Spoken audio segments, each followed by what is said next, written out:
Norman P. Ledger arrived at precisely 8:43, which was to say he arrived at exactly the time his watch said he should, and slightly late in a way that had been negotiated with himself in a dream the night before. The Department of Catastrophes, where he worked in a low alcove of a low floor, occupied that particular stretch of bureaucracy that was both geographically and metaphysically tucked away. It sat behind a door with a plaque that said in door block capitals, Department of Catastrophes Scheduling and Oversight. Directly below, in a smaller, slightly apologetic font, a second line read, Please do not disturb unless you are a catastrophe or it involves us. The door itself had a sign that rotated daily between entrance and entrance. The lobby smelled faintly of institutional polish and something like the inside of a ledger. A clock above the reception elegantly announced the time in Roman numerals, which is to say it suggested seriousness while conceding it had no idea what it was doing. Norman liked the clock. It matched his own relationship with time, reverent, slightly uncertain, and usually punctilious. He straightened his tie with 2 fingers, clicked the tiny stapler in his jacket pocket 3 times his personal superstition. 1 click for arrival, 2 for calibration, 3 for courage, and checked his pockets for the things that mattered. A fountain pen with a hairline crack at the nib. His spectacles that preferred the lower ridge of his nose, and a folded poem in his wallet that he read only when the kettle had gone cold. On his desk waited his day's allotment of smallness forms, both current and curiously archaic. A to-do list that had been annotated in 3 different inks and 2 temperaments. A polite sticky note that said, in a handwriting Norman admired for its bluntness, start here. The department itself resembled an archaic library that had recently been converted into an administrative call center. Cabinets rose like limestone cliffs of paper, their brass handles dulled by the touch of generations of fingers that had once signed something and had found, to their astonishment, that the paper did not, in fact, produce enlightenment. Norman's routine was a ritual of micro-gestures. He brewed a thermos of coffee, a habit more about the necessity of motion than the beverage itself. Because this coffee was somewhere between acceptable and worryingly determined, and prepared his stationery as if marshalling a small battalion. He placed his tiny stapler on the upper left corner of his desk, where it caught the light like a miniature sentinel. He arranged sticky notes in the particular order of precaution: yellow for active, green for pending, blue for things he suspected were not strictly his job, but he had a sentimental attachment to. He wrote the morning's marginalia, always a tiny quip, an incised observation that would make some future self smile in the margin of the topmost form. His marginalia varied by mood, sometimes optimistic, sometimes merely syntactically amused, and occasionally unpublishably honest about the copier's inability to cooperate. His colleagues had established themselves as part of the environment, as essential as a radiator that hums with governmental resolve. Clara Motes sat at the desk beside his, a quick-syllabled woman with an alarming fondness for biscuit tins. She kept an emergency supply of digestive biscuits in a desk drawer that had a sign reading, for crisis, both metaphysical and tea-related. Gideon Furl, the department's systems analyst, lived next to the wall where the cables made small, private arguments. Gideon breathed in spreadsheets and exhaled log files. He wore the expression of someone who had once loved metaphor, and then realized it had no useful syntax. Sergeant Hall Brooks kept the corridors safe, not only by virtue of his badge and the echoes of his boots, but because he read poetry in short stanzas at lunch and kept his face like a shield for the smaller anxieties of the office. Above them all hovered Area Vost, their immediate supervisor, and the woman who made the floor plan of the department look like the face of a stern, punctual god. Aria's bun was, in truth, a kind of ritual architecture. It was perfect, neat, and had the quality of being unarguably efficient. She carried a red pen in a holster that made it resemble an instrument of liturgical correction. When she walked, she performed a careful geometry with her gait. When she spoke, she tended to issue policy memos as if they were prayers. Norman regarded Aria with a kind of respectful fear.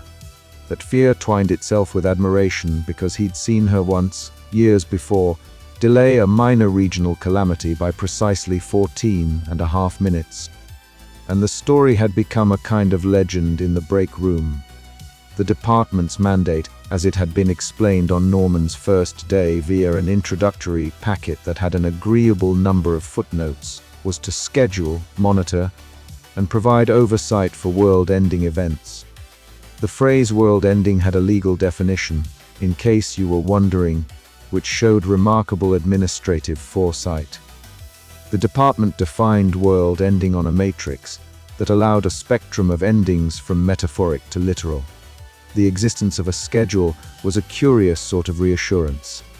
If you could assign a time and an accountable signer to the end of things, then the end belonged to a ledger and thus to an accountant, and accounted for things tended to feel less like being lectured by fate and more like receiving a formal summons. On the morning in question, the department was at its usual pitch, solemn, slightly damp with regulatory intent, and inhabited by a kind of quotidian absurdity. Memo boards claimed updates in fonts that refused to be taken seriously.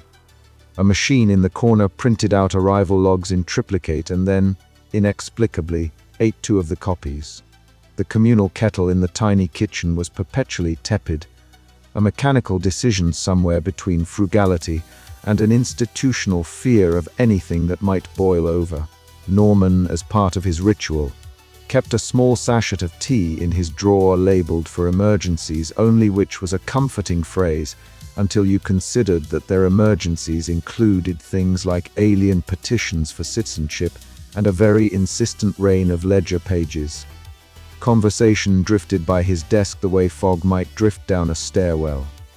Clara offered Norman a biscuit for moral fiber, she said, and he accepted with gratitude that tasted like gratitude and 2 sugars. Gideon tapped at a terminal and offered a running commentary on the corruption of time stamps, as if they were a kind of poetry that refused to rhyme. Hal recited a 3-line stanza about the way shoes can show a man's history, which Norman failed to incorporate into his own mental inventory of useful facts, but stored somewhere for later marginal use. They spoke of the small things because larger things were often formally scheduled. That morning, an innocuous bit of gossip circulated at the kettle. A footnote had been found in the back of an archival ledger. The footnote mentioned a 10-step checklist no one remembered, and an obsolete stamp that had last been used when paper had only recently acquired weight. Obsolete stamps have a way of staying obsolete, Gideon murmured, as if offering a diagnosis. Norman smiled politely and annotated the thought in the margin of his pile. Obsolescence is a bureaucracy's favorite costume. Aria swept past their desks with the kind of speed that suggested she had somewhere important to be, which, given the department, she probably did. She stopped at Norman's desk, her red pen poised. Norman felt his chest do the odd little lift of someone being measured on a tape he could not see. Ledger, she said, and Norman's name sounded like a label being placed in crisp ink. Your marginalia are exceptionally charming today. Careful about the tone of humor in Form PX9. Last time someone labeled the danger column mildly inconvenient, an entire coastal village scheduled a minor existential crisis because they felt insulted. Norman blinked. I will be more precise, Ms. Vost. Mildly inconvenient has been struck from my register. She tapped the page with the tip of her pen, leaving a small, decisive red mark that seemed at once both judicial and affectionate. Good. Also, she paused, scanning his desk with the impossible exactness of someone familiar with 1,000 forms. You should discard obsolete stamps. They breed. Norman made a face appropriate to someone who had not realized that stamps could reproduce. I will place it into the obsolete drawer immediately. The obsolete drawer was a drawer in the large filing cabinet labeled obsolete, do not engage. It was an official drawer, because a bureaucracy must give its anxieties a home. Norman kept his hand on his stapler as he opened it. Opening the drawer made the air smell like paper and apology. Inside were things that Time had decided were no longer fashionable in catastrophe management. Pamphlets on how to pacify minor meteors, instructions for emergency debates with unruly oracles, and tucked in a corner like a shy animal, a small envelope with a stamp he didn't recognize. The stamp's ink had faded to a sepia sort of memory. It displayed an emblem of a sun half shaded by a ledger line. Beside the envelope lay a checklist, a thin, yellowing piece of paper titled in a precise, old-fashioned script, Armageddon Protocol 10-Step Checklist.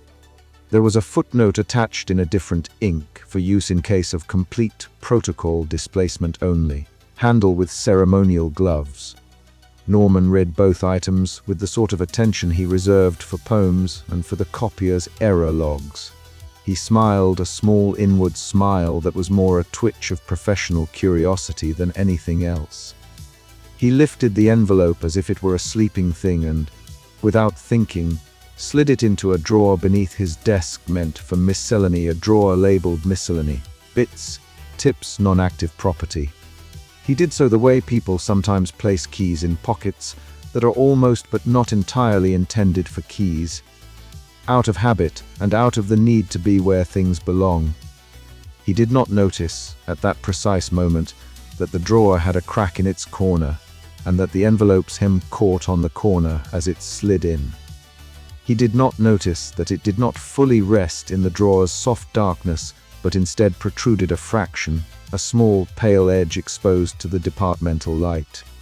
No one noticed, at that moment, anything beyond the usual, the kettle's resigned thunk, the soft bureaucratic humming of things that keep large things manageable. Norman went about his day arranging forms and composing marginalia, noting with the compulsive kindness of someone who had little theatre but many epistles that the copier still insisted on printing the word imminent, slightly askew. He marked his place with a pink sticky note and, for reasons he could not name at the time perhaps, because routine gives permission to small acts of grace, he wrote on it, "Do not let obsolete things outlive their purpose." Outside, the city went about its business with an untroubled vitality that would, in retrospect, seem terribly unaware of how dearly everything was scheduled, and inside, the department continued to administer endings as if they were tax returns, with the firm belief that accuracy produced comfort. Norman clicked his stapler once, then twice, then placed it back in the corner where it caught the light. An envelope sat, edge bare, in a drawer labeled miscellany. If fate were a machine, it would have been the sort of machine that traded in marginal margins and favored small slips. If fate were a clerk, it would have been precisely the sort of clerk who misplaced only the things that mattered. Norman did not know this yet. He went on with things it had always been his job to begin, and to continue, gently keeping the end of the world coralled in ink and procedure, while making, in the margins, room for the human things that did not fit so neatly into boxes. He arranged his sticky notes into a neat fan and read his poem, folded and familiar, before the kettle brightened the air with the tepid glow of a small, communal doggedness. The office hummed, a drawer held a misplaced envelope. Outside, the world continued to wear its normal face. It would not stay normal for long. On most mornings, the Department of Catastrophes emitted the kind of low, bureaucratic noise that could be measured as the universe sighing and be forgiven for it. There were the soft clicks of keyboards, each one a tiny verdict.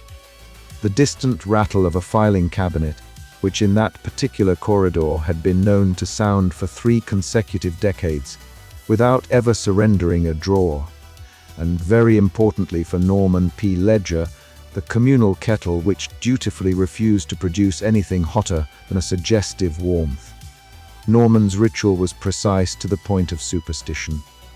He arrived at precisely the same minute that the fluorescent lights decided to thrum with a tone only slightly off pitch from a tuning fork in need of retirement.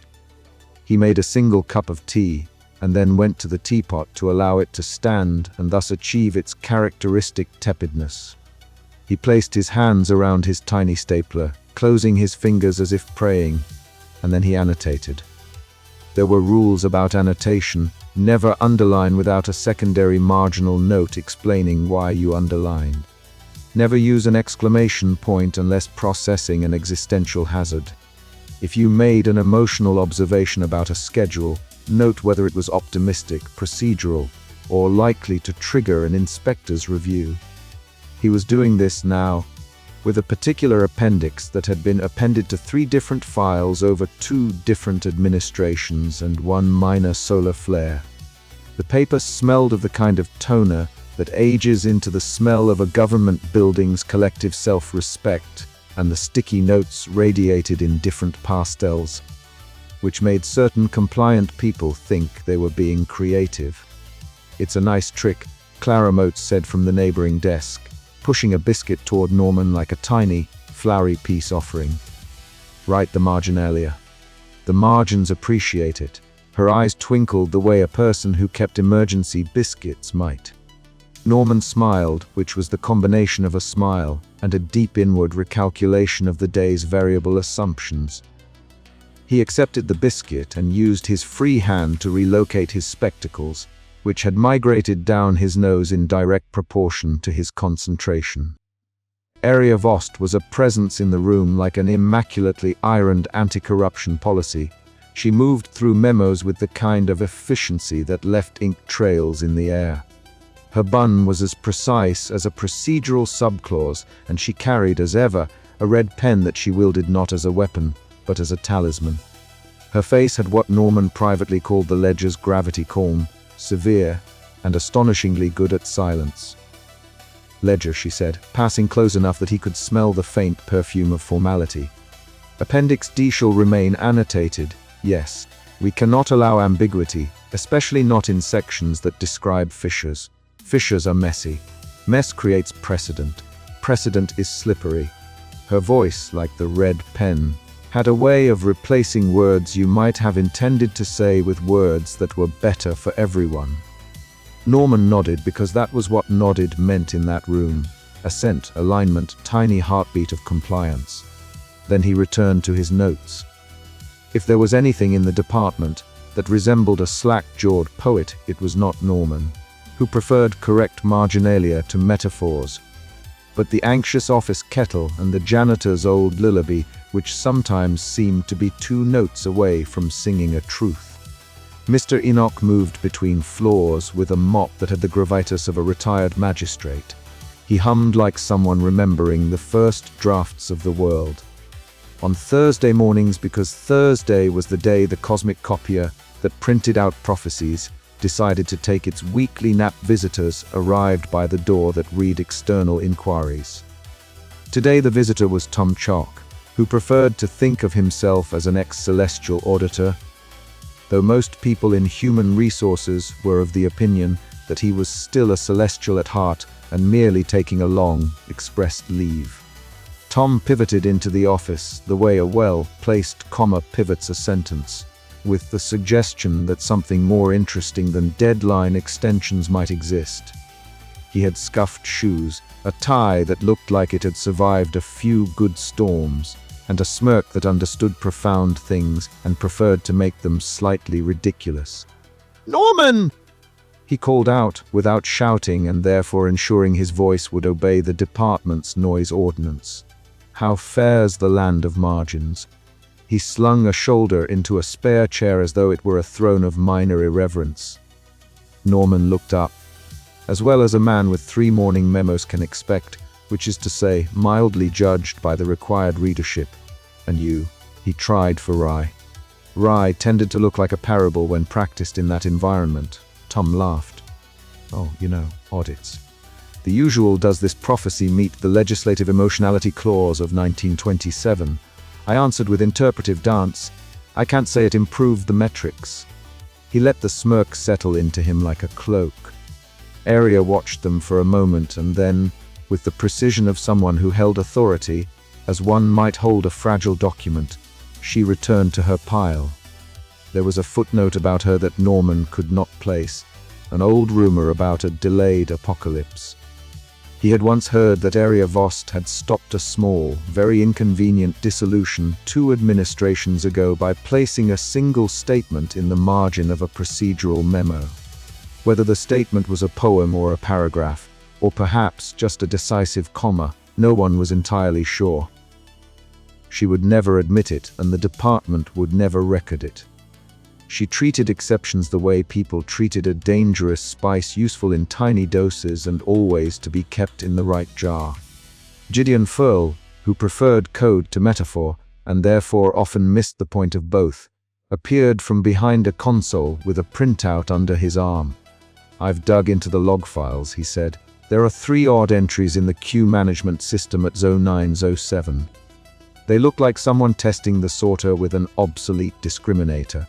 Curious, he had the look of someone who had discovered an unusual decimal. Obsolete discriminator. Tom purred the words as if they were a particularly delicious kind of biscuit. Clara leaned in, biscuit crumbs marking her enthusiasm. Obsolete or not, you can't say things like that. It's like whispering about dragons in a library. You'll either get a dragon or a police and dragons inspectorate. Either way, it's drama. And I like drama in small portions, preferably with tea." The kettle approved by making a kind of weak whistle, but said it was equally fond of small drama and cautious tea. At the heart of the department's daily hum was a stack of forms that might have been invented by someone who believed the world could be catalogued into perpetuity. There were forms for forms, forms to request new forms. Forms that asked whether previous forms had been filled out properly in the first place. The forms had a dignity only slightly less than the dignity of the people who filled them out. Norman loved forms the way some people loved a particular chair. He believed in their right angles, their logical closures, their insistence that one might be able to find a place for everything. But even Norman, who had, in the quiet hours, written sonnets to marginalia, could not help noticing that forms had a way of breeding footnotes, and that footnotes had a way of breeding clauses that could, on a tired afternoon, shift the world, which was to say it was lunchtime. The department's lunchroom was a place of negotiated domesticity. People ate sandwiches wrapped in procedural paper. There were notices on the wall about office fridge etiquette in 9 languages, and a small shrine of expired pastries that had been honored as a team-building exercise once, and then retired. Norman unwrapped his sandwich at his desk because he liked the envelope of quiet it provided. He had packed it with the kind of care one reserves for particularly argumentative memos, one slice of bread slightly braver than the other, filling a portion according to exactitude, a napkin folded to the width of a policy paper. He was mid-bite when Tom came over carrying a clipboard as though it were a guitar. "Have you missed the part where sandwiches are a form of protest?" Tom asked, watching the way Norman folded the napkin. "You fold toward the center, and then the center folds back at you. It's very symbolic." Norman, politely hungry, smiled and offered him half. "I folded it for preservation, not protest. But if it makes you less likely to comment on the annexations in Annex B, I will consider it a charitable act." Tom took the offered half and, for reasons of temperament more than hunger, balanced the sandwich on the corner of his clipboard. The clipboard had a history. It had supervised several appeals and a few small confessions. It held a pen clipped in a way that suggested it enjoyed holding power. Under its metal clasp, Tom had, more for amusement than necessity, affixed a little bag containing what looked like a tiny stamp collection. Norman could see only the edge of one of them, a hard-backed obsolescence of a sort departmental archivists like to keep wrapped and labeled incidental relics do not use. Clara sipped tea and watched the small tableau with the focused interest of someone who had memorized the department's various tragedies and amusements and preferred to keep them balanced. "Don't you dare," she said, though it was mostly an observation and only partly a plea. Tom grinned, nudged the clipboard. The sandwich slid, the clipboard tilted, and the little bag, like a beanbag thrown in a calm pool, took a hop and landed on Norman's open employee checklist. The checklist was old. It dated from when the department still used typewriter ink, and the phrase cosmic realignment was a fresh and oddly hopeful metaphor.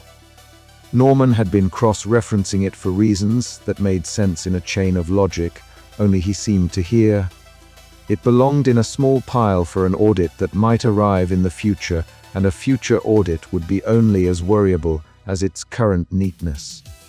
The small bag had been sealed for decades and contained, among other things, an obsolete stamp. It was a bit of polymer the shade of an accountant's moral certainty, and it bore a design that suggested it had once been very important, perhaps in a way similar to a retired general being very good at giving speeches. The bag split open on impact. The stamp tumbled out and skittered across the page. It hit the checklist, made a tiny metallic clack, and settled over a box marked Sequence Validation Legacy Discriminator. It was, as Tom would have said, the sort of improbable punctuation that made stories. For Norman, the noise was the sort of punctuation that made the neck hairs stand up. People in the room registered in different ways. Clara hissed quietly, as if someone had suggested tea without biscuits. Gideon scrubbed a hand across his forehead. Aria, who had been a few feet away, her red pen hovering, as if it might draw the world into a better order, paused for a moment long enough to show the barest flicker of an old memory across her face, and then resumed, deciding to keep her calm the way one keeps a file in a drawer. Tom laughed, because of course he did. He found the universe's small slips instructive. Well, that's an interesting piece of old typing. He tapped the stamp with a finger, not thinking of consequences, more thinking of commentary. It's a relic. It should probably be reclassified as an archaeological find. Norman picked up the stamp, because what else would he do when a thing of the department landed on his desk? He rolled it between thumb and forefinger. It was unexpectedly cold and carried an odor like paper and rain. He glanced at the checklist and then, because habits are hard to unlearn, he made a marginal note, obsolete stamp contact, see footnoter. He did not mean the note to be performative. It was exactly the kind of accurate, mild observation the forms liked. Put it in the drawer with the other obsolete things, Clara suggested, because she liked the order of drawers and the way drawers made the world feel like something appointed. Yes, Norman heard himself say, I will. I'll file it under. He hesitated because the department's classification system ran so deep that one needed a small map and a permit to make a decision. Artifact obsolete in non-operational. Tom pocketed the clipboard and the rest of his quips. He tapped his tie with a conspiratorial expression. If the stamp starts reciting limericks, come see me. I like a good limerick. They all laughed in the way colleagues do when nothing crucial has yet broken. The kettle made a sound like a reluctant agreement. Norman, when no one was looking, placed the stamp in the top drawer of his desk. The drawer smelled of paper and the accumulated things of many people's days, old memos, a lost stapler pin, a blue pen without a matching cap, and, tucked in the far corner, a folded sheet of poetry he kept for when forms felt too much like cold metal. He told himself he was putting it safely away because that was the kind of sentence a conscientious clerk wrote to reassure themselves. He noted the time in his log, 12:13. He made the kind of marginal a clerk makes when nothing but compliance is required. Then he returned to his sandwich and to work. If the department taught anything across decades of tidy memos and the odd catastrophe, it was that small things did not always refuse their smallness. A coffee cup left on a ledger could change someone's mood. A misnumbered form could cost a committee its patience. Ink, once spilled, altered the hue of decisions. A comma moved could shift the trajectory of hearings. For now the stamp was inert. For now the kettle remained tepid. For now the jokes hung in the air like paper birds. But sometimes in offices and in oceans, a small thing's inertia had the oddest of afterlives. The day continued. Norman annotated. Gideon whispered something about log entropy. Aria issued a memo that read, in part, all fissures are to be treated as controlled variables. Tom hinted at a rumor about a friendly audit from the Celestial Division, and Clara supplied biscuits and an inordinate amount of cheer. Ma. Enoch hummed beneath the hum of fluorescent lights. Prophet Alice's voicemail kicked through to someone 3 desks away and made an odd, wind-rattled sound that everyone politely ignored because it was the professional thing to do. At 1418, a copier that had been grumbling since the 3rd administration performed an extraordinary act. It printed a single page of something that looked suspiciously like an old checklist. The paper fluttered to the floor, and someone with a sticky note saw it and left an extra box ticked in a place that had been left unticked since 1979. No one at the time paid that much notice. By the time Norman clocked out for the necessity of mild domesticity, the day had the taste of something that had been both well handled and badly understood. He gathered his tiny stapler, his annotated files, his folded poem, and in the back of his mind the stamp lay quiet in the top drawer like a small, patient idea. He did not know how could he, that in an underground sorter in a place that thought itself beyond accidentalities. The checklist had been scanned that afternoon by a machine that interpreted the stamp's contact as a sequence. He did not know that the machine, glad of a job after decades of quiet, dutifully recorded the anomalous contact in log files that thought themselves temporary and yet were used as precedent. He did not know that someone in a room of dull lacquered wood would later find an odd cluster of time-stamped entries and think them curious enough to forward. For Norman it was home.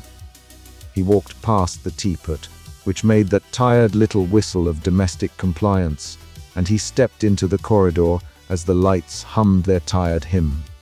He hummed a line of a poem under his breath and thought of the top drawer and its small, inert occupant.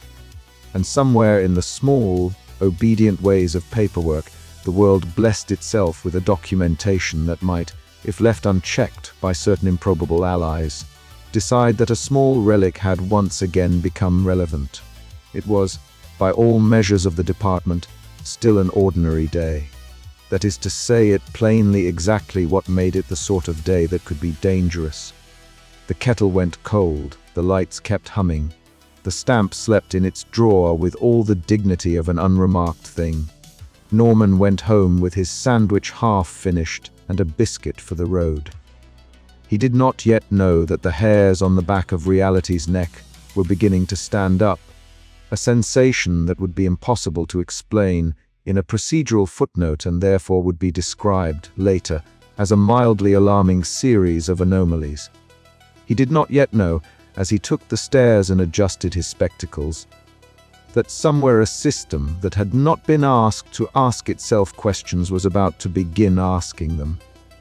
For tomorrow, the department would have a couple of log entries to consider. There would be a flurry of internal emails that meant nothing in isolation and everything if read together. There would be a sandwich, a stamp, and a clipboard. There would be a kettle that continued to be tepid in the face of everything.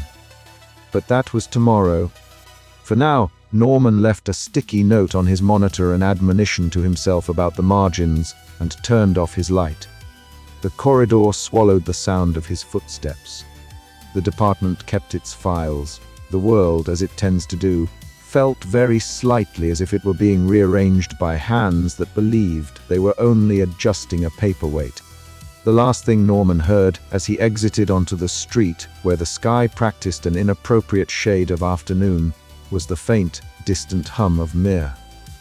Enoch's lullaby and the kettle's promise that it would be there tomorrow, tepid and loyal. He smiled not because he understood what might come, but because for a small, numbered moment the room had been steady, and his marginalia were in good order.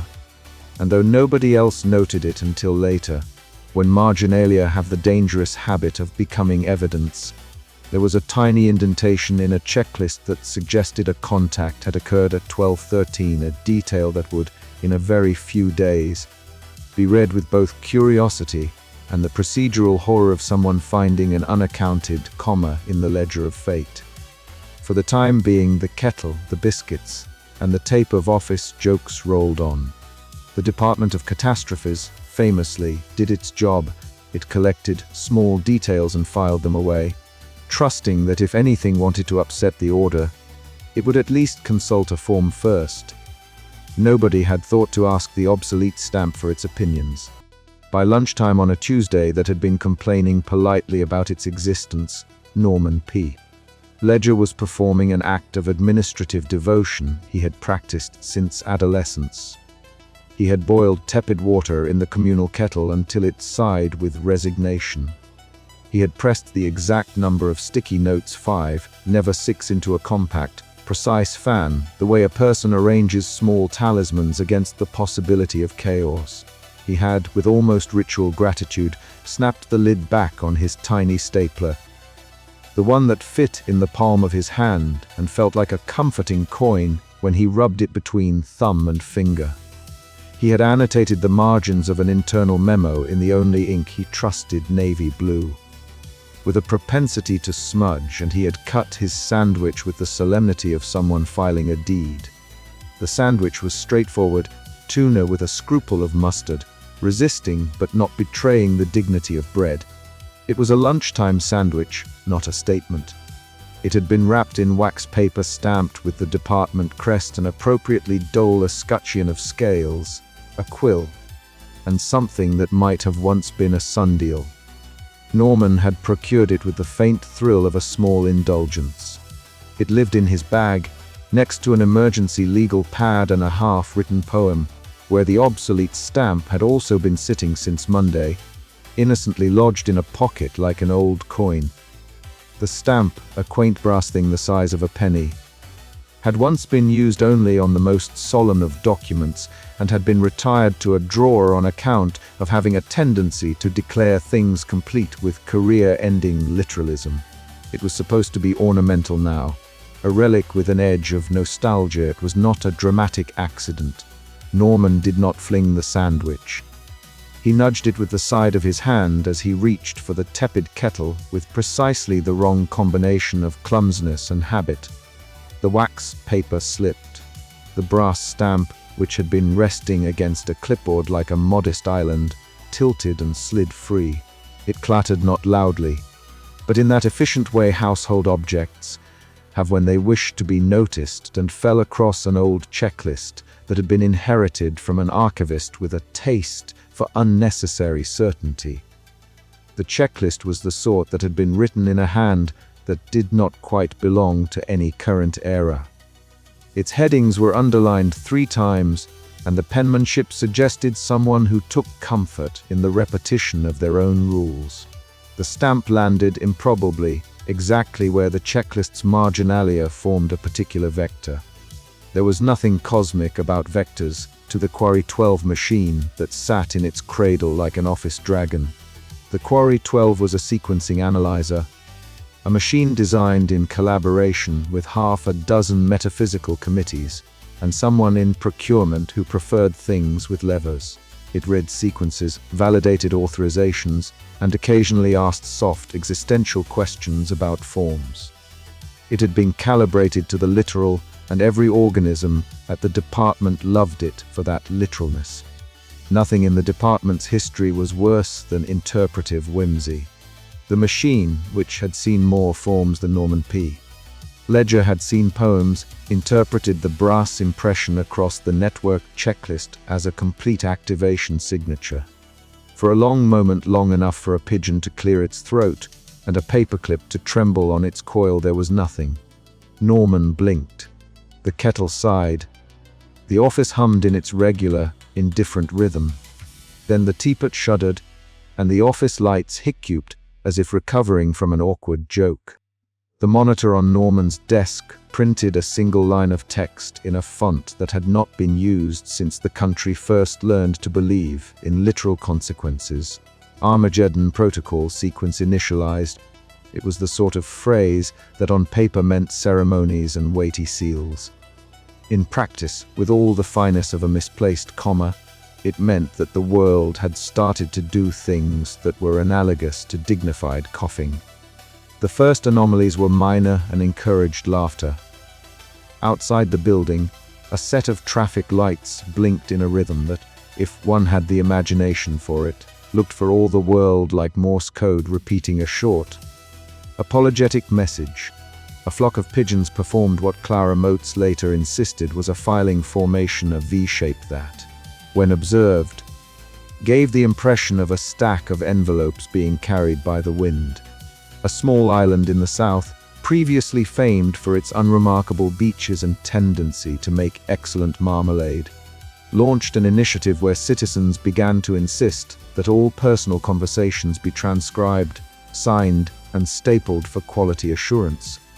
The world was being politely absurd, and the department's coffee area filled with that exact pressure of underplayed astonishment which suggests a meeting is imminent.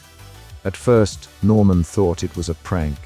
He looked at the Quarry 12 printout with the same face he used for arithmetic errors and lost keys. "It's obviously a mistake," he said, to no one in particular and to everyone. "It can't be real. The stamp it's obsolete. Nobody uses it. It's a decorative thing." He tried to make the word decorative sound like an unimpeachable legal status, rather than a confession of aesthetic failure. Area Vos did not smile. There are people who smile the way machines do, with precise intervals and a sense of policy behind them, and there are people like Area, whose expression reads like a highlighted memo. She walked across the office like a decisive footnote, red pen already half raised as though to underline her own authority. "Lockdown," she said crisply, as if reading aloud a line of an old play. "Norman, stay where you are. Gideon, halt the logs. Clara, secure the biscuits." Tom stopped looking like the entire celestial judiciary owes you money. Tom Chock grinned, which was his default facing for any disaster that had an element of paperwork. "If it helps," he said, sipping from a thermos that contained something that might once have been coffee, "I always thought kitten protocol was the worst case scenario. This is theatrical." "It is not theatrical," Arya said. "It is a series of protocol breaches. That is far more concerning. The world is hiccuping," Norman whispered. The phrase made everyone look at him as though he had just offered an important statistic. It was true. Somewhere in the city a fountain stuttered, and a bus driver politely announced an unscheduled additional stop while arranging his timetable, as if apologizing to the universe. Gideon Furl had his tablet out and looked as if he had been waiting for the chance to look more alarmed than anyone else. He pulled up a series of logs that read like a history of nostalgia.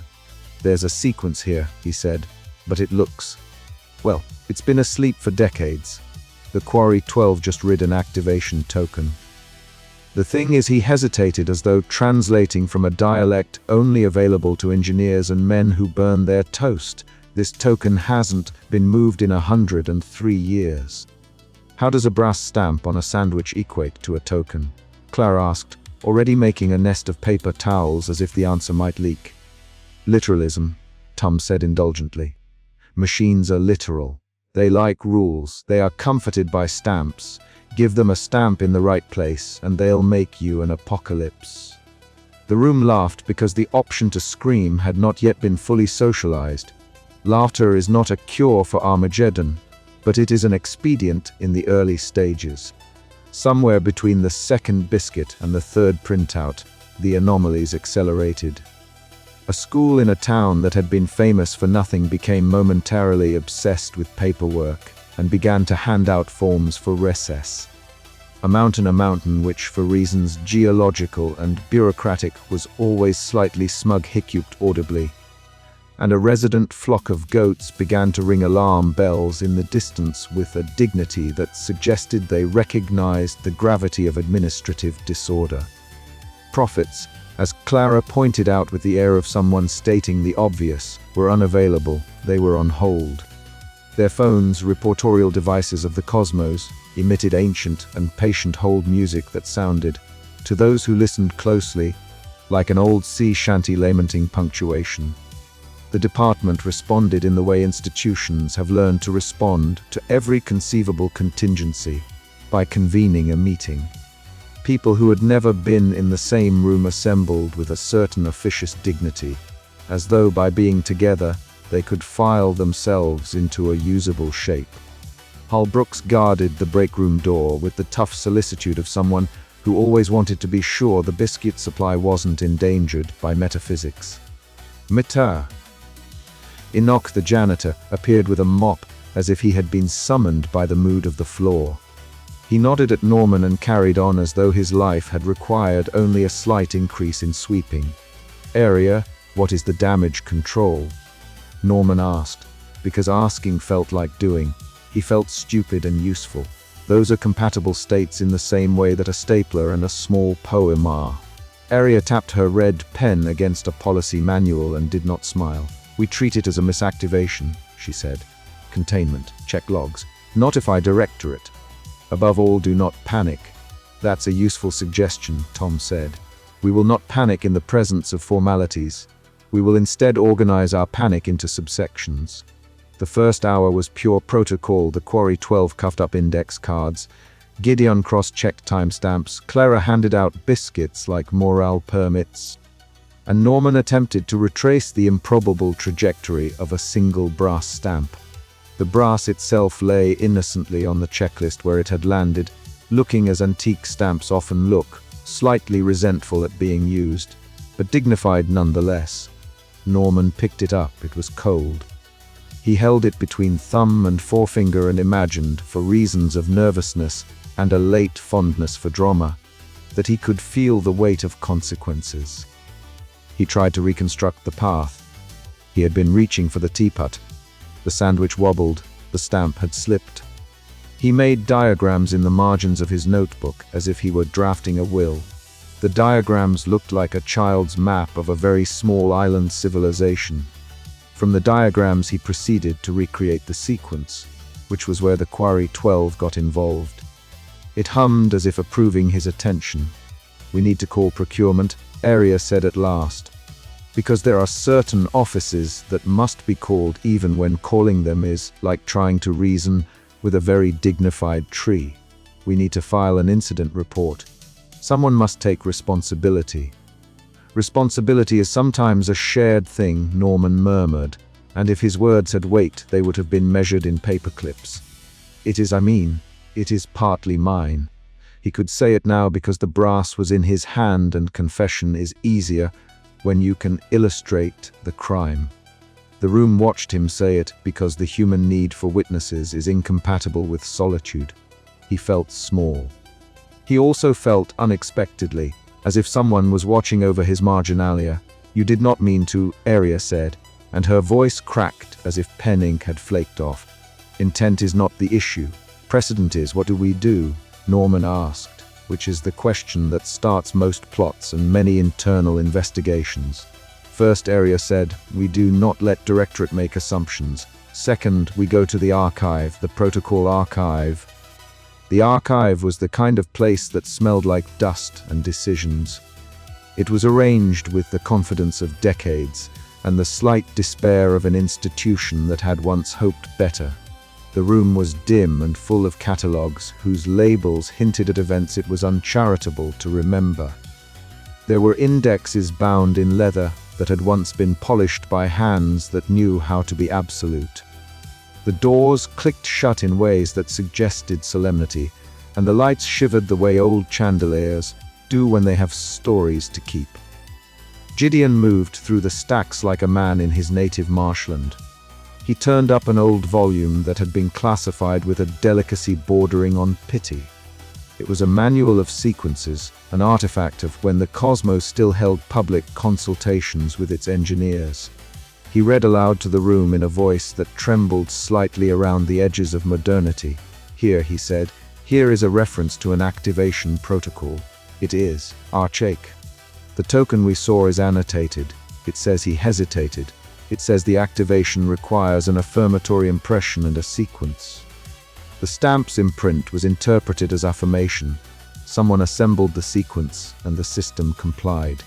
Which is to say, Tom observed, that if you happen upon an official stamp and press it on the right form by accident or design, you will receive an apocalypse. This is poor Ux. This is a catastrophic user experience, Clara agreed, very adult and grammatically correct. As if in answer to the room's attempt at levity.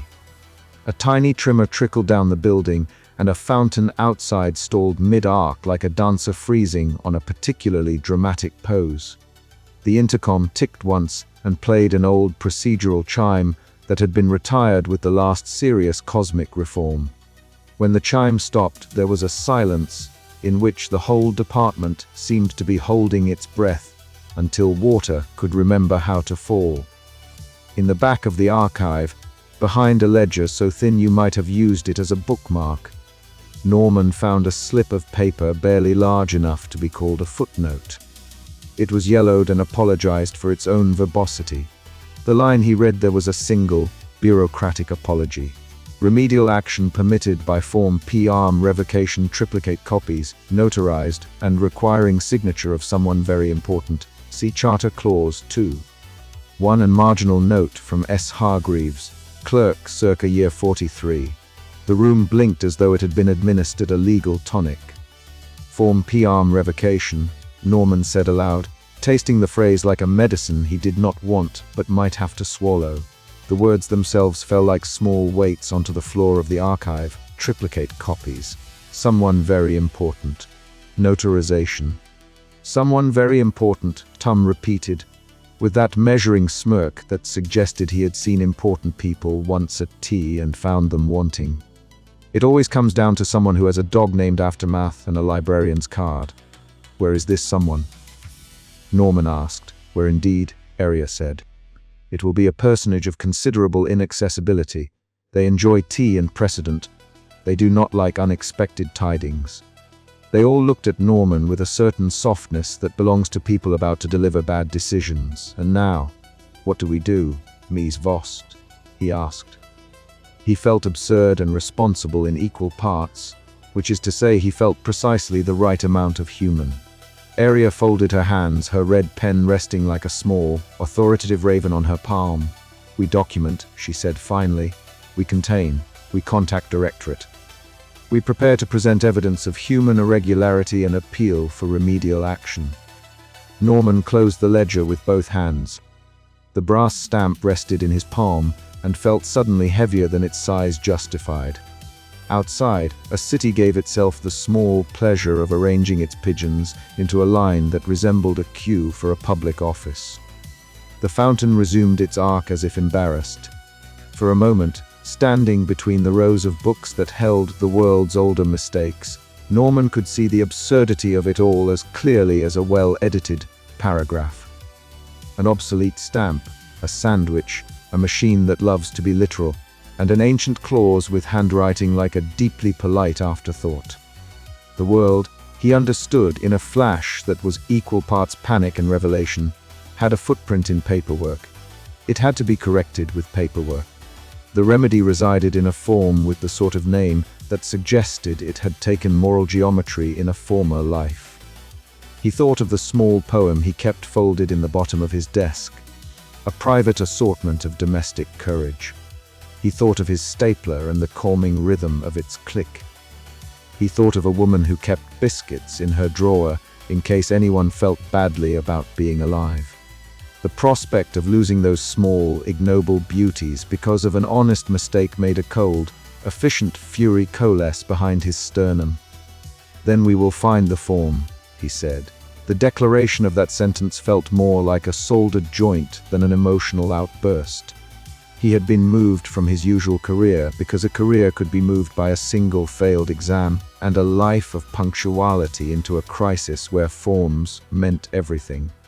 He spoke, and the sound of his own voice felt like a small lever pulled in a machine that might still, perhaps, be forgiving. We will, Arya agreed. But we will have to explain the activation and show good cause. The revocation requires someone very important's signature. This is going to be about precedent and proving that the activation was accidental and that its effects are still reversible. And if it's not reversible? Norman asked, extremely small. Arya's eyes softened with the faintest indentation of pity. Then, she said, we will have done everything that is humanly possible. Outside the department, a city hiccuped once more. It was less a catastrophe and more an embarrassed cough. Norman sat down on the nearest crate of forms and felt the weight of responsibility like a well-creased folder. The brass warmed in his hand with his body heat and felt slightly less alien. He did not know where someone very important kept their tea. He did not know whether they enjoyed biscuits or preferred lemon cake. He knew only that there existed, in a footnote, a route forward, a way to apply human testimony and the right signatures to the correction of an error of immense scale. It was a bureaucratic rope, prosaic, technical, and incomprehensibly vital. When he returned to his desk, Norman went through the motions of ordinary work, because that was the only kind of courage his hands knew. He tucked the brass into a small felt pouch he kept for sentimental office relics and made a note in the margin of his day planner that read, "Find form PR revocation." He underlined it twice, as if underlining might force the world into coherence. If the day had been a paragraph, the misfiled stamp would be the comma that rewrote the sentence's meaning. The department that afternoon felt like a sentence waiting for the right clause. Outside, traffic resumed its indecisive rhythm, and a small nation passed an ordinance requiring a form for public applause. Inside, the Quarry 12 hummed softly and spat out a printout that invited them, in bureaucratic tones, to take responsibility. Norman folded the page into his notebook and, for the first time in a long time, felt the fierce, awkward, administrative possibility that sometimes accompanies the smallest human errors. He had always believed in forms the way other people believed in prayers, as necessary structures, ritual acts that made the world tolerably navigable. He had never expected, however, that his devotion to marginalia would be the precise kind of devotion that an obsolescent stamp would find interesting. He rose from his chair with the feeling of a person who has accidentally pushed the wrong button on the copy machine and must now race through the consequences with dignity. When the department convened to decide what to tell the directorate, Norman stood and offered, with a modest hand and a trimmer he hoped looked like professionalism, the brass from his felt pouch. It glinted like a small, archaic sun, and for reasons that had nothing to do with paperwork and everything to do with human theater, looked guilty. "We should file an incident report," Aria said, and Norman, she glanced at him the way one consults a schedule. "You will write the first draft." He sat, palms slightly damp, and pulled out his pen. The Quarry 12 hummed in the background, as if approving the sound of human intent. Across the room, Tom winked, and Clara placed a biscuit in Norman's hand like a talisman for the upcoming storm. He began to write. He wrote the factual sequence with the care of someone listing the members of a family tree. He wrote the oddities, the pigeons that looked like envelopes, the fountain that had been embarrassed into silence. He wrote, finally, the phrase that felt like both accusation and plea, form PR revocation. Triplicate copies, signature required, someone very important.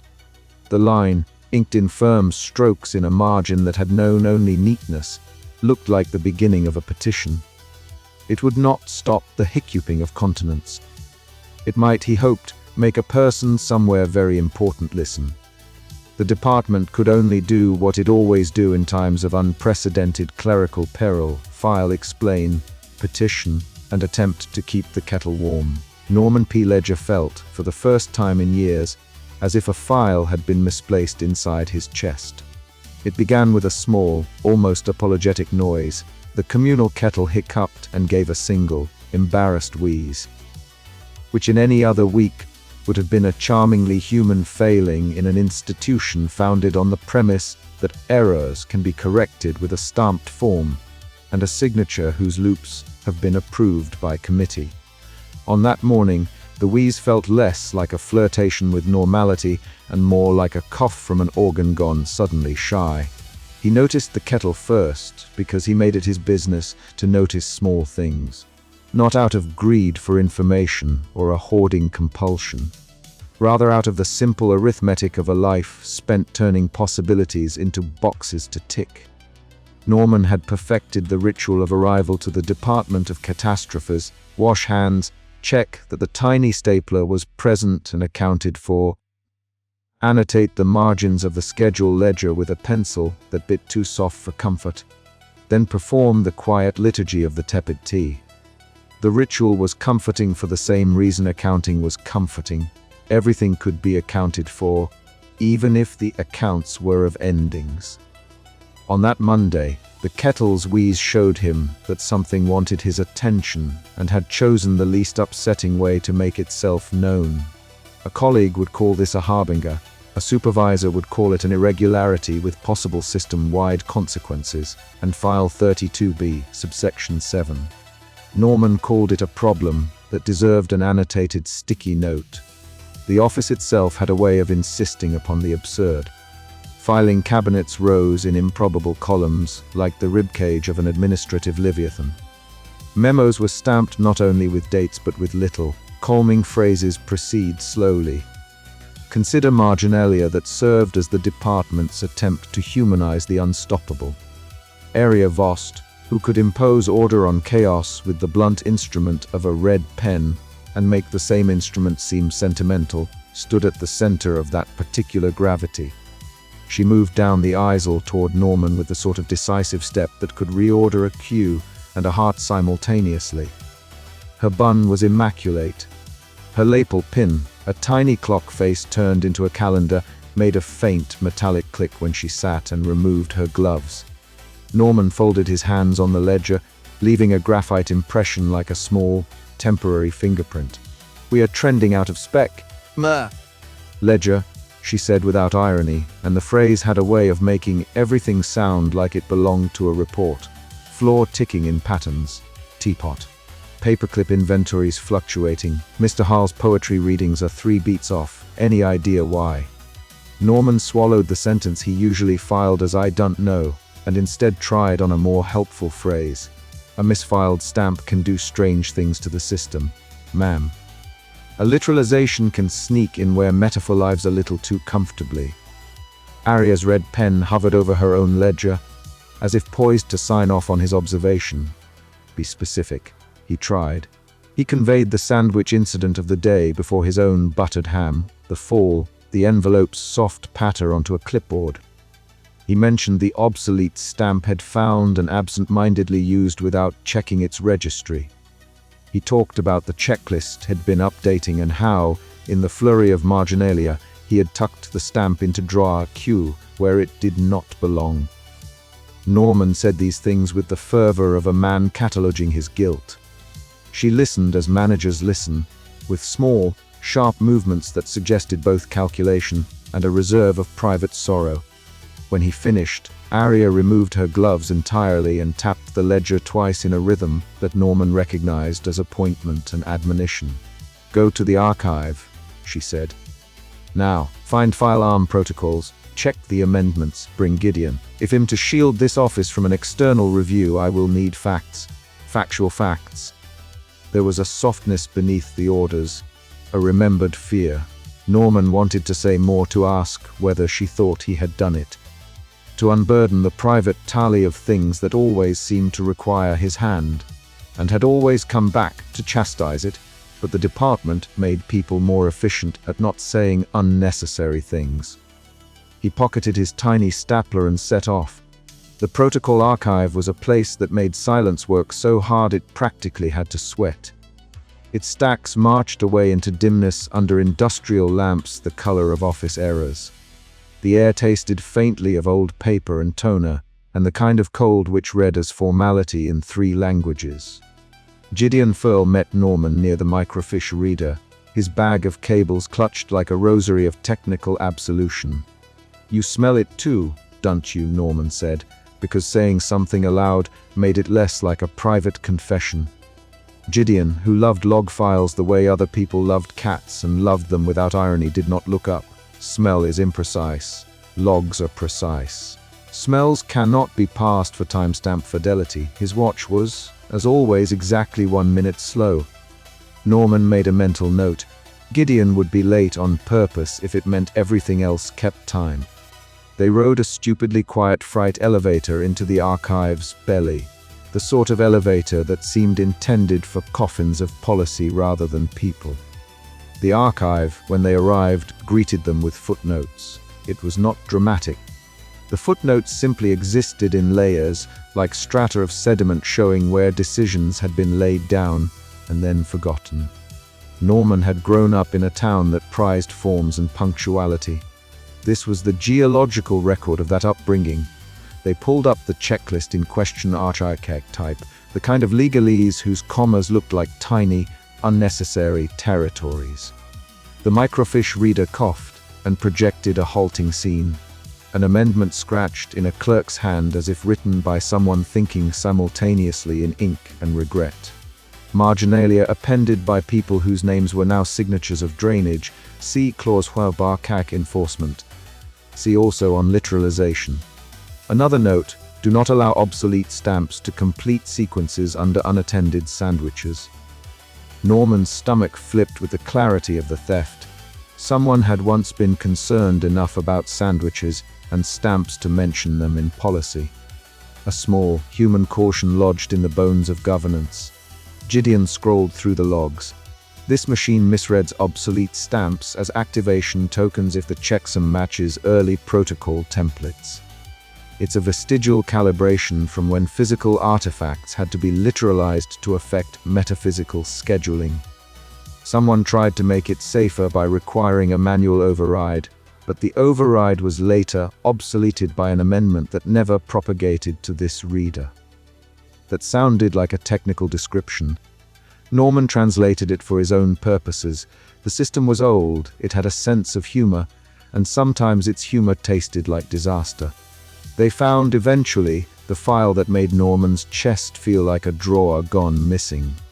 It was labeled in polite but final handwriting, P-arm revocation necessary provision for reversal of activated Armageddon protocols. The title alone had a gravity. The word revocation made Norman think of rescinding a parking ticket. It should have been simple, fair, and administrative. But the document was not simple. It was not even administrative in the small sense Norman understood. It read like an attempt to harness mercy with a hydraulic system. The requirements were ornate in their cruelty. Triplicate copies in the correct chromatic order.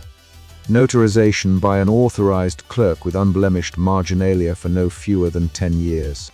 Witness statements corroborated by at least 3 independent human acts of unprompted kindness documented by a non-departmental authority. And above all, the signature of someone very important. Norman read the last line 3 times. Someone very important was written with capitals and a faint, official quill that made the letters look tired. He looked up at Gideon. Gideon's fingers tapped a nervous rhythm on the reader. Someone very important is not a title. Technically, Gideon said, it is a designation. Historically, it has been used to refer to any number of reclusive administrators who exist outside normal departmental oversight. They enjoy tea. They have no small staff. They can be bribed with biscuits, but only in principle. In principle, Gideon shrugged. The clause is bureaucratic theater. It exists to prevent frivolous reversals. It wants ceremony and chaos both neatly constrained. Whoever wrote it was very afraid of precedent. Afraid of precedent. Norman felt the fear in his bones as something very familiar.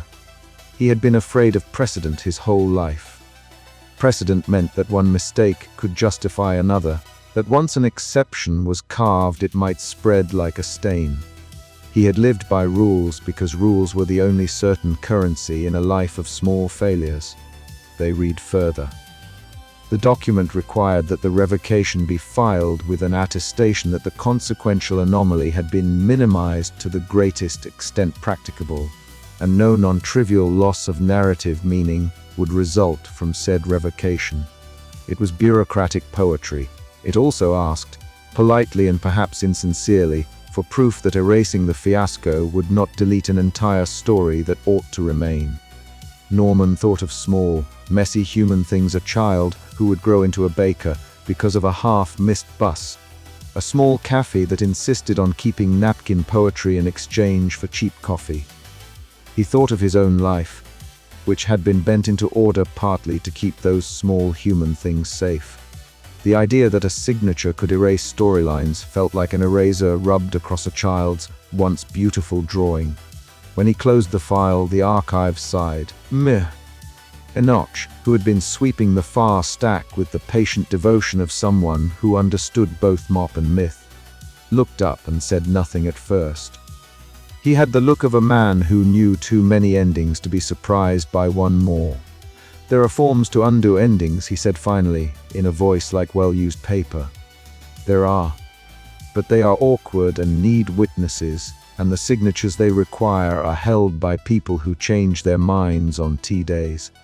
Norman wanted to ask whether there was a form to undo the tall, unwinding coil of humiliation that came with being the man who misplaced a stamp. Instead, he asked the question that people in the department ask when a problem has to be met by a system designed for the long patience of the cosmos. How do we get someone very important to sign? Mr. Enoch tilted his head in the way of those who speak in memories rather than advice. You do not get them to sign. You persuade them.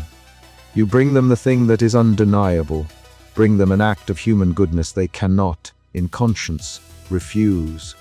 It was a moral puzzle disguised as a filing requirement. Norman felt the ledger of his life tilt. He had been good at small things at Staples and Marginalia, and waking up early to annotate the world. He had not truly tested himself with unpredictable kindnesses. He had been beholden to procedure rather than improvisation. Now, suddenly, an improvisation was required if he was to do something as pedestrian-sounding and existentially significant as rescinding an armed, awakened Armageddon. As they left the archive, the world made small and increasing displays of its irritation. One clock tower 3 streets over forgot that time was supposed to be an orderly procession, and instead took up a hobby of lagging suggestively. In a park, a corner fountain froze mid-arc.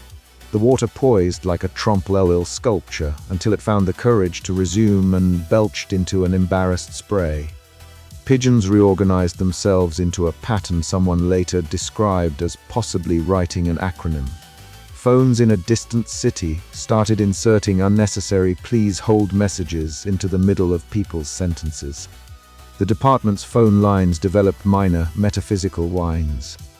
Someone somewhere in London found that their name had been substituted on their passport by a generous footnote until the error was corrected with a politely worded apology from a bureaucrat who had nothing to do with the incident. A small island in the South Seas, known for its unexceptional climate and surprisingly good custard, adopted the habit of stamping its mail twice in triplicate for reasons its inhabitants had not articulated but found oddly satisfying. Norman watched these things happen like a man seeing dominoes that had once been sorted collide into emergent, disorganized shapes. He felt an urgency like a pen running low on ink. He went back to area with the file tucked under his arm, and the tiny stapler clutched as if it might anchor him to a sense of self. Area read the P-arm revocation with a silence that was not empty. It was counting, as she always did, the cost in ways Norman could not know how to measure. Triplicate, she said at last. Witnessed kindness. Someone very important. She fixed her pen in a way that made the thing feel less like a weapon and more like a compass. We have a responsibility, Norman, to those outside these walls and to the integrity of procedure. But we also have to be humans here. If there is a legal mechanism to repair however ornate we pursue it. She stood. You will lead this. It could have been a promotion in a different world. In their world it felt like being asked to climb a mountain wearing a suit. Norman's hands trembled in a manner that was not only anxiety but also, he suspected, greediness. He had spent a life learning to keep lists for others. Now he had lists that might end the world. The responsibility felt ridiculous and ancient at the same time. How do I even begin? He asked, because beginning was what he did best. He reminded himself that beginnings could be boxed and labeled and annotated. If a problem could not be catalogued, then it could not be solved. Area rounded on him with a new softness. Begin by procuring allies. Begin by telling the truth. Begin by refusing to let this office use procedure as an excuse for cowardice. And Norman, she added, the red pen resting like a small, waiting sword in her fingers, do not let the directorate make spectacle of this. If they want to parade precedent, we will parade humanity. Outside, a clock fell slightly behind and then caught up again as if embarrassed. Norman left the meeting with a list already forming in his head: Gideon for technical access, Midda, Enoch for whatever ancient knowledge mops would have, Rita for union leverage, Tom Chalk for lateral thinking, and Azra if Azra could be convinced to like paperclips. That night, when the office lights buzzed their discordant little chorus and Norman sat under a lamp that smelled of dust and toner, he opened the file one last time. The PR revocation did not simply demand a signature. It demanded that the signature be earned in a particular moral narrative. It asked that those who would petition for mercy be able to show mercy enacted through unprompted human acts. It required triplicate copies because the cosmos, apparently, liked its mercy verified. He made his marginalia with a hand that shook only slightly.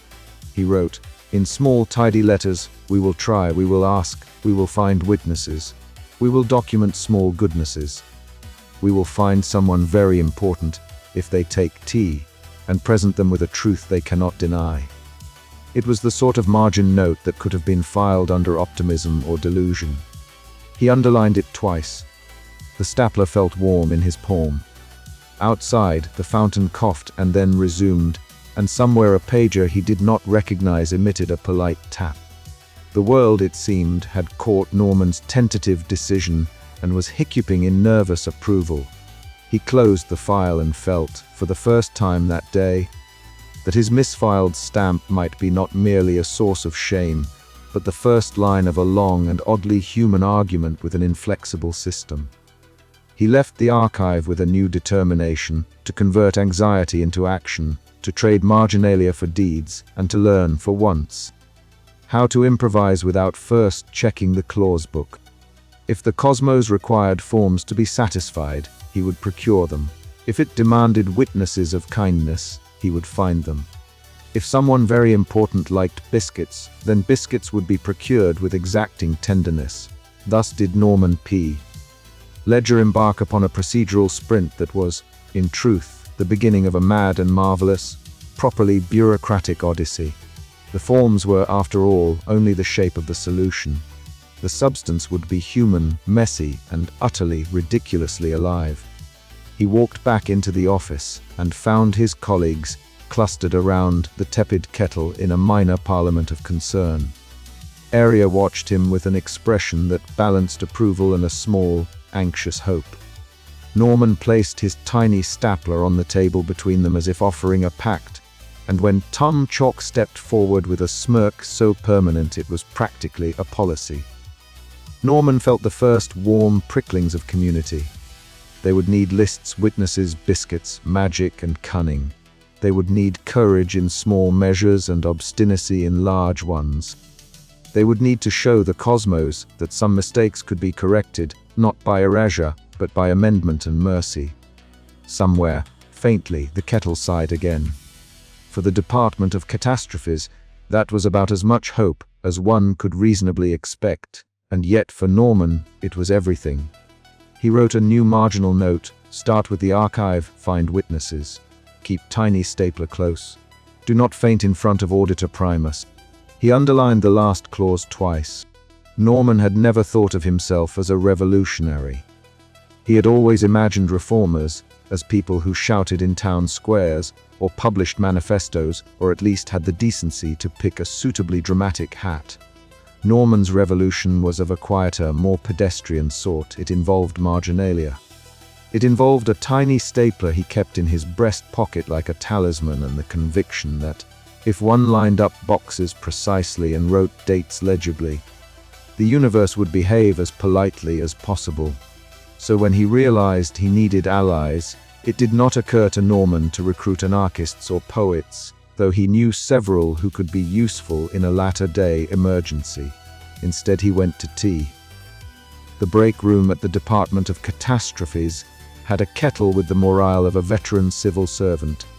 It gurgled without enthusiasm but had never failed to boil when summoned. Around it, habits had congealed into an ecosystem.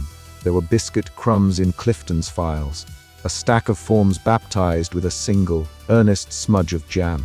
It was here, amid the ritual of lukewarm hot water and the solemn distribution of sachets, that alliances began. Tom Chalk arrived like a punctuation mark at the end of a sentence you thought would never conclude. He slouched in with the confidence of a man who had once argued with a minor god and had come off only slightly singed.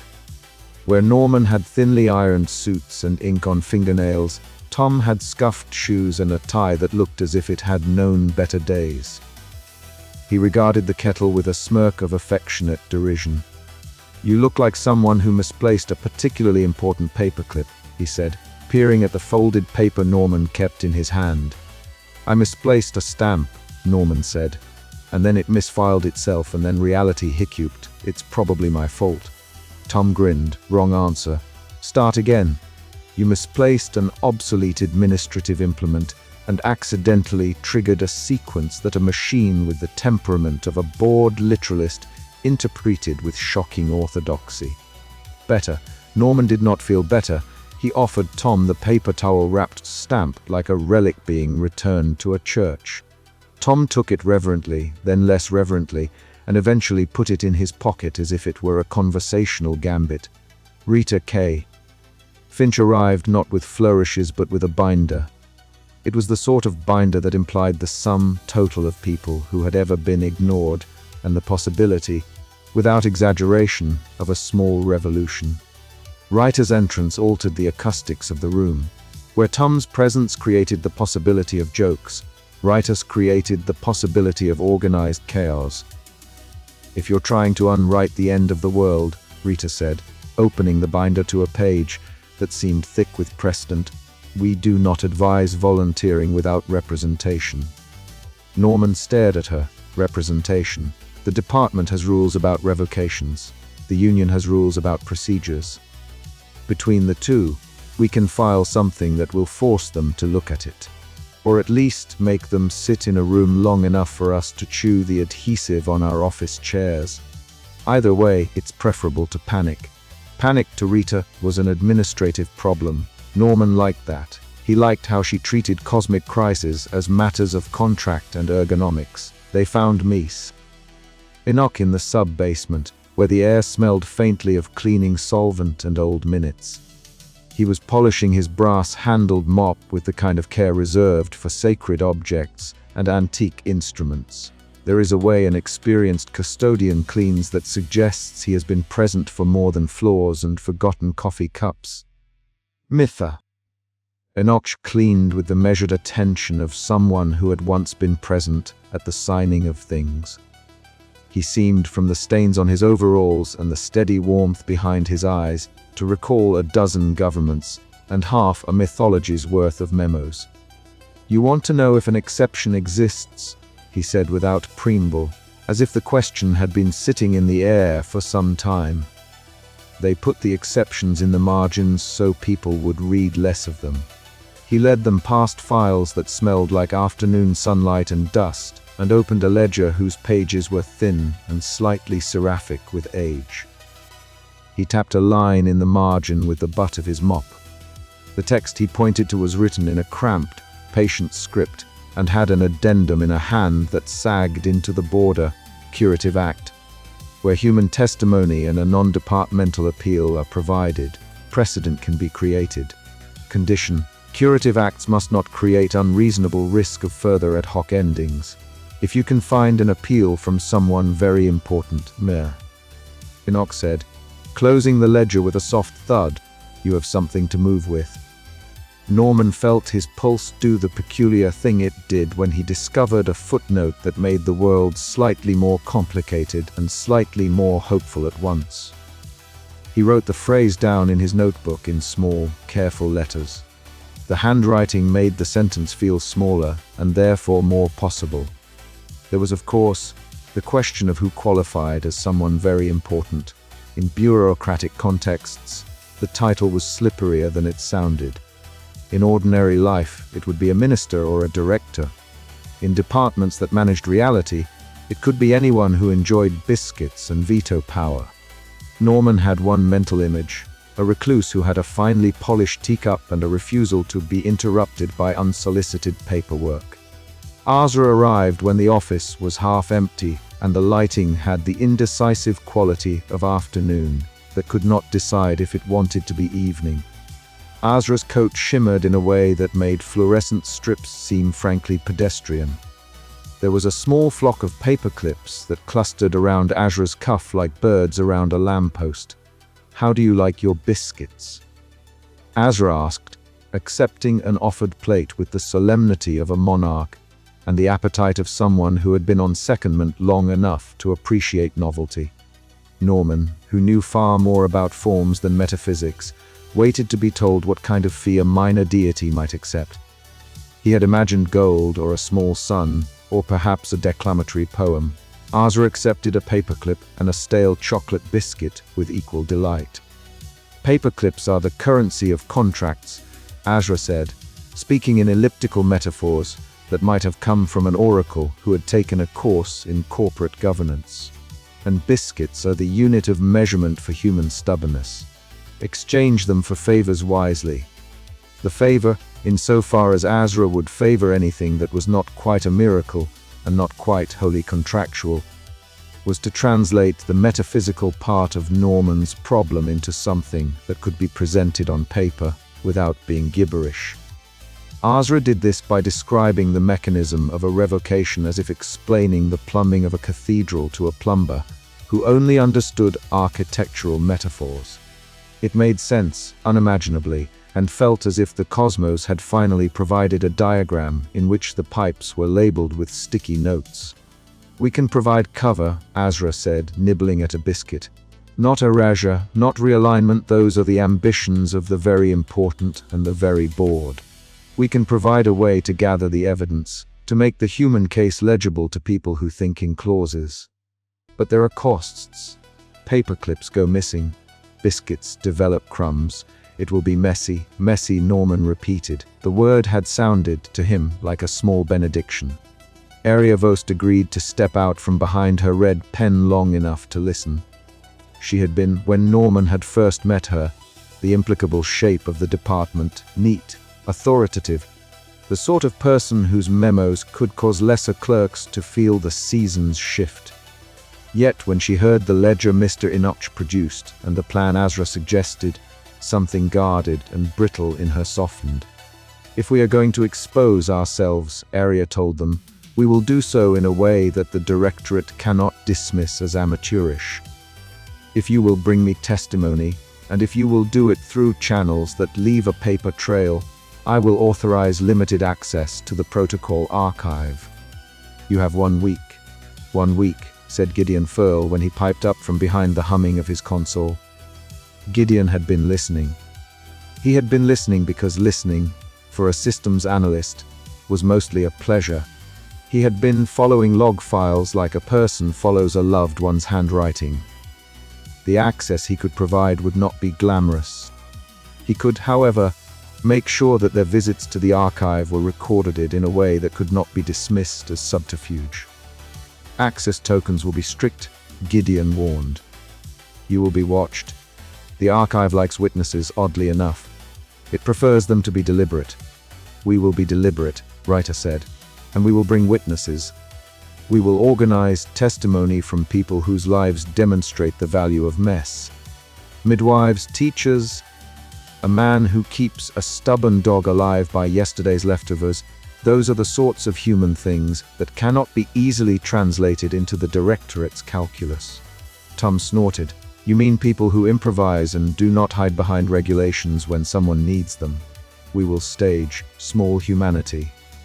"We will not stage humanity," Norman said, but his voice was small and carried the tremor of someone learning to argue with the world. "We will gather it. We will bring what is real."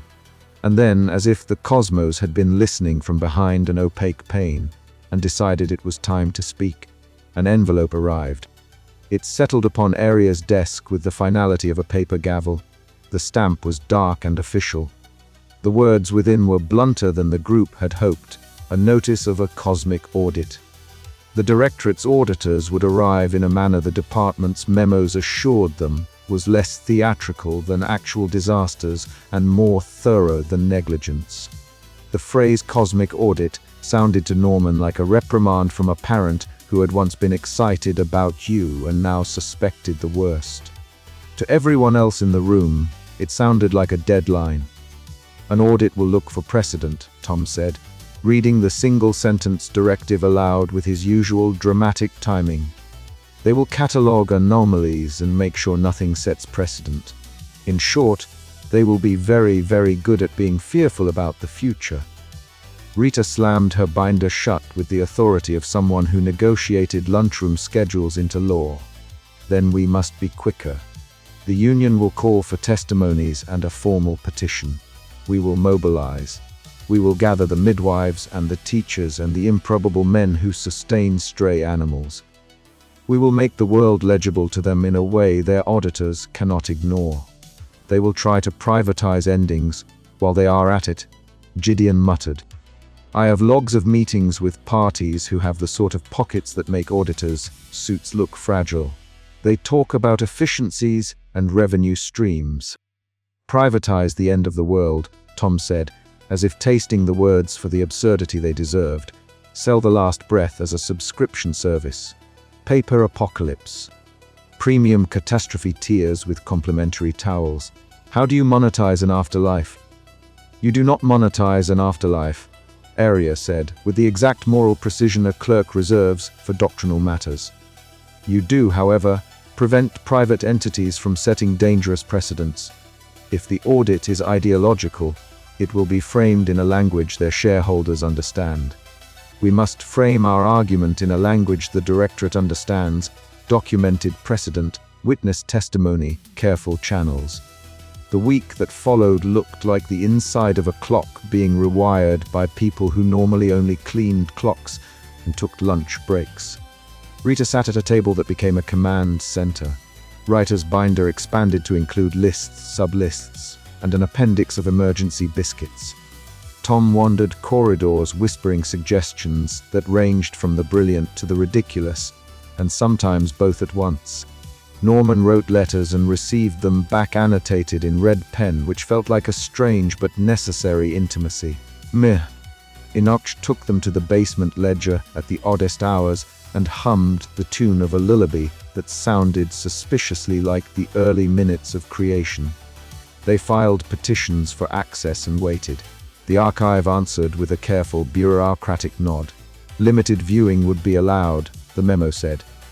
But the archive, like many institutions that contained the bones of older events, enjoyed being unhelpful in ways that were almost affectionate.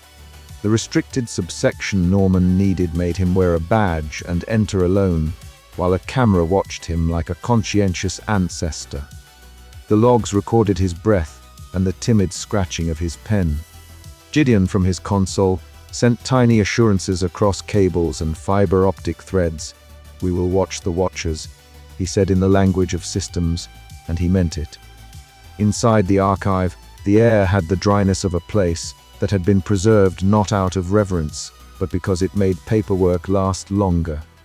It smelled faintly of old glue, and the sort of seriousness that settles in when centuries of forms cross-validate each other. Norman knelt, absurdly, to examine a drawer labeled obsolescence protocols. It contained, more importantly than the label suggested, not merely forms but the memory of forms, comments in the margins, the cool jibes of clerks long dead, and an amendment written in a hand that rejoiced in old coffee stains. That amendment, scrawled in a cautious, apologetic script, mentioned curative acts almost as if embarrassed by the mere existence of mercy.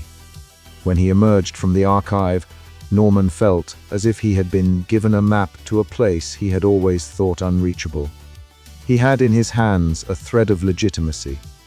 He had the ledger, he had Rita's binder, he had Azra's odd metaphors, and he had Tom's talent for making doors look like suggestions rather than obstacles.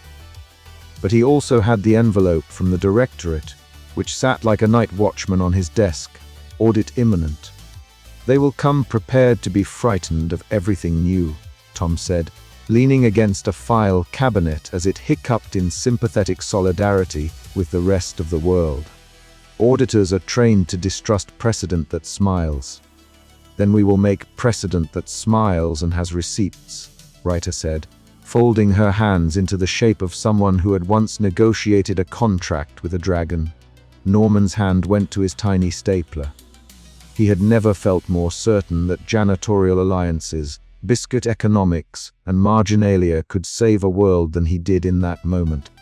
He also felt, beneath the certainty, the cold, thin thread of fear that anyone who kept their life glued to lists would feel when asked to improvise. The week ahead unfolded as a choreography of small surreptitious heroics. Rita called in favors. Midwives agreed to testify about the improvised brilliance that often saved infant lives in hospitals where paperwork had not caught up with circumstance. A teacher from a small town prepared a statement about a day she had given up a prep period to feed 3 families after a flood. Tom found a man who cared for stray dogs and persuaded him to describe in a sworn testimony why good enough had saved a neighborhood. Misha, Enoch wrote in faded pencil, an account of an old council meeting in which a decision had been delayed for a committee that never met, and that delay had prevented a rash conclusion. Azra, oddly moved by the human testimony, agreed to provide character references for habit and improvisation in the register of minor deities. Gideon prepared logs that could not be easily disputed, and Clara fed everyone when they forgot to eat. All of this felt, in the moment, like building something fragile from paper and bread. It was, they all agreed privately, the only thing they could do. And so they did it. They made the thing you can make when official structures are too large to pivot. They made testimony that was both honest and impossible to dismiss at once. When the memo announcing the audit returned to the directorate's files with the faintest flourish of ribbon, Norman understood that they had bought themselves a different kind of problem. They had made themselves visible in ways dangerous and necessary. Somewhere, a cadre of auditors put on their best suits and practiced looking appalled at new ideas. The directorate, which had been content with its stamp straight order, was preparing to examine the department's minutes with the sort of scrutiny that made old rules feel like a comfort and new ones feel like a treasonous novelty. Norman, standing in the doorway of the archive with a folder of brittle testimonies, felt very small and very large at the same time. He realized, with a clarity that made the inside of his chest sound like a teacup, that alliances were not grand proclamations but small, stubborn acts, a biscuit offered, a paperclip traded, a ledger read in the half-light of a basement corridor. The allies they had gathered were not the sort of people who wrote manifestos.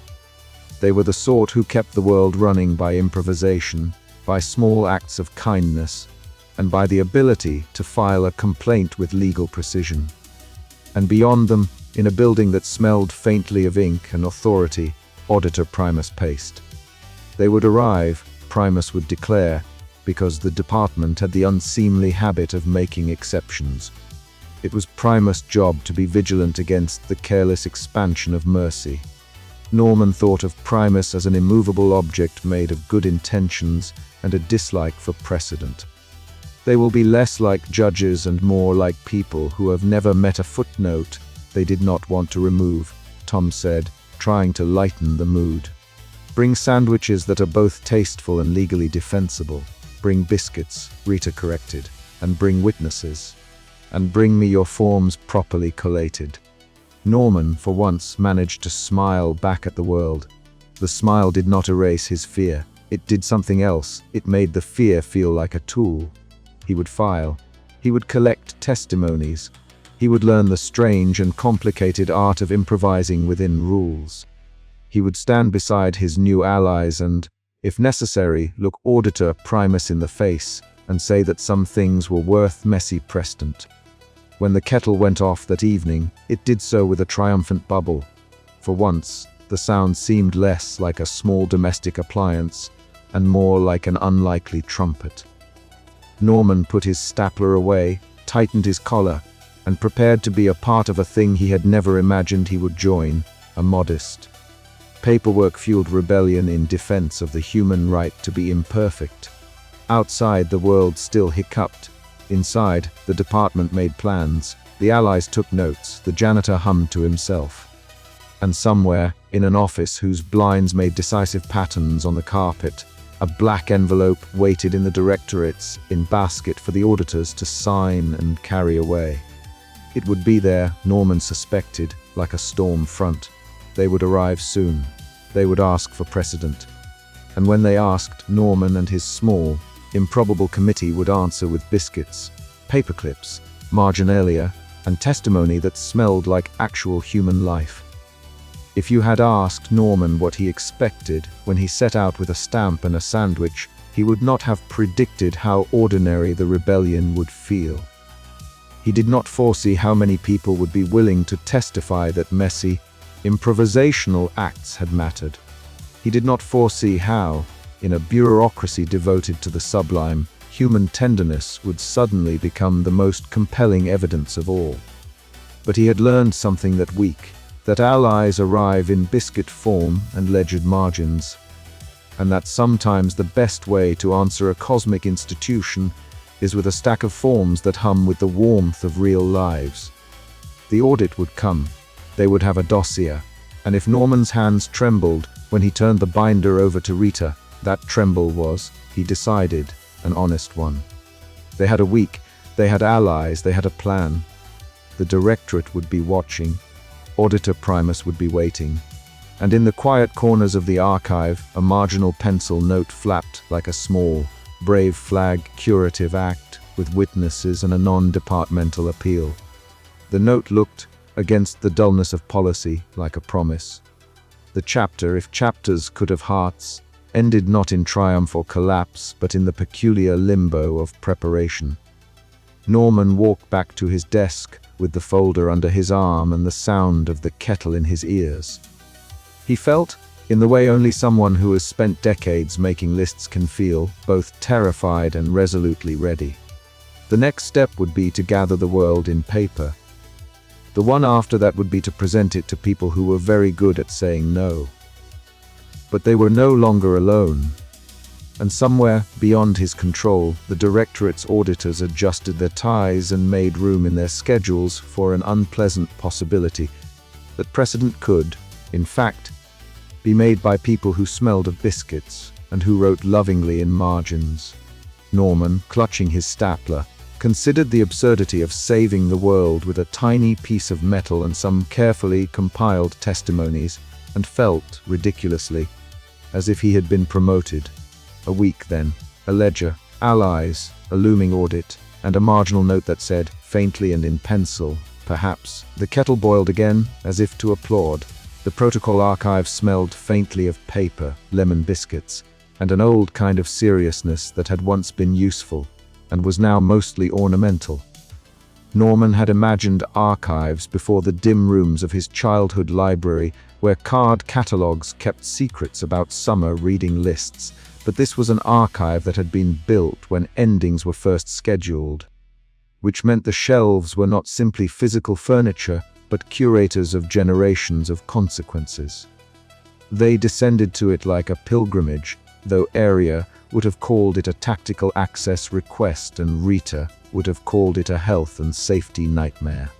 Hal led the way, his boots whispering on the metal stairs, Gideon trailing with a satchel of cables and a face that had learned to show too many emotions at once by way of diagnostic quirk.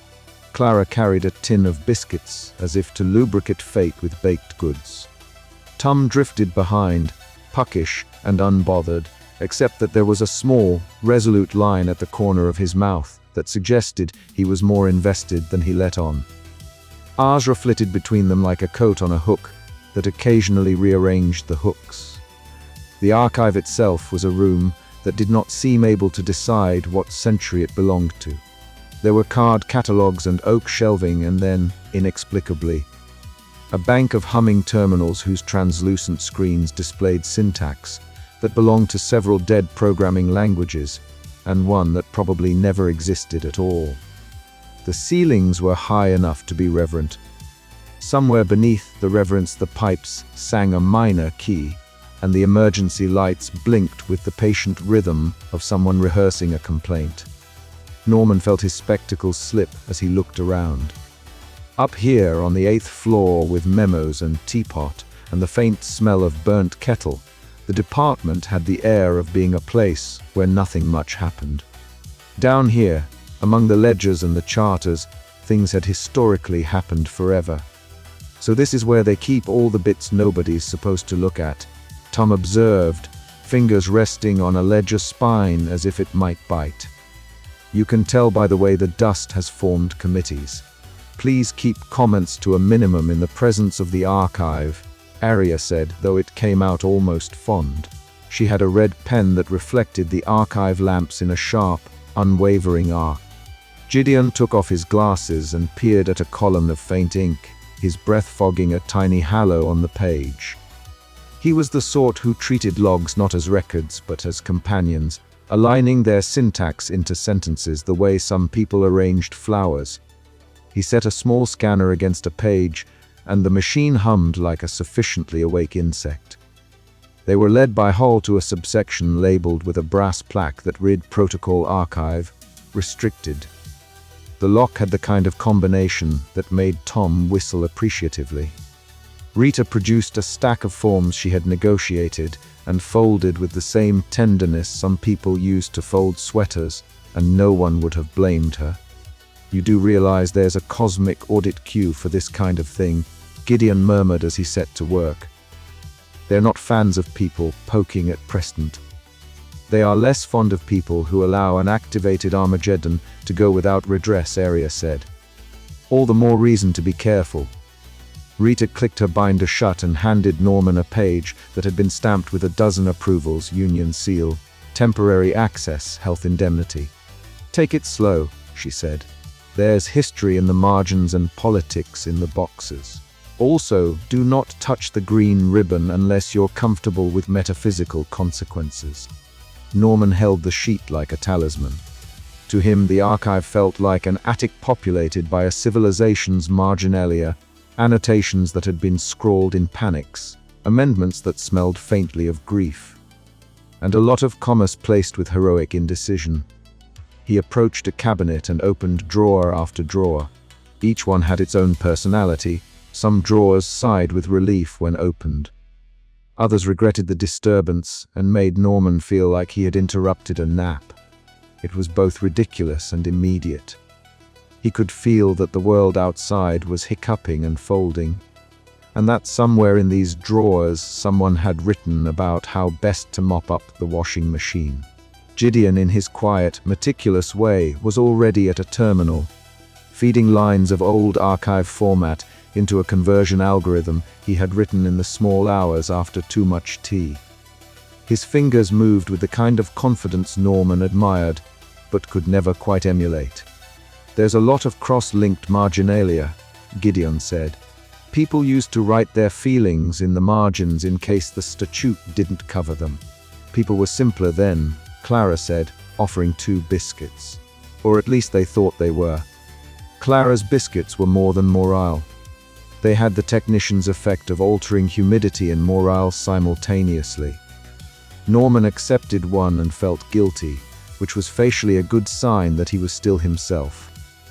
Azra perched on the edge of a reference table and watched Gideon work with the faint amusement of someone who had once rearranged a constellation for the laugh of it.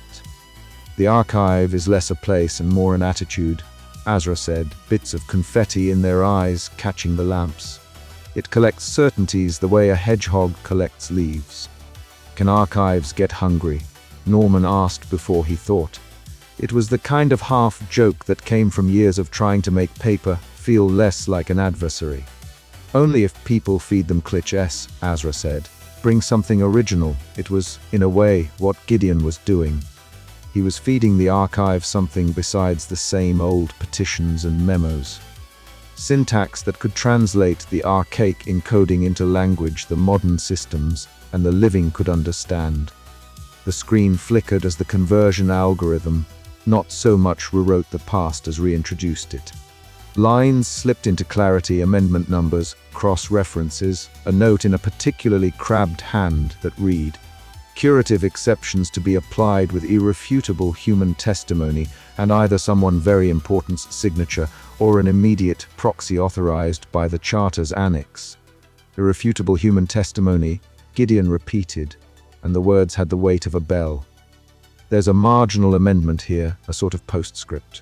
It's obscure, it looks like someone tried to hedge certainty with poetry, but it's real. Norman felt his hands go cold. "So we can?" he asked. And the question stopped short between them because the rest was the kind of thing one was not supposed to say out loud in a room where the past had been cross-indexed for future use. "Potentially," Arya said. "But it requires precedent, testimony," and she tapped her lapel pin as if summoning authority, a proxy in an order that is rarely invoked. Rita snapped her binder open and rifled through notes. "Someone very important is notoriously elusive. They accept petitions via a set ritual. A proxy signature is permitted, but only if the proxy is recognized and the testimony incontrovertible.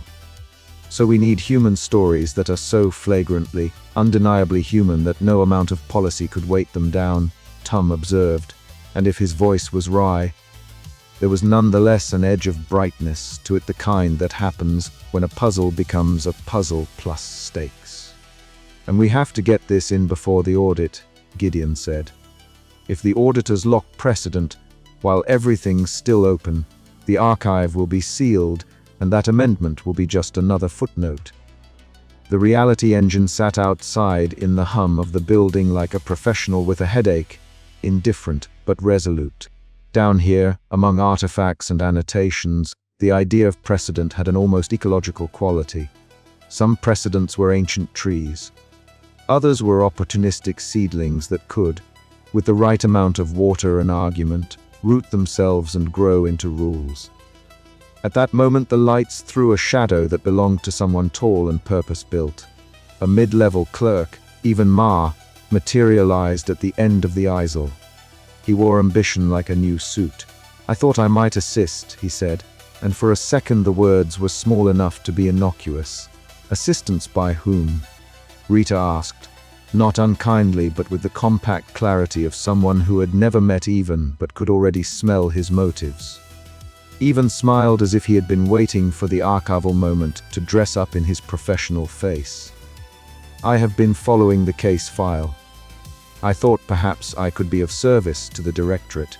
The Directorate is not taking volunteers of the undisclosed ambition sort," Arya said. "Work is allocated through channels." Even's smile flickered. He stepped forward and his hands landed on a restricted box with a casualness that was practiced. "A small favor," he said. "Surely we can be expedient in times of crisis." Efficiency Rita's hand closed on a binder as if it were an animal she had interrupted mid-mischief. "Efficiency is not a free pass for opportunism," she said. "You'll need the proper authorization. Temporary access doesn't mean temporary ethics." Hull put himself between Ivan and the box in a way that was more territorial than confrontational. "Access is through Sir Barrow's log," he said. "I can't authorize without coordination." Even browbeat them with the practiced ease of someone who had swallowed a primer on rhetorical climb. "This is a chance to prove one's initiative," he said. "Auditor Primus respects decisive actors." A silence fell like a page turned too fast. Norman watched the exchange and felt that strange animal in his chest that was neither fear nor pride, but a small and growing conviction that things required more than doing procedures by the book. This, he could say, was not the book's fault. The book had always been a repository of human attempts to make sense. It had not expected ambition to look so tidy. Tom's smile dropped. "Primus has been less disposed to heroics lately and more to precedent," Tom said. "If you try anything less than scrupulous, even you'll find the Directorate's disapproval is very literal."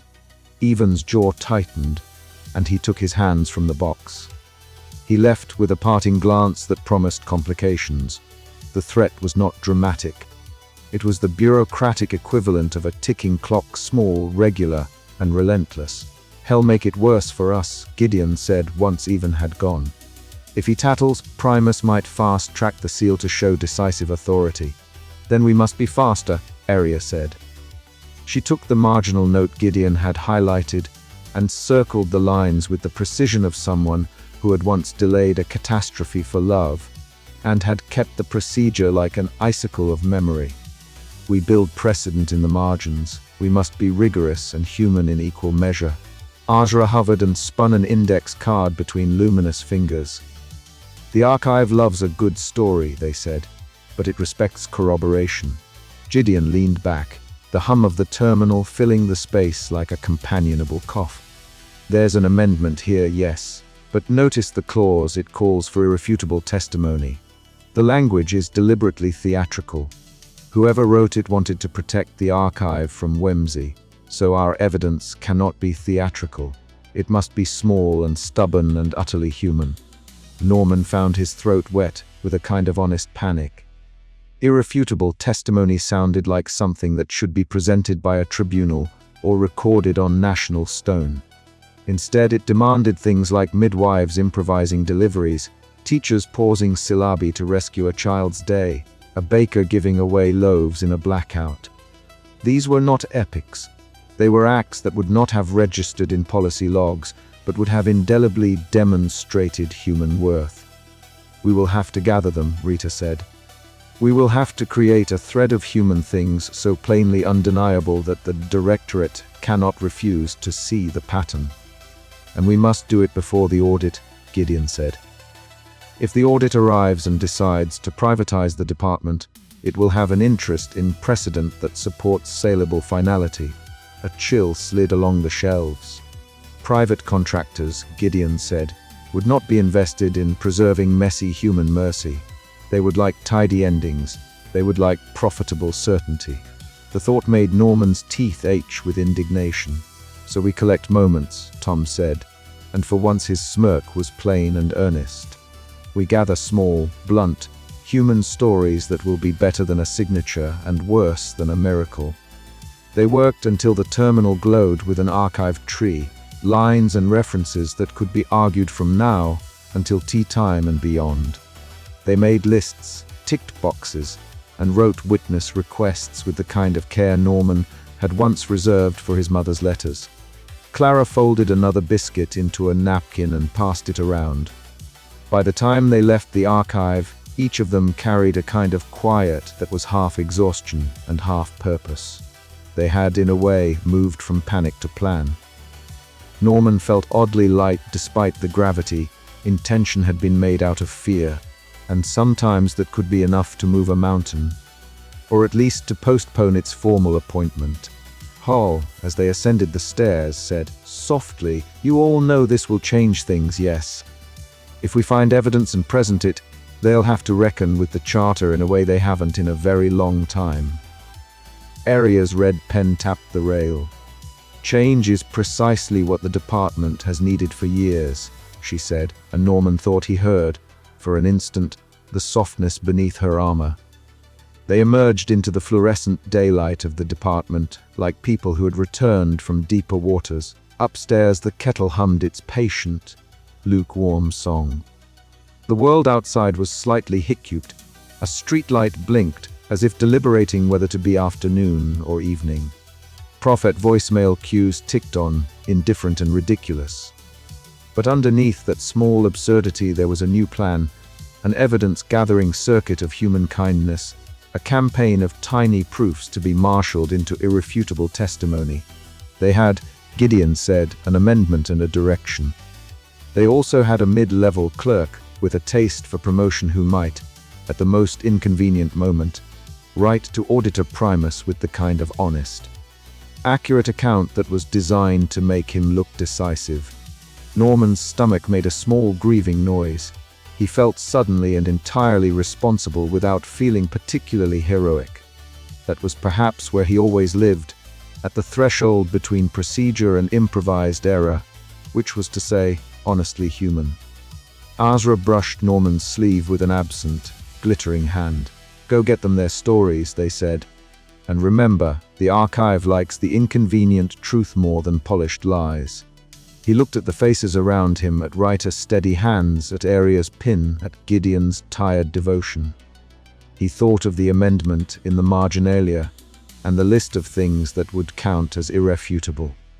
He thought of the midwife he didn't know and the teacher who might bend a schedule for a child's sake.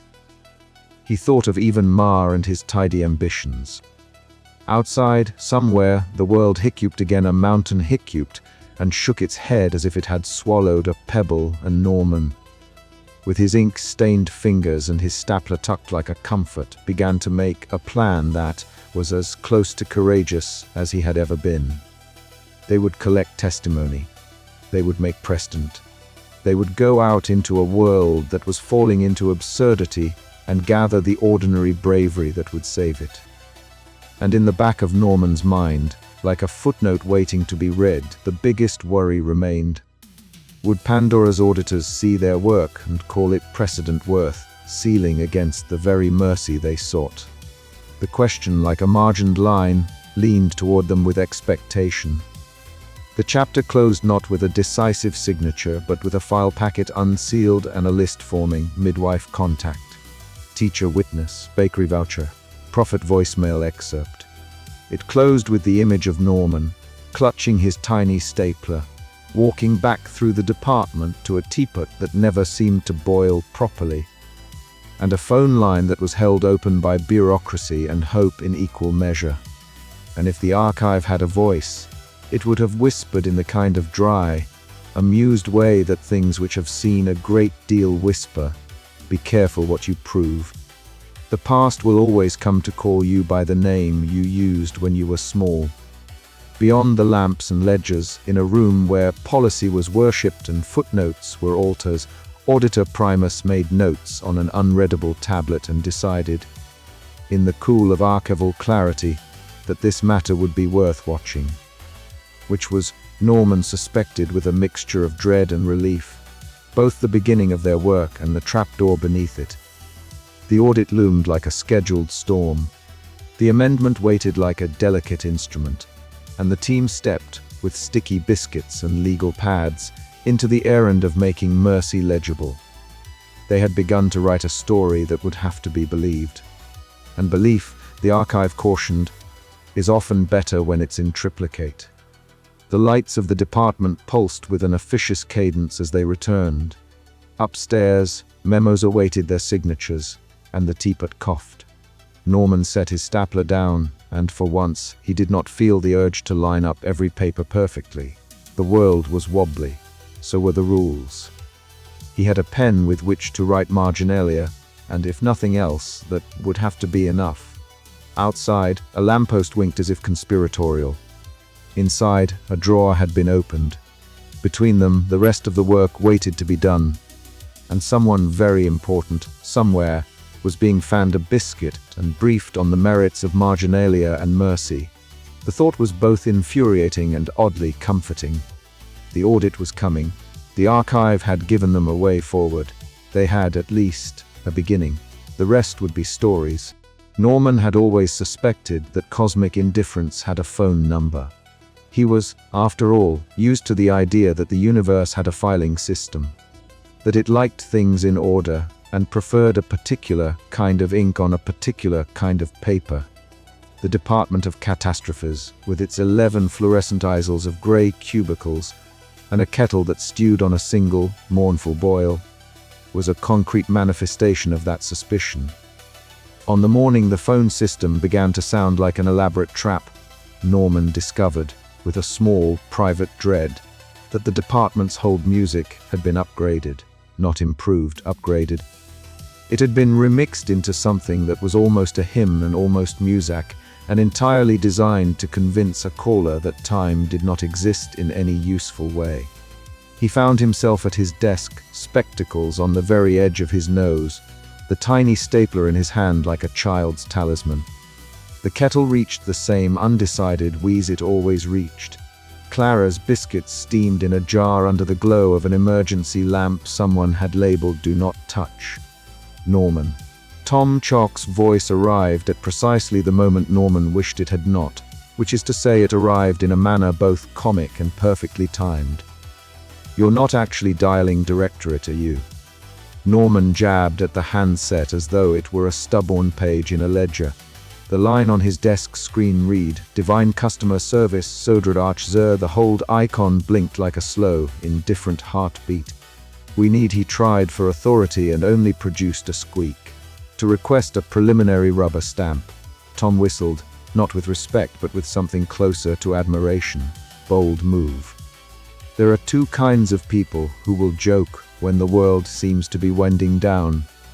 The ones who use humor as a shield and the ones who use it to gauge the situation. Tom applied it like a protractor. Norman, who had been born and raised on forms and punctuality, had been trying to use it like a safety harness.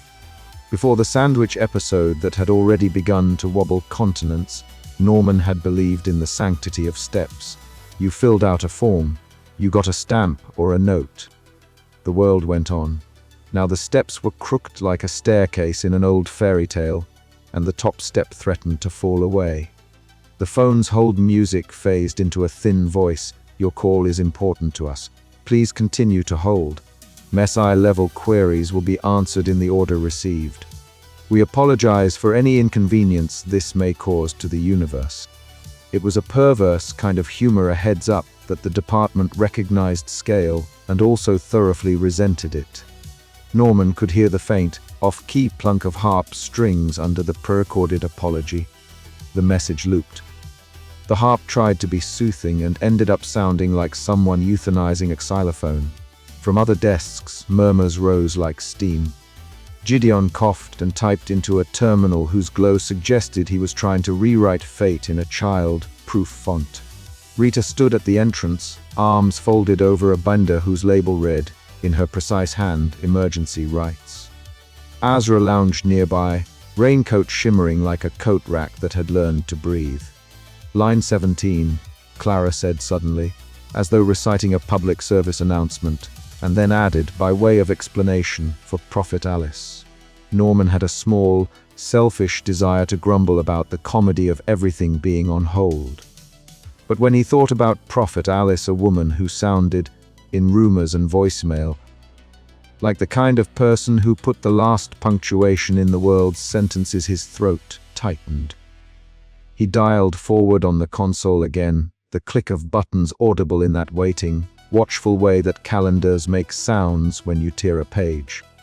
On the line, Prophet Alice's message greeted callers with the wary patience of someone who had been interrupted by human supplicants for longer than most civilizations had lasted. "You have reached Prophet Alice. If this is an emergent revelation, press 1. If this is a minor curiosity, press 2. If this is the end of the world, press 3.5 and leave a message after the tone. Your patience is a service to us all."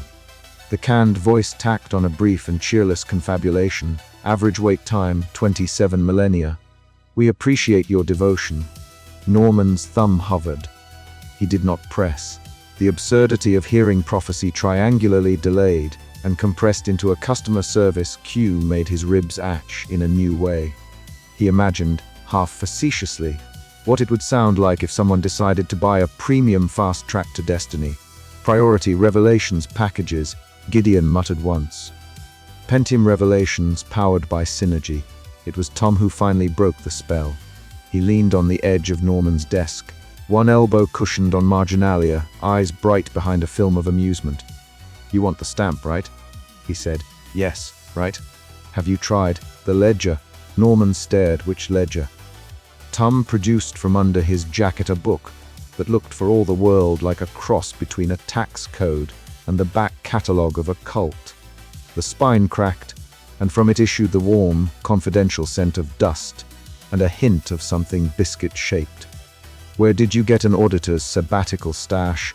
Tom said with a smile that suggested he had once pocketed a less ethical prophecy, returned it, then repurposed it as a bookmark.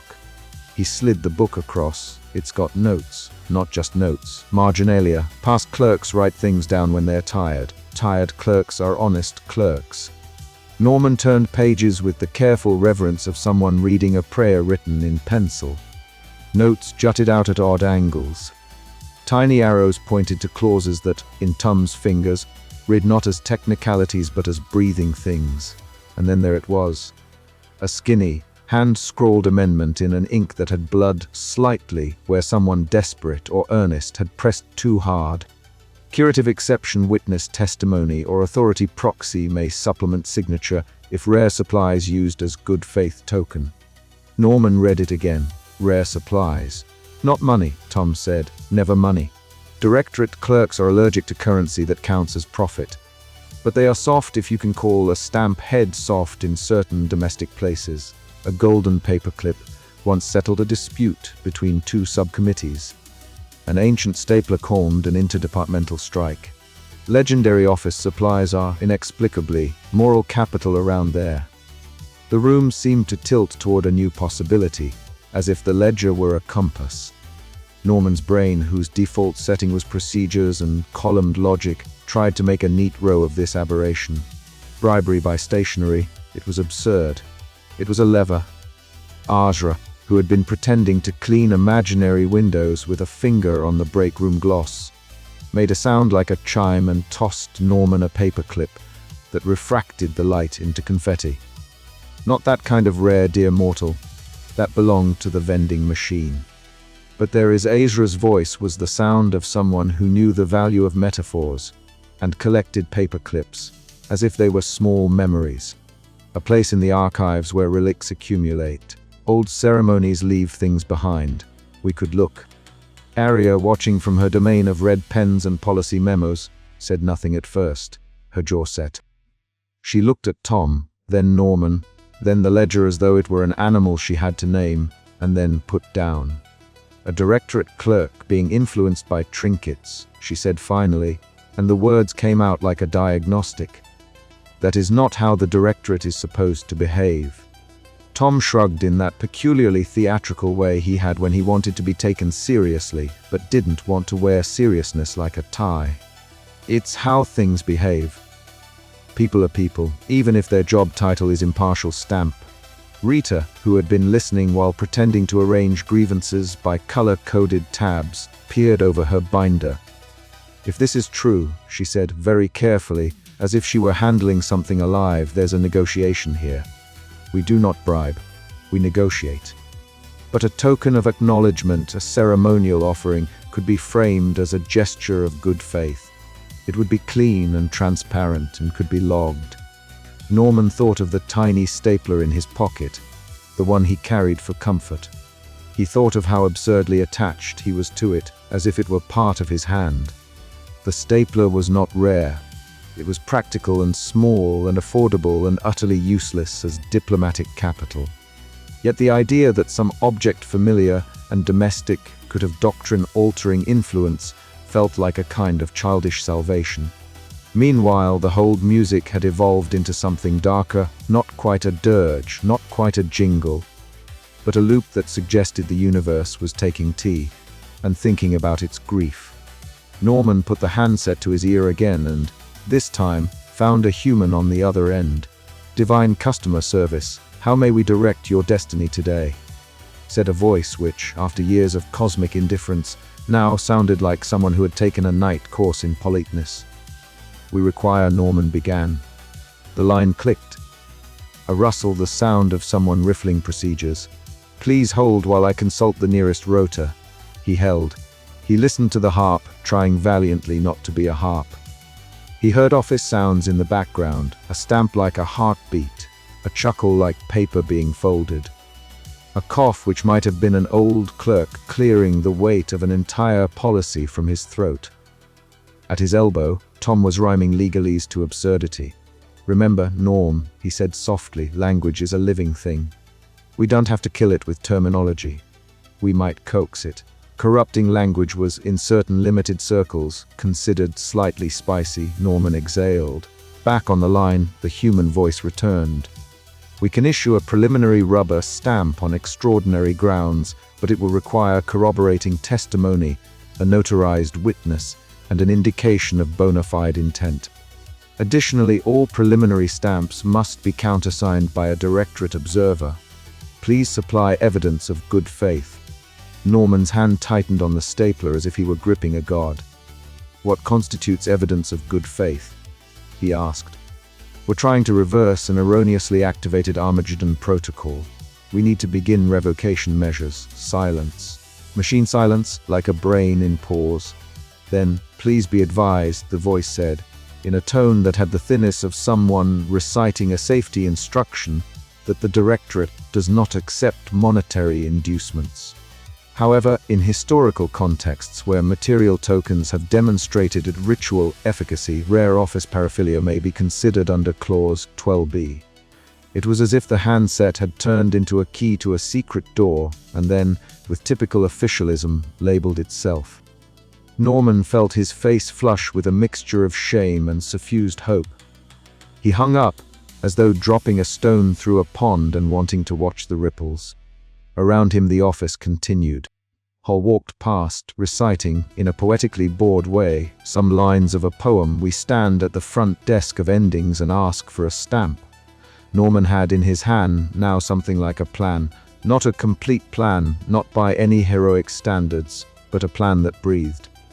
He would retrieve the ledger, he would consult the archive, they would locate a suitable historical token, and they would request a preliminary rubber stamp again, this time with proof of intent and ritual. They would attest to the messy human things, the midwife, the teacher, the last-minute mercy. They would show the Directorate that the world contained small, stubborn kindnesses, and that those kindnesses mattered. But there was a problem. Bureaucracies do not like to be surprised. When surprised, they tend to tighten like a fist. And now that their activities had left traces in the log files and in the ledger's margins, some part of the Directorate somewhere black and severe had probably registered. Tom's hand-annotated page had been private. If it had ever been seen, it would read like a confession. The ledger had traces of dissent. A clerk was making a report. Norman could feel it like static in his teeth. He imagined, with a hollow deflation, Auditor Primus, a tall, blurred figure who thought in statutes and stamped in silence. If Primus woke to the scent of an attempted deviation, he would come like a storm wrapped in paper. Rita, seeing the change in Norman's posture, closed her binder and put it under her arm like armor. "If the Directorate is notified," she said, "we need to be ready to show cause. We need evidence. We need witnesses. We need a script that is human and not merely technical. And we need an object," Tom added, "something with provenance." Ajra clapped once, an unnecessary but delightful sound. "I can acquire, not procure, acquire. There is a place where the remnants of ceremonial office supplies drift. You will feel faintly sentimental standing among them." Gideon, who had been listening with the intensity of someone who heard an algorithm name its most intimate fear, raised his head, eyes like small screens. "If that place exists," he said, "it will be a matter of access logs and privileges. The archive does not like ghosts. We will need a token of our own that is both practically catalogued and ceremonially presented." It was a cascade of prerequisites: the token, the testimony, the countersigner, the witness, the notarization. Norman's mind, true to form, wanted to lace them all in columns and ticks. Instead, he found himself writing a marginalia plan on a sticky note, the kind he used for shopping lists and sonnets. And then came something that made his chest ache in an inconvenient, private way. Clara slipped a biscuit across the desk toward him. "It was warm and buttered and ridiculous for courage," she said. "And calories?" He smiled, and the stapler in his hand felt suddenly like a small, beloved fact. There was, of course, a romance to the notion of small acts changing large things. It was half what novels were for and half what soap operas promised at commercial breaks. But the truth was closer to an accidental symmetry. Norman wanted to save the world because he wanted the next small, ridiculous thing: a walk past a hiccuping fountain. A biscuit shared with someone who laughed at the hold music to exist. It was both noble and petty in splendid combination. By the time the sun outside the atrium curtains made the office windows squint, Norman and Tom and Rita had a roster. Azra would take a reconnaissance through the dim corridors of ceremonial forgetfulness. Gideon would attempt to trace access points in the archives. Arya would grudgingly, with the economy of someone who had spent a career making lists into laws, arrange for a formal request slot at the customer service desk. And Norman would prepare testimony. They would collect 3 human stories: a midwife's improvisation, a teacher's reckless compassion, a prophet's small mercy. They would compile them into an attestation of messy goodness and present them alongside a ceremonial token. The problem, which had the unhappy habit of being the defining feature of their lives at the moment, was that any movement was movement that could be seen. If the directorate noticed an attempted deviation and decided to open a formal review, they could lock down the revocation queue with an irrevocable seal. It was like pushing a loose tooth too soon. You had to rock it gently. You had to coax it. You had to make the universe think it was its idea. Tom knocked the ledger shut with a satisfied little noise, like someone closing a book after a dinner party. "Well, get it?" he said. "We may need to trade a biscuit for a paperclip on the way, but well, get it." Norman looked at the stapler in his palm and thought, for the first time in many years, that a stapler might not be a thing that kept order. Maybe it was a thing that held together the edges of an entire human stubbornness. The phone rang again, and this time the line was brief. A clerk's voice said, "Please be advised that the revocation queue is under temporary review. Members are encouraged to submit evidence of compassionate precedents." Norman felt the air in his lungs tighten, like a belt in a cramped coat. The department's body had shifted. The words "temporary review" were an elegant euphemism for "we may lock this forever if you do anything suspicious." He looked at Arya. Her red pen rested against a memo like a tiny sword. She met his gaze, and in her face he saw something that had been increasingly present in the last weeks. The locks on her professional composure had begun to show the rust of personal regret. She nodded once, a motion like the closing of a file and the opening of a small, secret door. "We go carefully," she said. "We gather evidence. We show them that the human world is worth the cows of exception." Norman picked up the stapler, without thinking of rank or precedent, stuck it in his pocket like a knight taking his sword. That evening, as the city outside hiccupped, lights dimming and then correcting themselves, taxis stopping mid-turn and resuming with bewildered hunks, Norman wrote the first testimony. It was not legal. It was not even properly formatted. It was, instead, the thing he could do best, a marginalia of feeling, a small, typed note that confessed how a midwife had sewn a newborn into life with a paper towel because the clinic had no linen. How a teacher had stayed after school to dry a child's tears with the sleeve of her cardigan. How a prophet had, in the middle of an otherwise automated reveal, timorously told a mother not to worry and then been placed on hold by the machines. He signed it with his full name, the precise columns of his job title, and then, with an impulsiveness that felt like prayer, with the name of the person he liked most in the office and who might, if the world kept its shape, one day like him back. He sealed the envelope. He placed the tiny stapler atop it, not as a bribe but as an emblem. He had, at last, made a piece of evidence that looked like him. There was, as all good stories know, an immediate and terrifying consequence. The log on Gideon's terminal pinged. An automated alert suggested that an irregular attempt to file compassionate testimony had occurred. Somewhere, in the sublimely cup and saucered offices of the directorate, an eyebrow was raised. The department's internal chorus of hold music swelled, as if to say, "You may proceed to the next stage, provided you are prepared for the bells that follow."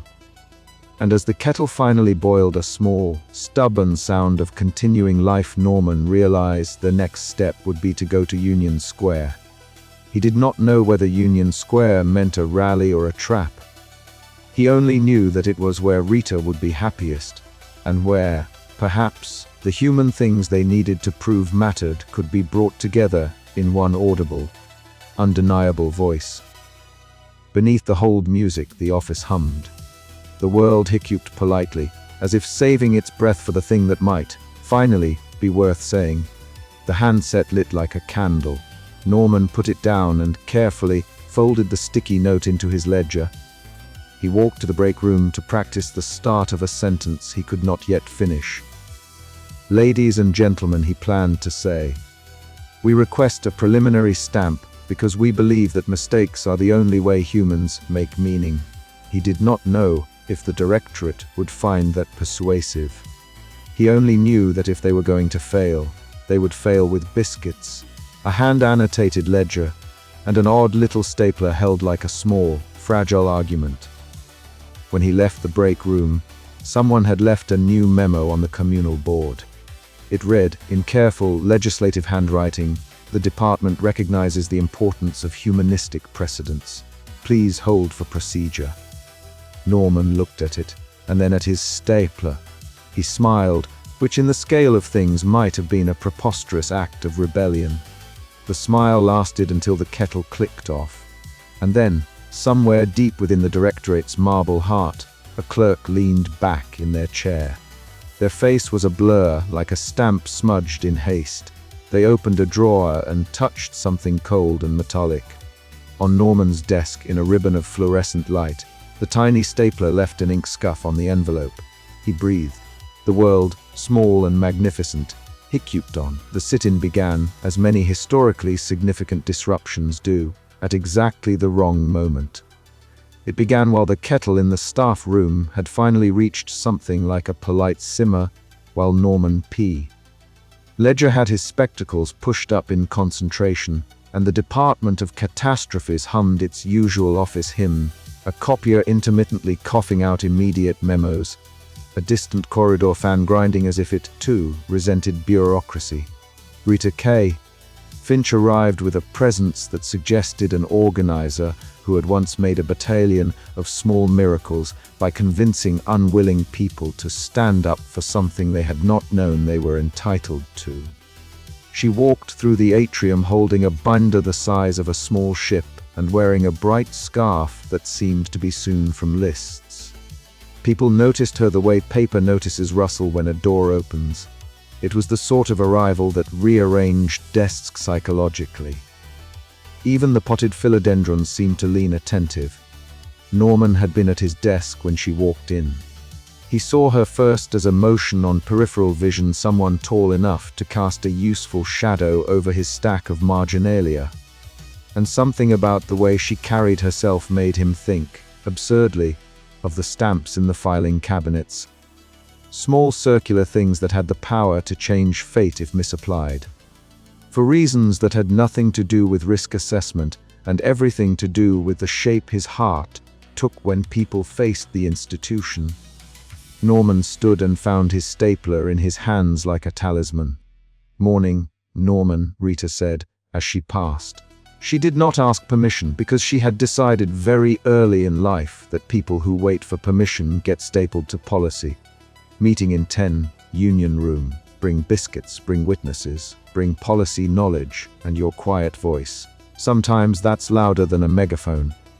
The meeting space Rita chose was a conference room with a name so grand it suggested a smaller planet, Union Square. It was ringed by tall windows that never quite opened, and it had a boardroom table so wide it required a small internal travel advisory. At one end someone had taped a faded poster that declared, with the fervor of a faded evangelist, "Know your rights," within a margin for error. By 9:30, the room had filled. Clara brought biscuits, as she always did, and the biscuits were obviously a matter of policy and moral equally. Sergeant Holbrooks shuffled in, his uniform starched and his voice soft. Tom Chalk drifted in with a smirk and a pocket-sized thesaurus in his hand, the smirk brightening the space like a tiny sun. "Meh." Enoch, who usually kept his counsel and his mop to himself, appeared as though the mop had decided it finally had a purpose outside of waxing existential flaws. Aria Vost arrived last. She always arrived as if she had somewhere to be besides the present. Her blazer was immaculate. The bun on her head was the kind of bun that could be used as a dry run for seismic cables. Her lapel pin, a tiny calendar, glinted like a constable's medal. She carried a red pen, which clicked when she put it down on the table, and the sound sounded like attendance taken at the tribunal of the world. The sit-in was not a violent thing. There were no banners hacked from old memos, no theatrical stagecraft. There was only, rather, a long, exasperated middle finger raised by people who had been told for decades, politely and in triplicate, that they existed to administer endings with fairness and precision. They had been told that to have a civilization you needed schedules, and to have schedules you needed someone to sign. Writer's point spoken in the neutral but steely voice of someone very practiced at negotiation was simple. We can do our jobs, and we can do them right. That includes the right to request forms that undo catastrophe. To do our jobs, we need access. Aria listened. There was a part of her that had spent so long tending the skeletal engine of the department that she had grown protective of its bones. She had championed decrees and delayed small endings when sentiment demanded it. Her past life was not a secret, but it was filed in a place of emotional security that she was loath to open. Now writer's argument opened it. The room smelled of biscuit crumbs and the faint, metallic tang of printer ink. Aria's red pen moved like a metronome between restraint and concession. "We are within our rights to petition," Rita said. "We are within our rights to assemble for bargaining. We are within our rights to pursue humane remedies. And we are within our rights to refuse to facilitate a system that will privatize the end of everything." There was applause. It was, by department standards, lawfully timed. The procedural deputies, people whose private joy was translating clause numbers into legal poetry, took turns standing. Clara recited a regulation about custodial access. Hull described a security protocol that allowed for nonviolent assembly. Gideon, who usually described syntax like it was a liturgy, presented a carefully annotated printout showing that restricted forms might be accessible under certain exceptional circumstances if a labor petition was filed. Gideon had, for all his love of code, a quiet distress in his eyes, the way someone who loves tidy logs looks at a broken server, as if it were personal. He explained the technicalities without flourish. If access tokens are withheld, the union has the right to demand a review meeting. That meeting can be convened within duty hours. It should not, however, be used to subvert protocol. "We are not requesting the subversion of protocol," Rita replied. "We are requesting that the protocol live up to its intended purpose, to protect living things and their messy persistence." Tom made a joke about the messiness of persistence being a bureaucrat's worst nightmare. It lightened the moment, but it did not change the fact that someone in a mid-level office had already seen a chance to climb a ladder with the boot prints of catastrophe.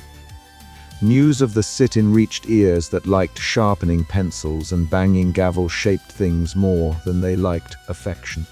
The directorate, which existed to prevent precedent as much as to maintain order, responded not with rhetorical fury but with implacable paperwork. A sealed edict arrived, a small envelope stamped with many stamps that blurred the eyes and contained a single-minute declaration. It invoked an obscure technicality, something titled Procedural Suspension under Quorum Contingency, Clause 9. The seal was a legal honey trap. The clause operated like a mousetrap for morale. Gideon read the text and his face went thin.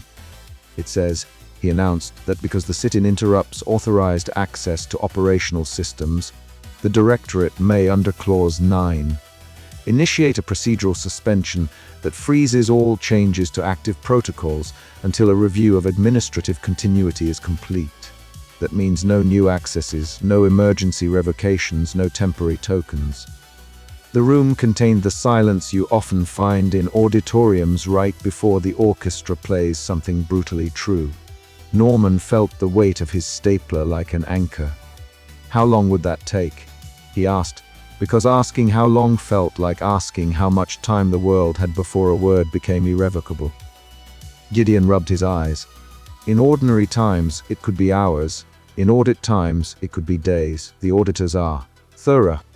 And if the review recommends external oversight, then we are in danger of having the department's remit altered. The hidden danger was not only the freezing of paperwork, it was the potential privatization whispered about on pages with tasteful letterheads. Private contractors offering to manage endings with metrics and customer satisfaction indexes. Such a sale would turn mortal mess into a commodity, and the idea was the sort of economic abstraction that could kill tenderness by contract. Rita had organized her life against such an idea. Aria's red pen tapped the table. She could, by law and habit, order the dispersal of the sit-in. Security could enforce continuity. She could sign the forms that removed rights in the name of organizational stability. She could do what a manager is paid to do, keep the engine humming. But there was the janitor's face in her memory, the man she had delayed a catastrophe for once, years ago. Neither because it was written in a memo nor because it was policy, but because someone she loved had needed the time. It was a memory that had the smell of lemon cleaner and the taste of an apology. She spoke, and the sound of her voice was less like a manager and more like a person deciding to risk the scaffolding of their life on something less orderly. We will not be the kind of department that hides behind Clause 9 to avoid moral decisions. We will not cede the right to measure endings to entities that have no patience for the messy parts of people. Rita's eyes met hers, sharp and grateful. Then we must give them space. We must give them time to prepare a petition that meets both the letter and the spirit. For once, Norman felt something like courage uncoil. What if we frame it as a formal bargaining request? He ventured. It was an ordinary sentence, but the room cheered as if his stapler had flung a tricolored banner. We prepare the petition with witnesses, with human testimony. We file in a way that makes it impossible for the directorate to say we are a mob. We are an organized body exercising a contractual right. Rita smiled in the way of a person who recognizes competence when she sees it. Tom whistled, pleased. Hull adjusted his notepad in a manner that suggested he would rather never have to use force against a biscuit. They set to work in the small ways people who have always negotiated do. They made lists, they assigned roles, and they began the translation of human stories into the dry, necessary language of policy. Norman gathered marginalia, not because he was trying to be clever, but because marginalia was his medium of expressing things that did not fit anywhere else. He collected a scrap of a nurse's note, a brief testimony from a schoolteacher in a hiccuping town, and a voicemail from Prophet Alice that was mostly static and a sentence that said, simply, "We were interrupted. We deserve the chance to finish." He pasted them into the binder with care that felt like love. Everything felt fragile and brilliantly ordinary. Then the mid-level clerk, the ambitious one, appeared. He had the kind of confident stride that belongs to people unfamiliar with moral cost. He produced a second envelope, a formal complaint filed by an external auditor suggesting that any delay in process could be cited as a breach of administrative duty, and that the department might be obliged to involve third-party oversight. His smile was the kind that directly invoked the word promotion. The complaint had the effect of pouring cold coffee over the biscuits. If third-party oversight were recommended by the external auditors, the directorate would have both cause and comfortable report language to invoke privatization measures. The room's temperature dropped a degree. Rita adjusted. She was not naive. We will ask for a temporary suspension of any review pending the submission of our petition, she said. And if the directorate insists on invoking Clause 9, we will request that the review include labor representation. Aria looked at Norman. You will be our steward, she asked. You will keep the petition precise and humane. Norman was suddenly very aware of the ink on his fingers. I'll do it, he said. I mean, yes. Yes, I'll do it. The plan had the elegance of a paper airplane, simple, aerodynamic, and destined to either fly or be eaten by the office plant.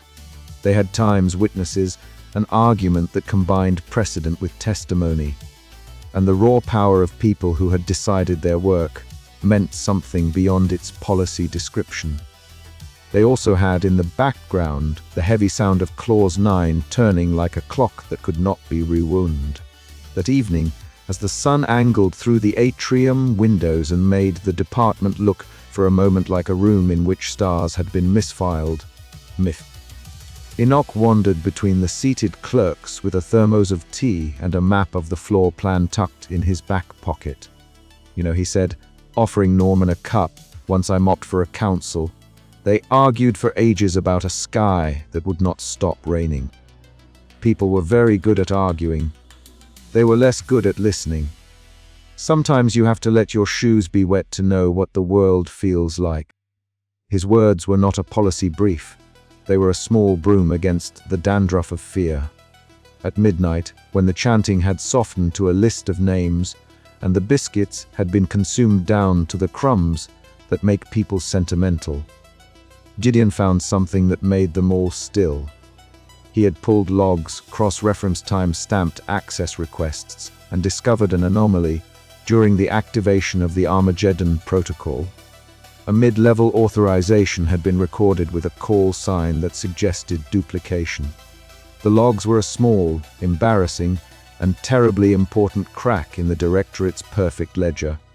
If it could be proven that an earlier authorization had been improperly backdated, the Directorate's moral authority might be shaken enough to prevent a rushed procedural review.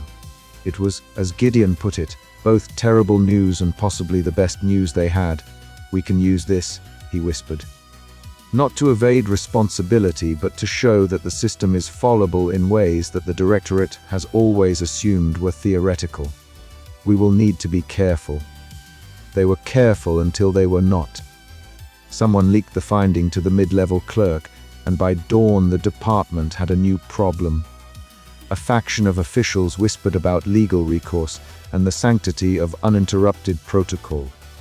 The Directorate, which was fond of preserving its own inflexibility, responded by accelerating a binding procedure, a formal request for an audit liaison to appear within 48 hours. That request triggered an internal cascade of forms that meant the review could begin in earnest, and the Clause 9 freeze might be enacted by formal vote. That was the cliff edge. A formal vote would allow no room for the kind of messy testimonies they had been assembling. It would let golden contractors, if the audit recommended so, submit tender documents for the management of endings. Everyone present felt the shape of that future like a cold hand. Rita moved quickly. She stood and presented the petition to bargain, cleanly compiled with Norman's marginalia and the testimonies assembled that night. She filed it with the clerk, who would pass things along to the Directorate. The petition, in an ordinary world, would have been enough to trigger dialogue. In a world with Clause 9 in circulation, it would be one more thing for the auditors to consider as evidence that the department's personnel were responsible actors. Aria, who had watched the room like a captain watches a storm, made a choice that stunned a few and warmed others. She walked to the atrium doors and, with the procedural gravitas of a woman who could have called security and taken the moral easy way out, she opened them.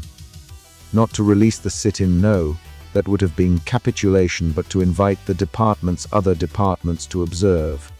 She made a public record. The invitation had a consequence she had not fully anticipated. Watchers came. People from other floors, clerks who rarely left their cubicles, auditors who usually spoke in the inflection of policy numbers, all pressed to see what the fuss was about. They filed into Union Square and sat politely around the outer circle, biscuit crumbs on their lapels. The atmosphere became a town hall, a microcosm of the department's conscience. As they watched, Norman stood and told a story. He did not read from the petition. He told of small things, a teacher whose scheduled reading was cut short by a hiccuping town, a midwife who had to improvise in a city where timing was the only law that mattered, a prophet who had been held in voicemail long enough to forget the tone of her own voice. His voice was not authoritative, it was ink-stained and tired and human. The tale he told made people shift in their seats. When he finished, there was applause, the kind of applause that had the weight of many small sympathy signatures.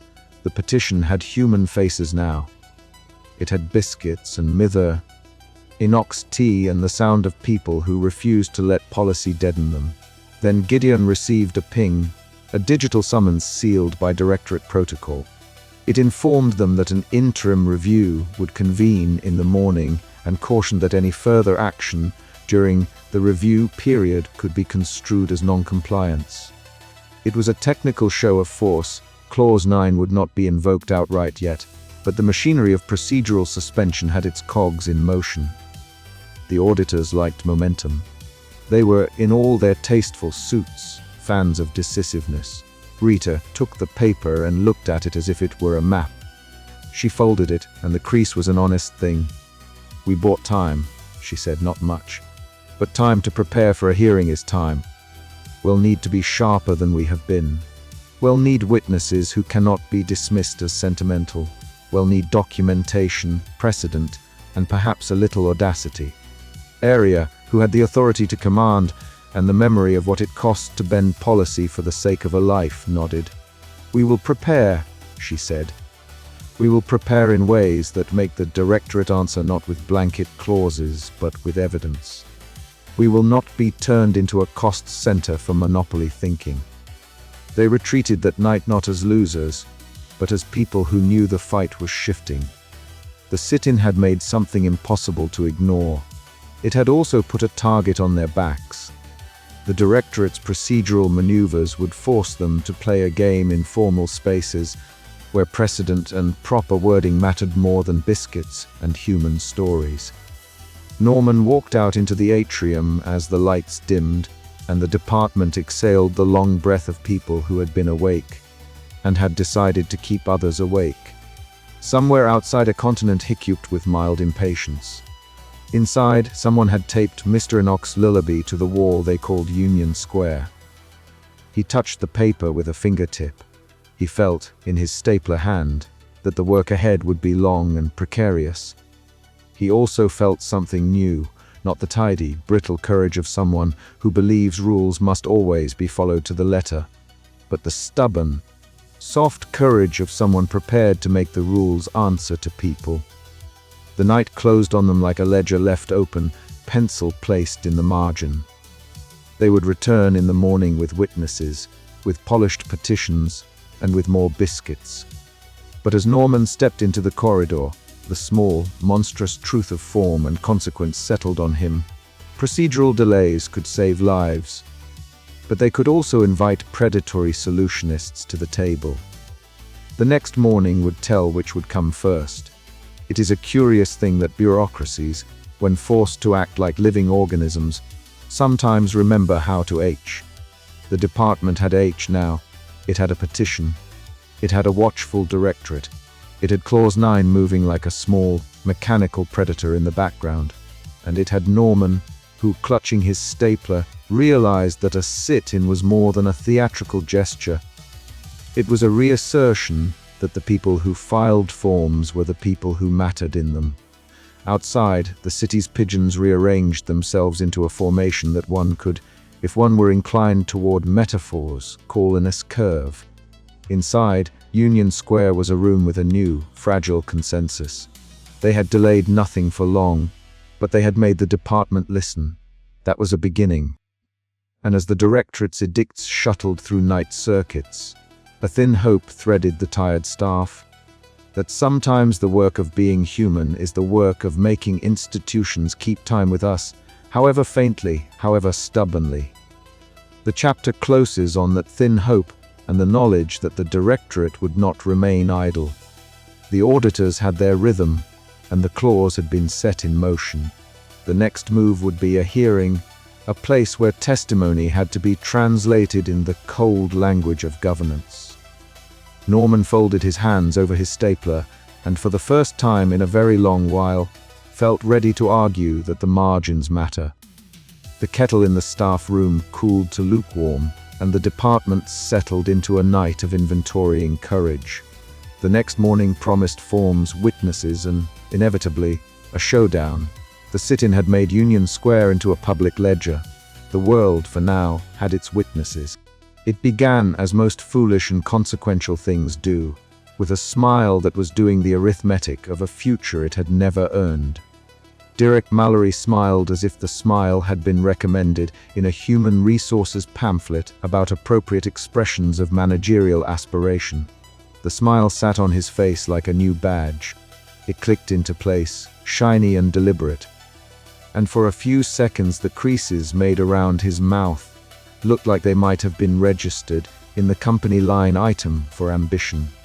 Derek's desk was one of those small, strategic islands of order in the Department of Catastrophes, a place where pens were aligned by brand, not mood, and where the paperclips, when not being used to secure tragedy, were sorted by weight. He kept a calendar that congratulated him for every time had notched a discretionary recommendation. For 2 years he had watched the slow, fussy tumble of serious work through the department, the way a file could be coaxed into compliance by careful marginalia, the way a supervisor preferred a certain shade of red ink for denials. He had a ledger for the missteps of others. There was, if one looked closely, an alchemical thrill to transforming a small oversight into an opportunity that could be worn as an epaulette. What Derek wanted was not secret. He wanted promotion, a uniform with a newer cut, a key that opened doors with a polite swell of authority.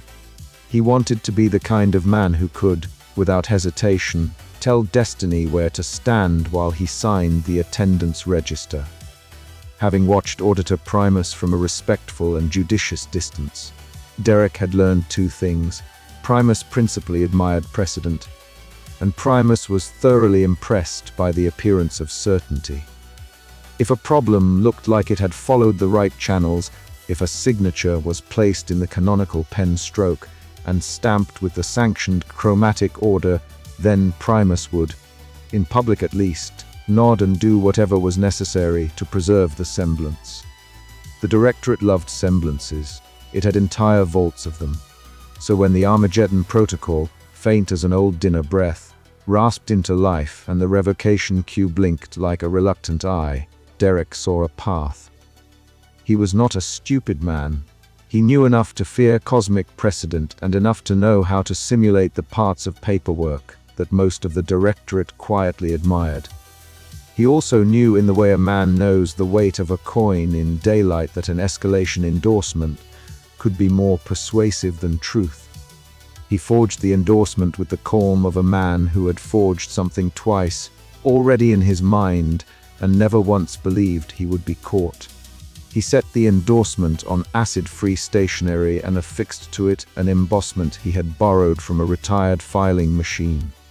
He worked late one night when the tea was gone, and the kettle in the staff room had been forgotten like a last prayer. The building hummed with the exhausted electrical patience of a place that had scheduled endings for so long it had developed taste.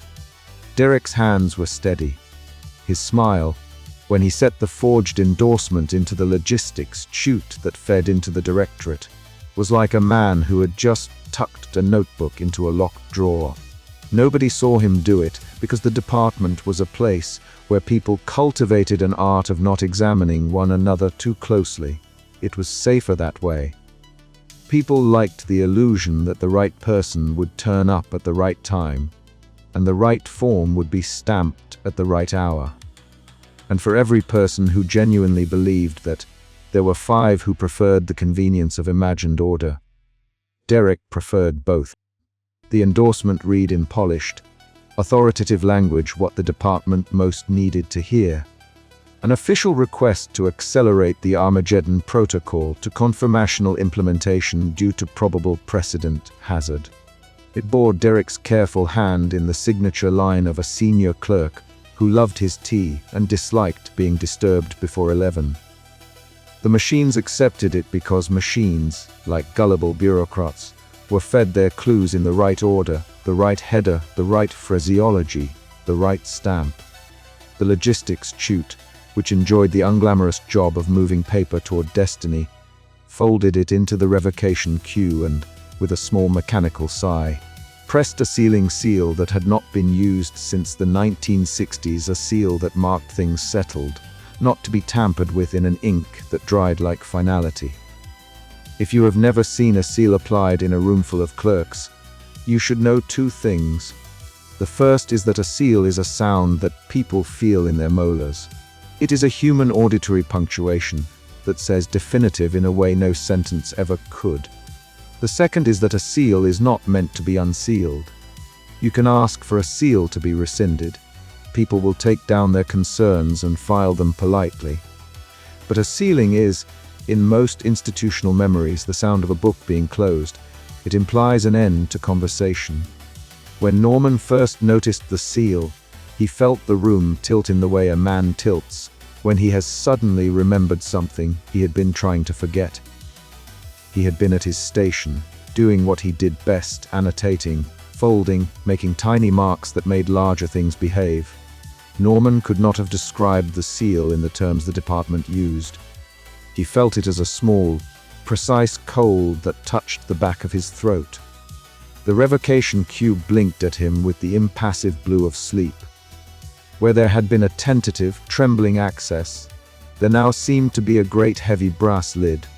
Norman's hand went to his spectacles and found they were already sliding. "That isn't right," he said, which is how he usually announced impending doom in the genteel, undercommitted register of someone who would rather dissent in a memo after tea. People heard him because something about his voice had become a signal in the office, the way a kettle whistle once had been. Aria looked up from her table of memos as if she had been expecting exactly that phrase in the moment she didn't know she had been waiting for. Tom Chalk rotated his chair and made a noise that might have been sarcastic but, in the circumstances, might also have been a tiny alarm. "Who sealed it?" Norman asked. He sounded like a man who had discovered a single misshelved book in a library and knew that misshelving could metastasize. Clara, who had been counting biscuits, frowned and rotated her head as if her neck might not be able to reach all the angles of suspicion. Gideon tapped a console and watched log lines scroll with the same tenderness with which a man checks his own pulse. "It was accepted by the Directorate Relay at 0802, he said, "and there is an endorsement attached." "That's impossible," Rita said, because the ethics of an endorsement in this department were, in her own anatomy, a matter of devotion. Endorsements have to clear 3 verifications. "Not if the right machine says yes," Tom said. He had the habit of stating uncomfortable facts as if making a clever aside. "Who endorsed it?" Norman asked again, because he was human, and the human thing is to ask the question you think will fix everything. "The endorsement bears the hand of Donovan Verity," Gideon said, and the room fell into a small, shocked silence. Donovan Verity was a senior clerk who did not, by reputation, falsify anything except compliments about his own tea time. He had once admonished Norman for folding a form at the wrong angle. "Donovan," Aria said. Her red pen tapped like a timepiece. "Donovan would never accept he signed it at 9:09 and didn't leave his office until noon," Gideon said. "The signature is a copy." There was a brittle sound in the department then, something like a clipboard snapping. Someone had invented a way to cheat the music the directorate liked to hear. In the moment the forgery was disclosed, there were 2 kinds of people in the room. Those who saw it as a crime and those who saw it as an administrative art. Norman, who had been raised on rules and the peculiar holiness of marginalia, stood squarely among the shocked. "Then it's a forgery," he said. He had never said the word with such authority. Derek Mallory, who had arranged his ambition with great care, had watched the seal be applied from his office like a conductor measuring the precise length of a rest. He had expected appreciation. He had not expected a floor giving way. Somewhere higher up an apparatus, the size of historical inevitability, the directorate noticed the mudline of alteration. Auditor Primus blinked the way a stamp does when it is rubbed. Primus did not theatrically stamp a document and then shift a file to the left for effect. Primus reacted as a human might if a very old and clean houseplant had been moved in the night. The directorate's response was swift and elegant. An administrative hold marked investigatory lock escalation pending descended over the revocation queue like a net. It could be appealed, but appeals had to pass through an unsettling number of steps and through forms that insisted on being precise about the color of grief. They've put an investigatory hold on everything, Rita said.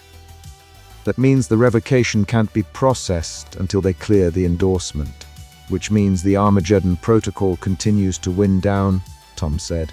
We might have hours, we might have less.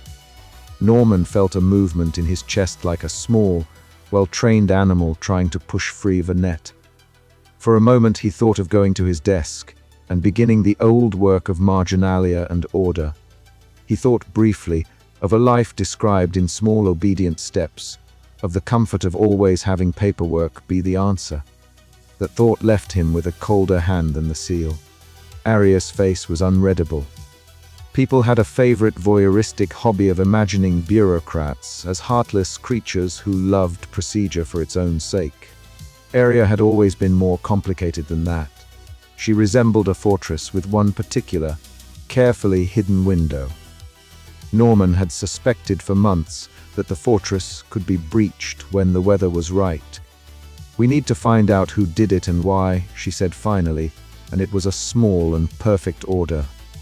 And if it's internal, if it's one of our people, we're going to have to be careful. The directorate will use it as an excuse to tighten everything. It was Aria, against her own institutional training, who first admitted a truth that made the room tilt plastically. In the hush that followed, she turned toward Norman, as if she had chosen him because the gesture was the least invasive of all the invasions she could make. There was a time, she said, when I delayed a minor regional protocol to save someone I loved. It was a breach. I wrote the memo for it and filed it under emergency compassion. I paid for it in paperwork for years. Her red pen stilled. I delayed the protocol. I lied on a form, Norman. I thought I was doing the right thing. It cost me my promotion, and it taught me how to do what was necessary when the rules fail humans. The admission fell into the room like a biscuit into tea, inevitable and oddly fortifying. Norman didn't know whether he had expected Aria to be a machine. He had not. He had expected her to be more precise, more distant. Instead, she was someone who had once feathered a small lie to save someone. The fact that the directorate had punished her for it did not diminish the rightness of that action. If anything, it made it more luminous. Did you ever tell anyone? Norman asked. Aria shook her head. I told no one. There are better reasons to keep quiet in this line of work. But I kept the memos. I kept the marginalia. In case we needed precedent. There was a tenderness to it, like a drawer opened in a house you thought had only walls. Tom's confession was less theatrical and more small, like slipping a confession into a coat pocket. He pulled from inside his jacket a little folded note, a thing he had written years ago when he was an auditor and believed, foolishly, that the future could be edited by removing a paragraph. He had once suppressed a prophecy because he did not want to be the man who delivered bad news. He had thought that silence could be a mercy. I took a prophecy and put it in a drawer, Tom said. I thought it would never matter. But it did. It involved a birth. I didn't want to be the one who carried the sorrow. I told myself I was saving someone pain. It was cowardice. I am sorry. When Tom unfolded the paper, it was ugly and human and full of ink smudges. Norman looked at it and, for reasons he could not entirely account for, felt the shape of that suppressed truth as if it were his own. The team's stakes, previously academic and procedural, acquired the humid density of personal failure and need. It was no longer simply about rules. It was about the fact that people made mistakes and other people felt them. While these intimate reckonings took place, the department churned with the consequences of the forgery. Donovan Verity, the man whose hand had been copied, turned pale and swore that he had been in his office the whole morning reading memos and tasting his tea for clarity. The directorate's investigatory agents circulated like seabirds, peering at forms and lifting stamps like bones. Someone upstairs, a person who liked tidy outcomes and who was fond of the sound of a gavel, smelled an opportunity. Derek Mallory, confronted quietly by a security officer with the polite suspicion of a man being asked to return library books, tried to maintain his practiced expression of ingrained entitlement. He explained that he had merely expedited an endorsement. He made an argument about streamlining and efficiency that would have pleased a corporate auditor and displeased a man concerned with the health of the world. When confronted with the question of motive, he hedged with phrases like career development and organizational momentum. Even in his defense, he treated the world like a series of boxes his name ought to sit in. The officers took him away politely with the same hands that signed citations. It was all very administrative, but the seal on the revocation queue was an obstacle the department could not simply bureaucratize away. The investigatory lock had inscribed into the system a requirement for an external clearance. Someone very important had to verify the investigation before the lock could be lifted. That meant the team would have to move up a chain of authority that moved like an old ladder and had a tendency to wobble when you put your full weight on it. We could petition someone very important directly, Rita suggested, but they won't sign without evidence. They'll demand a public hearing, and Primus will use it to lecture us on precedent. And the hearing will let the audit know how much chaos is happening here, Gideon added, already thinking in logs and timestamps. It'll give them reason. Norman considered the calculus of harm. The clock in the department, which had the habit of being slightly late every Tuesday, now ran like a stern chaplain. Continent hiccups, which had before been an amusing footnote in the morning bulletin, had become more intrusive. Bridges yawned, markets mispriced things by units of grief, and songs misremembered their choruses halfway through. The world had folded slightly out of shape, and there was a sense that if nothing decisive were done, the fold might become a tear. It was then that a detail of the forgery became a mercy and a peril. Derek, in his effort to make the endorsement persuasive, had used a particular phrase favored by auditor Primus back in the days when Primus was not yet Primus, but merely a senior clerk who liked to be orderly. The phrase read, "to avoid precedent dilution." It was the sort of clumsy bureaucratic charm that made a man look like he had read one too many charters. Primus hated that phrase. It was both archaic and sentimental. Primus' reaction to it was almost predictable. A man who hated sentimental phrases would apply his full weight to preventing their spread. And so Primus leaned forward. He summoned the team to a small emergency council, a room that smelled faintly of old ink and authoritative regret. There was an almost theatrical coldness to his posture, like a stamp trying to be a person. He did not look triumphant. He looked like a man very tired of improvisation.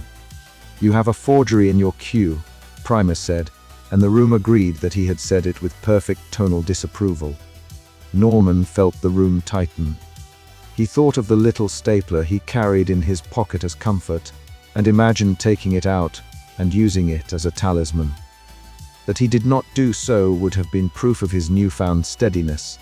But the world preferred spectacle, and he kept his stapler where it belonged, a comfort for him alone. "We can expose the forgery," Norman said. "We can lay it out, but that will be public. The directorate will make an example of us. They'll show the world how a modern department reacts to internal fraud, and they will not be gentle."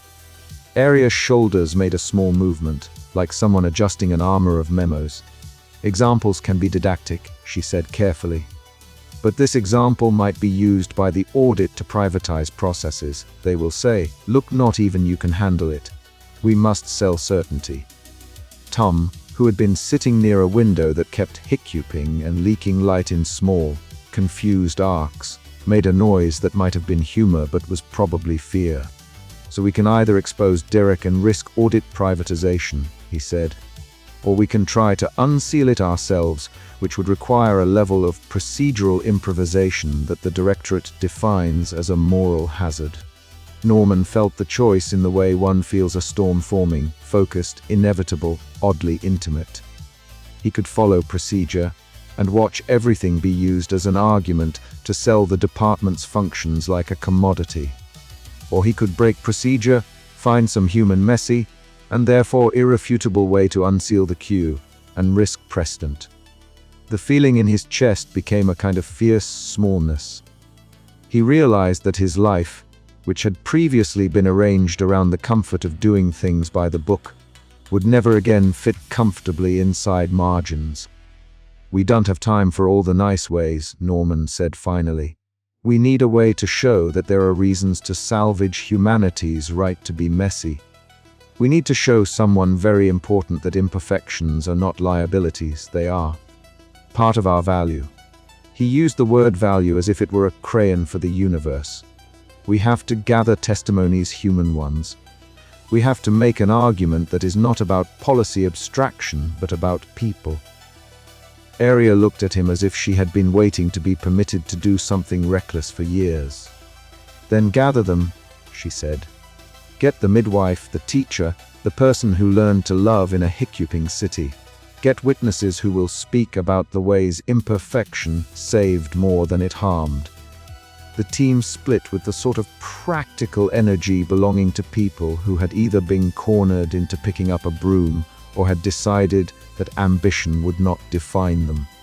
Rita called union favors and gathered lists of worker testimonials.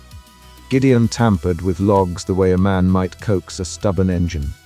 Clara collected biscuits and comfort.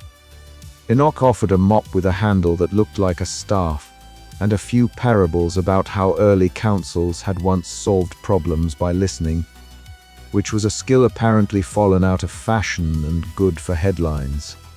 Meanwhile, Derek sat in a holding room and revised his arguments with the calmness of someone awaiting his elevation.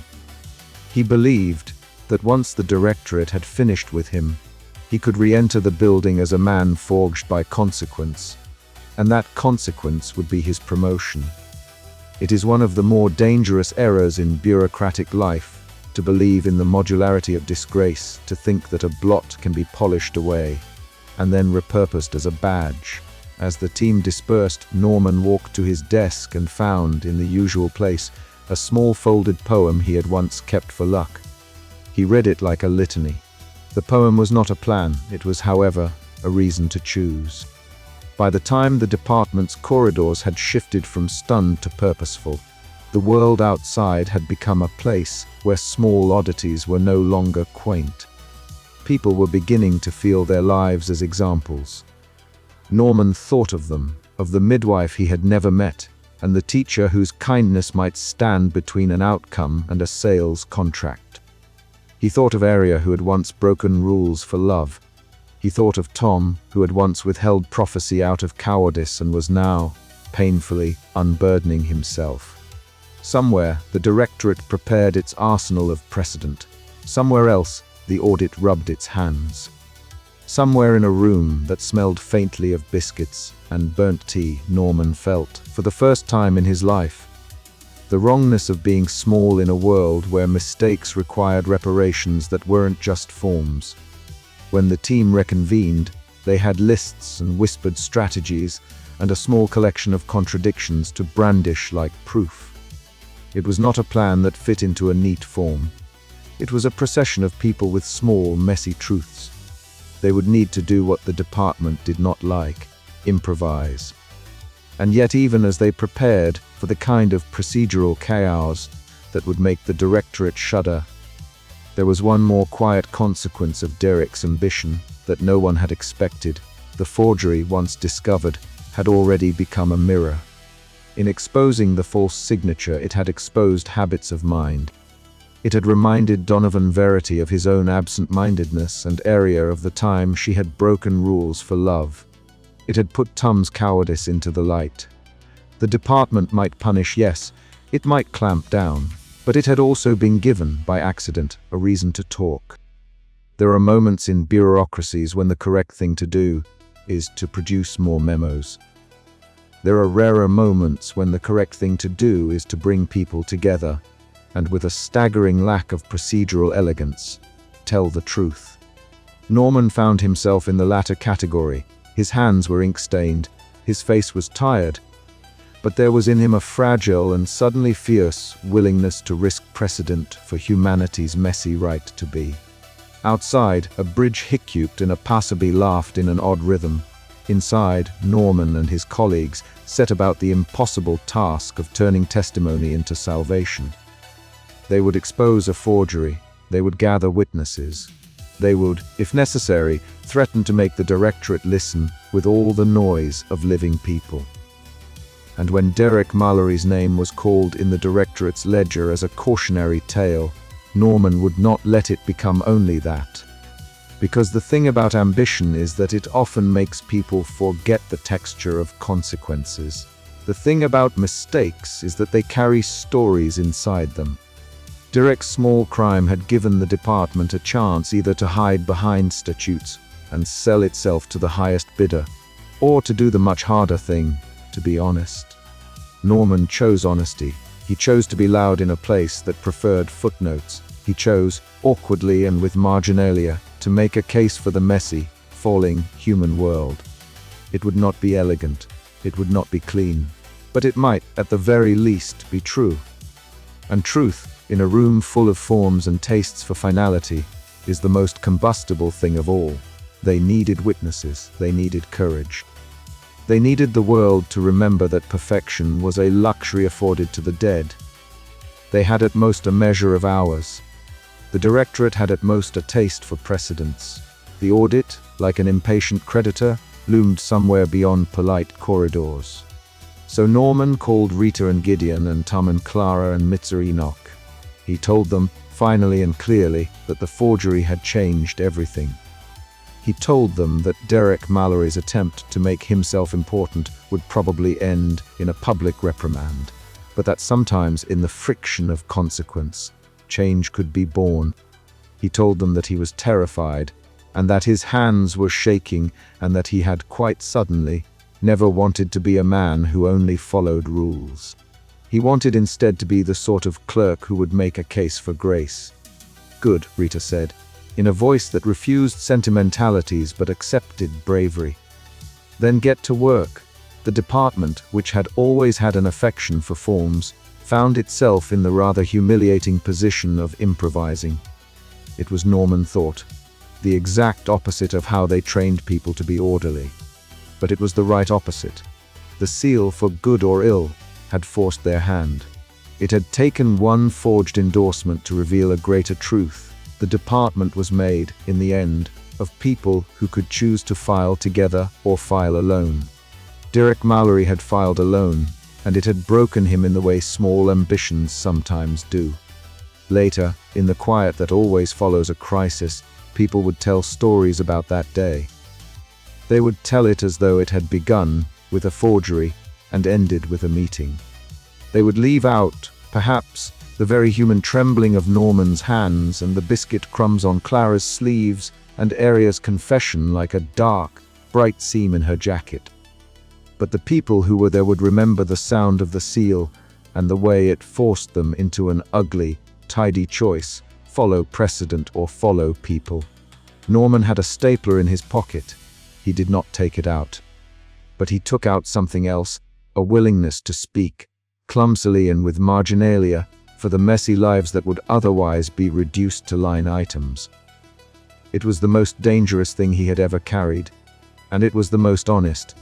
Outside, the world hiccuped in odd intervals. Inside, the department prepared to do the insolent thing, to recall witnesses, to stand in public, and to say that sometimes saving people required breaking the rules that had been invented to keep us safe from ourselves. It was an argument the directorate did not like to lose. But Norman, whose life had been a small litany of marginalia, was determined to try. The next day would be a day of hearings, of public reckonings, of the directorate's rituals applied like bandages. But that was tomorrow. For now the revocation queue sat under its investigatory lock, and the team, whose cohesion had previously been an optimistic margin note, gathered like a chorus. No one knew whether witness testimony would sway someone very important, or whether the audit would seize the moment and privatize an essential human failure.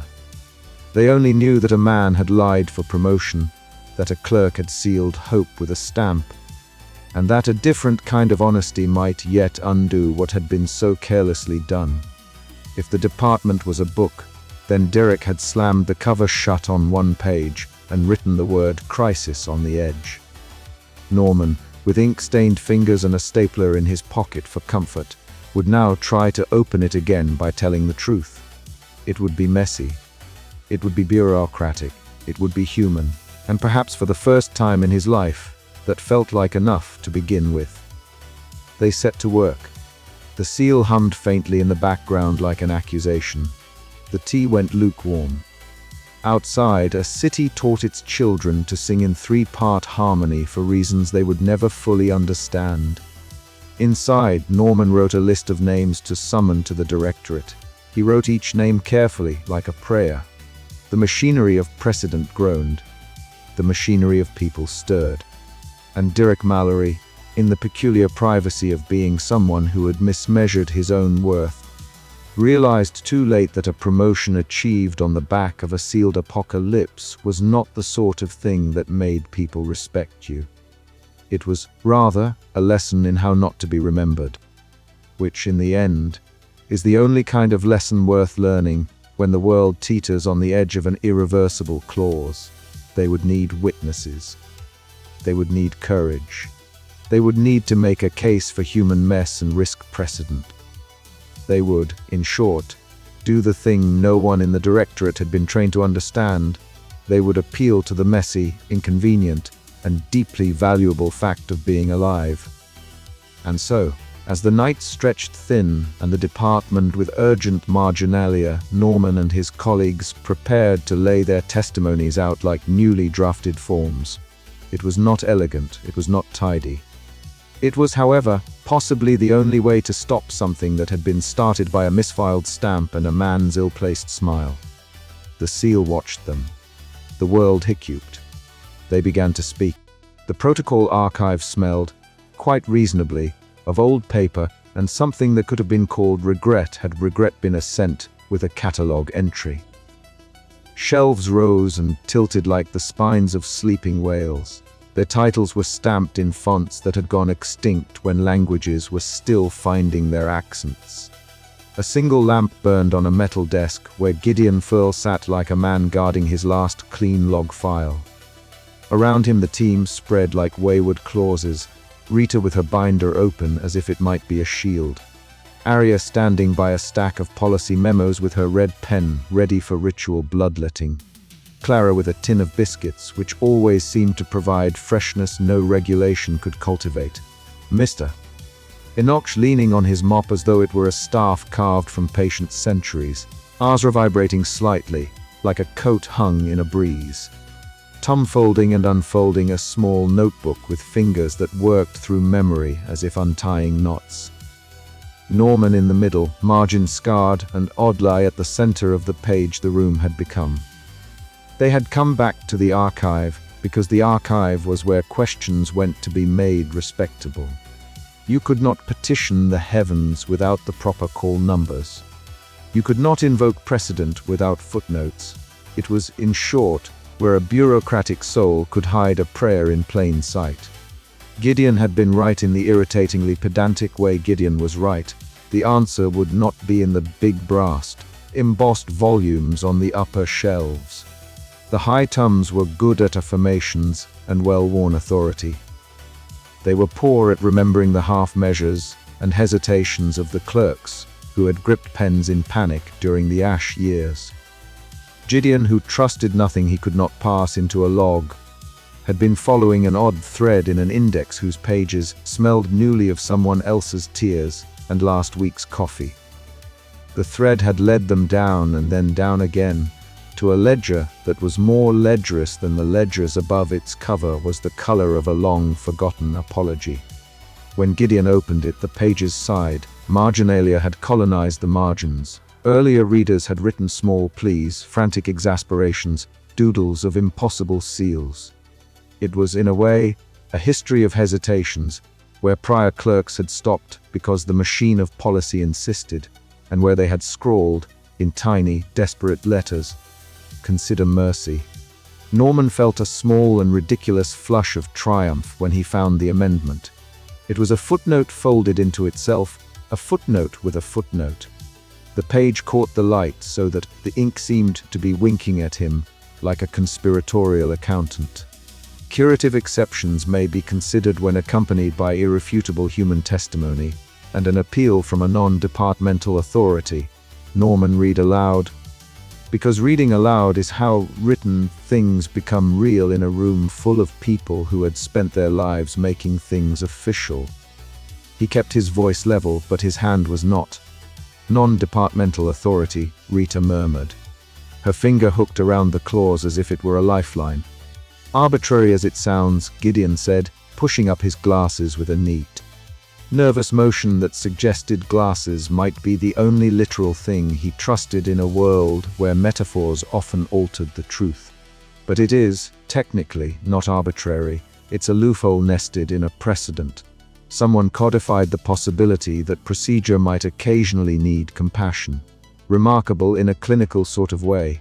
Remarkable and terrifying," Arya said. She had come forward now, the red pen dangling from her lapel like a knife she had never learned to sheath. "If precedent is set for exceptions, Primus will." She did not finish. Auditor Primus was a presence felt in the air of that basement, as though the archives themselves were watching to see what would happen to their carefully arranged certainties. "Primus would prefer not to be made obsolete by indecision," Tom said, smiling in that way of his that was good at making mischief look like malice. He handed a small leather notebook across the table with a flintet of apology. "There's more." Everyone looked at Tom, because Tom had a way of being the one who threw the switch and then pretended not to have known what would happen when the lights came on. He had worked as a junior auditor in the Celestial Division, and he had quit carrying with him a habit of crossing things out. He had, once upon a decision that seemed reasonable at the time, suppressed a prophecy. "You did what?" Norman said, which was both a question and a squeak. Tom thumbed the notebook open. The handwriting inside was neat in a way that made Norman feel ashamed of his own margins. The lines were a prophecy in miniature, a small village, a midwife, a decision made too neatly. "I made it go quiet. I redacted." I thought he stopped. The room had the sudden hush of a recessed universe, pages holding their breath. "Why?" Norman asked. Tom's smile thinned. "Because at the time it looked like simplifying the system would prevent panic. Because I was young and believed in tidy endings. Because I was afraid an ugly truth would give people an excuse to be violent in the name of closure. Because I was cowardly. Because I thought I could make the world easier. And what did it do?" Norman's question had more steam in it than had intended. "It made me complicit in a smaller suffering," Tom said. "People who needed a warning didn't get one. People who needed to know were left to find out later, when it was messy and loud and terrible. I told myself that I had prevented a riot. Instead, I made something that festered." The confession sat on the table like a new, unwieldy policy memo. It made the air taste what a filing error tasted like, copper and alarm. "Tom," Rita said softly, because she had been an organizer for so long that she could hear the logic in a man's contrition. "If your testimony helps people, then it is testimony we must use. The union does not judge the past. We act for the living." Norman, who had for weeks measured his worth in the arcs of forms and the smoothness of stapling, felt his principles undergoing a small, clumsy hurricane.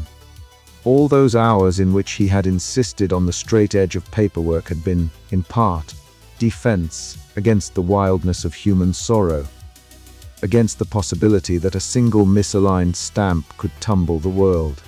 Now the same neatness that had comforted him might bury the messy things that made life worth saving. "So that's the thing, isn't it?" Norman said. His voice surprised him, as if speaking made his insides line up in new ways.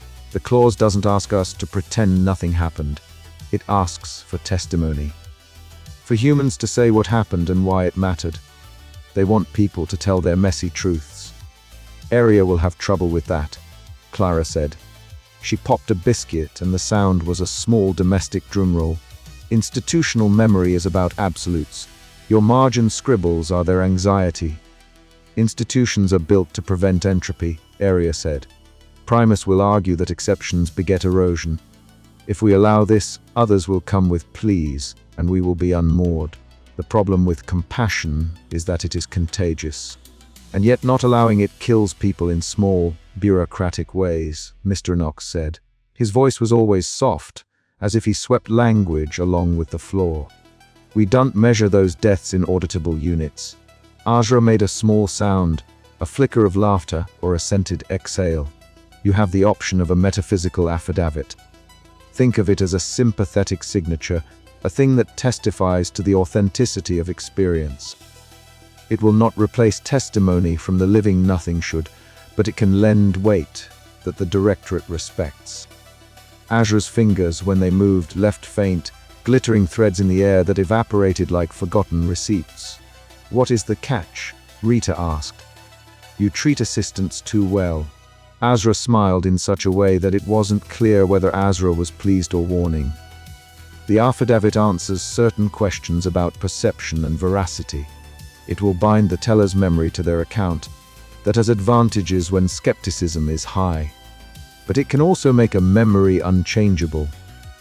People who might have been able to revise their accounts in light of new compassion could end up stuck with the wording of their moment. So it converts a living, breathing testimony into something archival, Gideon said. He sounded fascinated and nervous at once.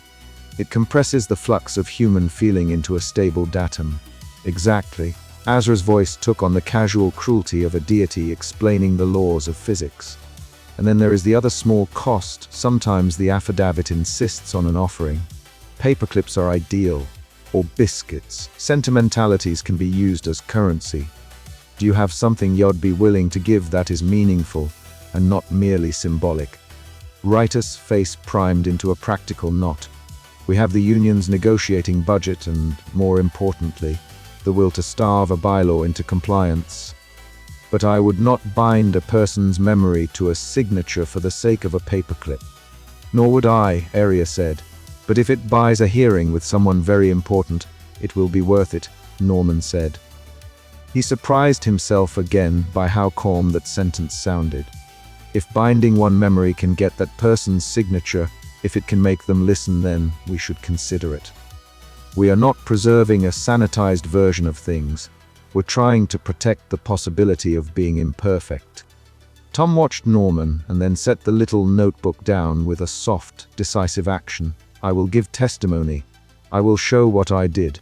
I will accept whatever consequence comes from speaking the truth. I will not ask you to bind my memory. I will instead stand and answer questions. And if they brand you as a precedent for all redactions, Area asked. Then I will stand there and say I was wrong, Tom said. Do you need something more than that? Yes, Rita said. We need witnesses. We need people who will tell not only of Tom's confession but of the ways that, in the small human scale, his suppression caused harm. We need midwives, teachers, the people whose lives became crooked because they had no forewarning. We need an argument that cannot be reduced to sentiment. You can find those people, Norman murmured, and for once it was not only anxiety speaking. He had mapped the world's small kindnesses in his head for years. His marginalia were full of them. He knew the names of midwives in towns that yearned to be recorded. He knew a teacher who had adjusted a curriculum because an unexplained hush had settled in her classroom. He knew, in other words, how to place a human anecdote in the middle of policy and make it look like evidence. We will need to act fast, Gideon said. The audit is still scheduled. A public hearing is only weeks away. If the directorate moves to lock the protocol, our window narrows. Then we will begin collecting testimony now, Rita said. We start locally, people on the ground. Then we add witnesses of standing, community leaders, someone from outside the department, and if possible she paused, eyes on Azra, someone very important. At the invocation of that name, the basement seemed to tilt as if the ceiling itself had ears. Someone very important had an office that smelled of British biscuits and a disinclination for unsolicited paperwork. Someone very important liked precedent precisely because it kept inconvenient visitors away. Convincing them to sign would require not only argument but artifice, a demonstration of irrefutable human worth. Then we make the worth irrefutable, Norman said, feeling the words settle into his ribs like a stubborn, necessary thing.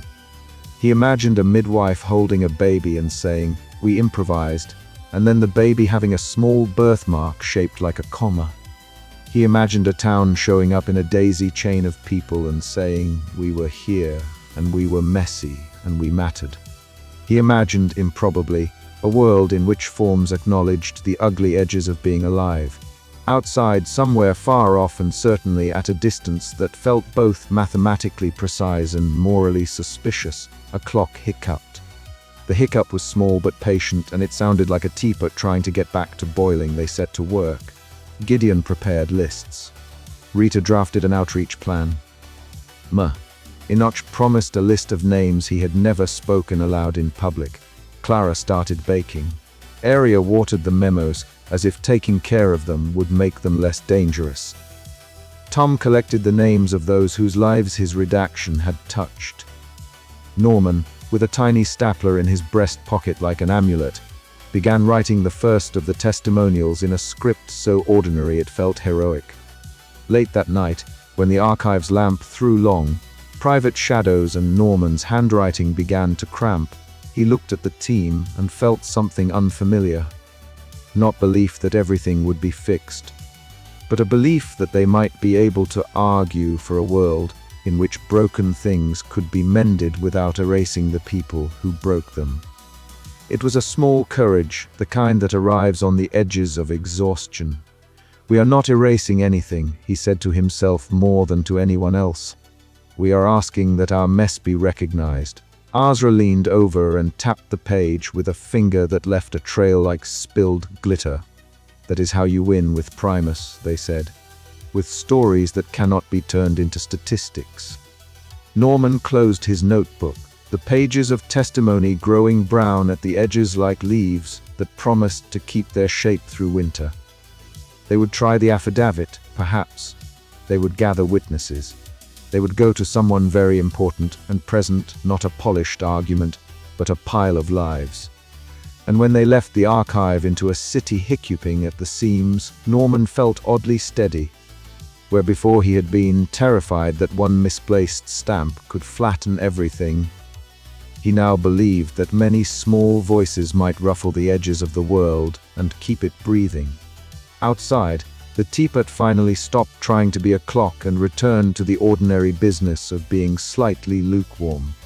The hiccup in the world stuttered once, twice. They had work to do. As they filed up the archive stairs, Tom tucked his small notebook into his jacket like a man returning an old debt. Writer's binder clacked. Clara offered Norman another biscuit and a look that said, "Without words, we will make it messily right." Aria's red pen clipped a memo to her lapel with a motion that suggested she might, just possibly, loosen a line in the margin. Enoch put his mop over his shoulder and hummed something that could have been an old lullaby or a scheduling chant. Azra blew confetti from between their fingers that dissolved on contact, much like an ill-advised amendment. They were not sure yet if anyone would listen.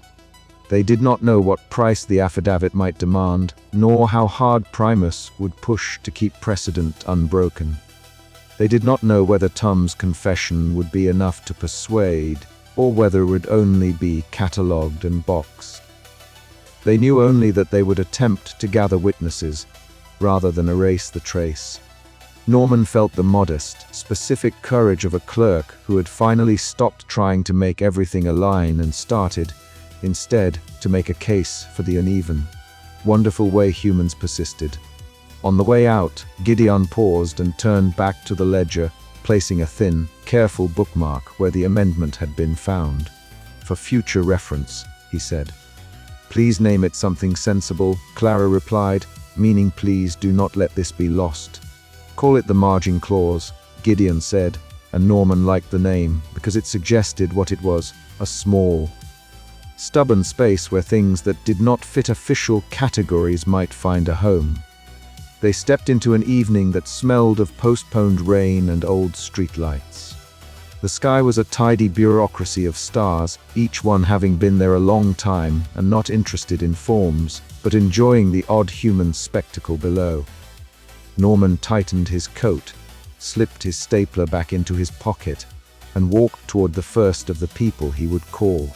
He had a list, a plan, and a suddenly urgent, messy faith. The chapter closed not with resolution, but with a plan forming like a new footnote in a ledger, the sort of footnote that begins, "It was argued," and refuses to finish without someone willing to stand and be counted. The world hiccuped in the distance, like an audience waiting for the curtain to rise. They would gather testimony. They would not, Norman decided, allow the tidy erasure of those who had already lived wrongfully small. They would bring the messy truth to someone very important and, if necessary, make a world where imperfect love and imperfect courage had voice in the halls of ultimate authority. The archive's lamp flicked. Somewhere a page turned. The next chapter of their argument, and of their lives, was about to be written. The memo arrived like a polite cold front. One moment the Department of Catastrophes was its usual temperature, a slow, steady bureaucratic hum punctuated by the tea kettle's despondent whistles and the soft scratching of marginalia, and the next a stamped envelope the size of a small moon slid across Area Vost's desk and unfolded itself into the workspace with the kind of crispness usually reserved for coronations and expulsion notices. It was not the envelope itself that upset people so much as its contents. The header read, "Notice of Audit External Review Board," with a subheading in an even more worrying font, "Consideration for Public-Private Partnership Finality Services." If a sentence could wear a suit, this one did. It had been tailored in a manner that implied efficiency and profit, and the department, which had never before received a sentence that implied profit, recoiled as if from a very bright insect. Norman read it twice. On the first pass, the words skated across him like a bewildering foreign film. On the second, a certain arithmetic in his chest started to tick louder than usual. Privatize endings. Would a private contractor be likely to subcontract a small, dignified apocalypse to an offshore firm? Would there be performance metrics? Would the inevitable happen on schedule, but with delightfully improved branding? The potential for terrible pie charts was endless. Aria's face, usually the color of a well-inked form, narrowed into something that could have been anger if she had any energy left to conjure fury in forms other than policy. She picked up her red pen and, as a gesture of ancient comfort, tapped it once against the headline. The noise made Norman feel like he had been given a cue in a play he did not know the role of. The auditors arrived 3 days later in the kind of convoy that made the department's modest reception feel like a child's playroom newly invaded by very deliberate toys. They wore tasteful charcoal suits, shoes that suggested a quarterly report could be filed at any moment, and lapel pins shaped like tiny graphs. Their smiles were those of people who lived for margins. Their lead, a woman who introduced herself as Memes, Halberd, breathed synergy into the room the way some clerks breathed photocopy toner. She spoke of metrics, benchmarks, and opportunity ecosystems as if she were describing a very promising box of stationery. The words themselves were elegantly cruel. "We simply wish to explore whether the management of finality might be improved with private sector innovation," she said, smiling in a way that suggested she had already written a press release for how beautifully humane such an innovation would be. Efficiency metrics could be applied, and scalable models could ensure consistent, reliable endings with optimized resource allocation. Silence answered her. The silence had the texture of paper left in a rainstorm. Rita K.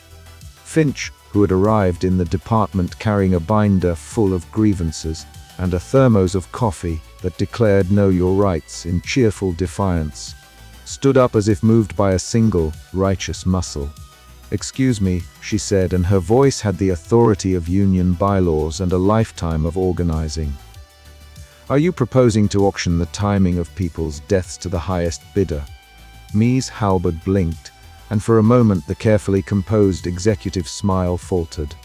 "We are talking about models of service delivery," she said, "value-driven partnerships, outcomes-based solutions." Writer's binder seemed to swell as if with indignation.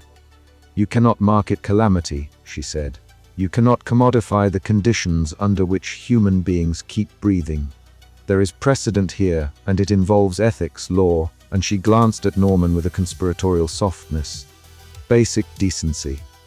The room smelled of stale coffee and printer toner and something else, a metallic tang of fear that the department had not budgeted for. Meeting rooms were called. Policy memos, which usually provided the equivalent of bureaucratic warm blankets, now sat open on tables like cryptic maps. Norman found himself being pulled into a nexus of small, urgent meetings, Gideon hunched over a folding laptop, fingers moving with the speed and desperation of a man who suddenly knew his logs could be the difference between policy and pandemonium. Tom chalked out a diagram of how precedent metastasized into statute, with the sideways grin of someone amused at a practical joke fate had played on them. Arya moved between them like a conductor who had only recently been handed the wrong score. "Privatization," Gideon said finally, as if the word itself had gears that could be turned. "If they win the audit and recommend P3 contracting, finality becomes a line item on a balance sheet. We lose discretion. Someone signs off in a boardroom, and human contexts are treated as variables in an equation." His voice was a quiet thing. "Someone had once told him that shouting broke servers. We can stall them," Rita said. "We delay. We force a review. We use worker protections. We make it administratively costly." Her eyes glittered like safety pins. "Delay is risky," Arya countered. "Every day the Armageddon protocol remains active increases the chance of irrevocable closure. We do two things at once: defend our jurisdiction and seek the revocation." Norman offered the sort of practical, small-minded suggestion he had always used to change the course of a filing day. "We could present testimony," he said. Human testimony, stories, evidence of harm, something the auditors cannot reduce to an ROI. The words tasted of marginalia. He had to lean forward for them. Writer's eyes softened. "Exactly. We need a human dossier, not just cold numbers." It was a scandalously old-fashioned tactic, people. But it had the advantage of being true. The other advantage was that stories stuck in auditors' heads the way a misprinted memo sticks to a shoe. The department's responses were a mixture of procedural elegance and improvisational courage. Gideon, who had long believed that metaphor should be kept out of code, turned his servers into an arc. In a locked room where humming drives kept time like heartbeats, he began to mirror reality logs across multiple redundant arrays. He muttered at the machines and at the way the code refused to understand metaphor.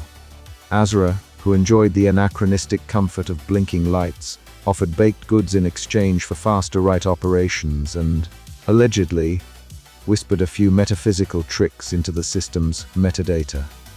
"Why are you talking to a router?" Gideon asked, not for the first time.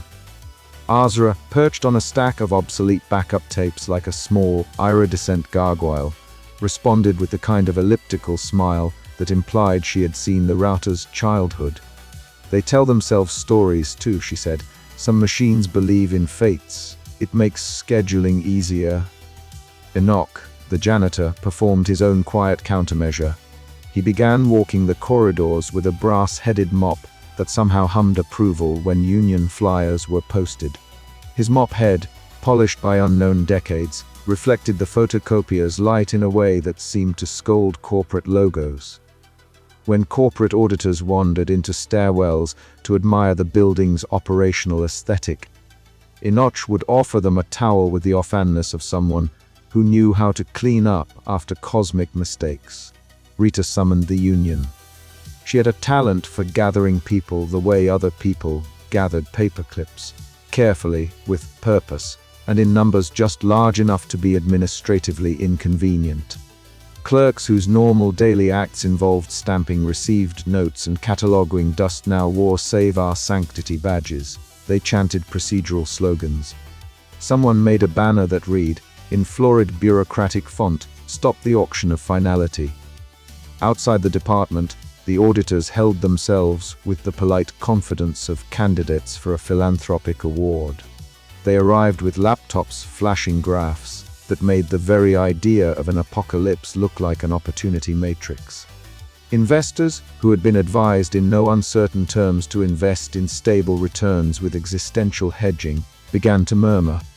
An editorial appeared in a paper that insisted on analyzing apocalyptic timing with the same seriousness as a municipal budget. The idea wove itself into talking head scripts as if it were inevitable, the way tides are inevitable if you read enough marine charts. Norman found himself thrust into a role that did not suit his training. He had been trained to correct, to annotate, to apply stamps that reassured. He was not trained to speak on behalf of the living, but speak he did. Rita organized listening sessions where people who lived through near misses small towns, whose scheduled endings had been postponed by earlier clerical mercy, midwives who had improvised delivery in the dark when policy failed, a librarian who had once held a child while a town clock hiccuped into a 3-minute eternity presented accounts like witness statements. Norman gathered them into dossiers that smelled faintly of ink and biscuits. His own testimony was spare and careful at first. He described the day when a regional hiccup had turned a harvest into an anachronistic festival, and how the persistence of an unscheduled parade had, by accident, saved a child who would otherwise not have been found. He told the auditors about the way workers stitched kindness into forms, a clerk who delayed a minor sealing because she suspected nobody understood the clause fully, a janitor who left a torch in a window so someone lost in the dark could find shelter. He spoke of things that cannot be quantified, the habit of small mercies, the insistence of people to be allowed to be messy and human. At first the auditors listened with the polite, professional perplexity of people hearing a dialect entirely new to their spreadsheets. Mies. Halberd noted such testimony down in a notebook whose pages had the cheerful opacity of corporate ephemera. Mitha. Galloway, a man introduced as an associate from third-party integration services, mulled the possibility that such testimony could be packaged as engagement metrics. Human stories could become an offering, he said, and the room tightened. But stories do not always submit to commodification. Witnesses spoke in a way that was raw and small, and therefore more difficult for the auditors to price. A retired school teacher described the day she taught children to tick clocks in class as a way to remember the passing of time after a regional hiccup had left hours looping badly. A midwife spoke of squeezing fists and nails and how a delay in a scheduled ending had allowed a child to be born. The auditors took notes. Investors in the lobby made calls. Rita, mercilessly practical, turned testimony into policy language on the spot. "We can take these accounts and frame them as risk mitigation," she told Gideon in an aside. The way an organizer might barber an argument until it was sharp enough to cut through executive jargon. Gideon, wiping his hands and talking to a server rack as if it were a beloved but breakable thing, nodded. All of this turned the department into a theater of procedure and improvised humanity. Meetings were held in stairwells so the auditors' microphones would not pick up private testimony. Memos were drafted that read like manifestos. Someone stapled a small post-it to Memes, Halberd's laptop, that said, in Norman's handwriting, "Remember, people are not line items." The note disappeared before Mies. Halberd's next meeting, or so the rumor went, the directorate represented in human terms by Auditor Primus was watching. Primus was an institution made personal, a figure who had a face like a stamp and a posture like an editorial policy. When they finally spoke, They did so in a voice that made minutes feel like citadels of memory. Audits are necessary, Primus intoned one morning from the high seat of their existence. We examine for precedent, for protections against caprice. Private interests introduce variables we cannot fail to account for. But Primus also carried a fear older than any directorate memo. In their mind, there were stories of an early era when decisions made in the absence of procedural restraint had unleashed chaotic endings. The directorate existed because someone once had decided to end without the necessary forms. That memory hardened, and Primus' adherence to rules had the compassion of someone who had seen boundaries hold back tidewater. Norman, who had lately found courage like an accidental pen in his pocket, took to standing outside Primus' office and writing down small marginalia that later became his brief. He reasoned, as a man who had taught himself the language of forms would, that the way to beat a system steeped in precedent was to provide new precedent. If they could show a weight of human testimony and compelling evidence that compassionate exceptions had saved lives, perhaps the directorate could be persuaded to permit a remedial exception. When Primus announced that a formal review panel would be convened, the department braced itself. The panel would determine whether a non-standard remedy could be applied in cases like the one they faced. It would also give Ms. Halberd and her investors a public stage to make the full case for partnership-based finality management. The stakes tilted from internal peril to public spectacle. Behind the scenes, the team worked. Tom chalked up diagrams that were alternately maddening and illuminating. Azra, when not sampling Gideon's server's snacks, found ways to make improbable legal interpretations seem plausible by the sheer force of glimmering metaphor. Mizar! Enoch polished doors and corridors until they held the department's reflection like a promise. Gideon, who had always loved logs the way some people love stained glass, kept backing them up into formats that would be legible even to people who preferred legalese to human speech. Norman's testimony was rehearsed, then thrown away, then pared down to an earnest set of recollections. He imagined himself, like a clerk at a counter, holding up for a busy public the small acts that could not be itemized. He thought of the child whose life had been altered by a postponed schedule, the midwife who had hustled a breath into the world, the janitor who had left a towel and a small, scalded light in a window. He focused on the ordinary, because ordinary was harder to make and roy from than the spectacular. Ordinary humanness had a stubborn way of being unprofitable. As the day of the formal hearings approached, the department felt like a grand old building getting ready for a dignitary. Curtains were adjusted, memos were ironed in figurative senses, and emergency biscuits were baked and placed that they might prove useful in calming witnesses or distracting auditors. The teapot boiled with a determination that could be interpreted as either hope or a very good caffeine plan. Norman's hands trembled fewer times than he expected. His marginalia grew confident, and his tiny stapler received the kind of grateful looks usually reserved for relics. Outside, the building felt the world holding its breath. Investors finalized decks, editorial writers sharpened their metaphors. A television crew questioned whether privatizing finality might create a market for meaning, a phrase which, when spoken aloud, made even the department's copy machine hiss in a worried tone. In the quiet before the hearing, Rita clasped Norman's shoulder. "This is our shot at precedent," she said. "Not the kind Primus fears, but the kind that says procedure can have a heart." Norman looked at his ink-stained fingers and at the stack of testimonies, each a small human thing. "I will speak," he said. "I'll tell them about the things they can't put in their margins."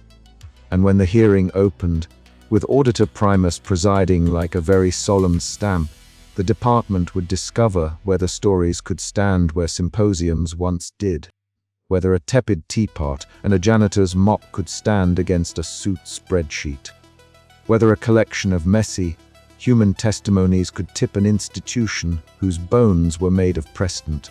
The panel convened with the solemn rituals of a cathedral whose hymns were footnotes. The auditors smiled, mise.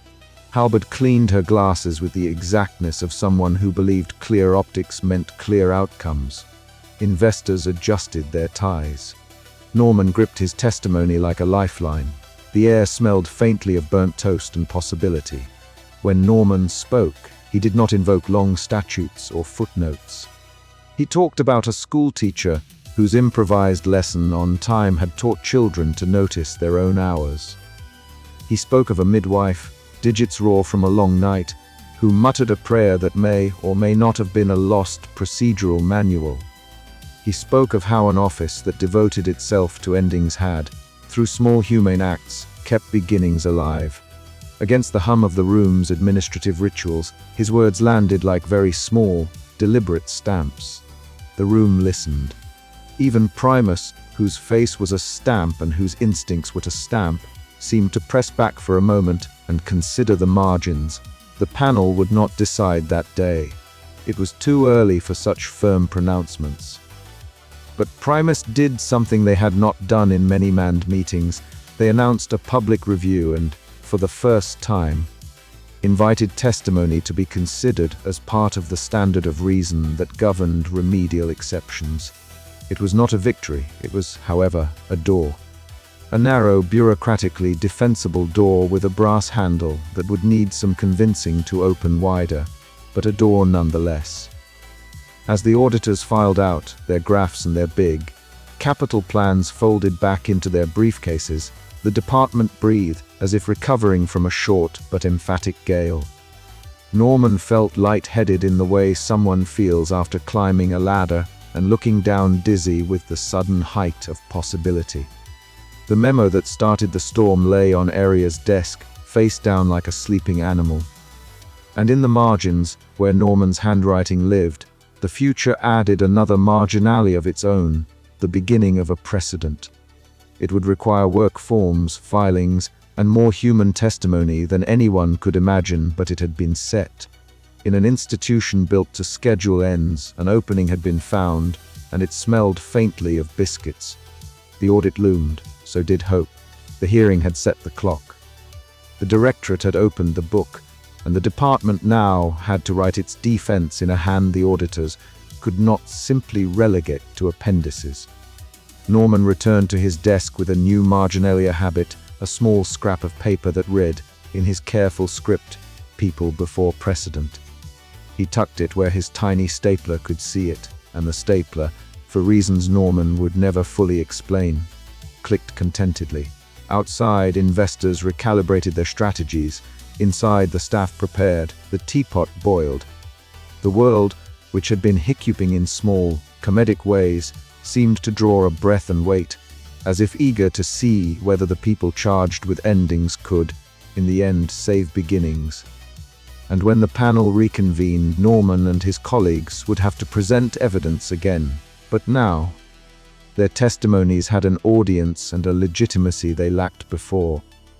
They had bought themselves time, and time in a department of catastrophes is the most valuable commodity of all. It allows for mistakes to be admitted, for mercy to be argued in footnotes, and for marginalia to become policy. The audit loomed. The department prepared. The world continued its small, steady, strange hums. And in a tiny corner of a very dull office, a clerk with ink-stained fingers tucked a marginal note beneath his stapler and smiled at the small impossibility that bureaucrats might be brave. The formal review panel would soon demand witnesses, verifiable evidence, and a demonstration that compassionate exceptions were not risks but protections. Norman's courage would be measured against precedent. The directorate's fear of the ad hoc would be measured against the weight of human testimonies. The auditors in their stylish suits would attempt, with numbers and models, to make the argument that endings could be made efficient and profitable. But efficiency, Norman thought as he folded another testimonial into the dossier, rarely accounts for the shape of a child's laugh. He made a note in the margin, and for the first time left his handwriting unafraid. The Department of Catastrophes, having been threatened with sale to the highest bidder, prepared to defend not just its authority, but the immeasurable, inconvenient value of being human. And somewhere, in a small server room and on a brass-handled mop, and in the tepid kettle's slow whistle, allies marshaled themselves into the peculiar kind of readiness that only bureaucracy and affection can produce. The audit loomed, yes, but so did a very particular and oddly stubborn human protest, the insistence that some things, even if scheduled, should never be optimized away. The chamber was designed to impress people into silence. It succeeded with the same stubborn, bureaucratic efficiency with which it produced forms.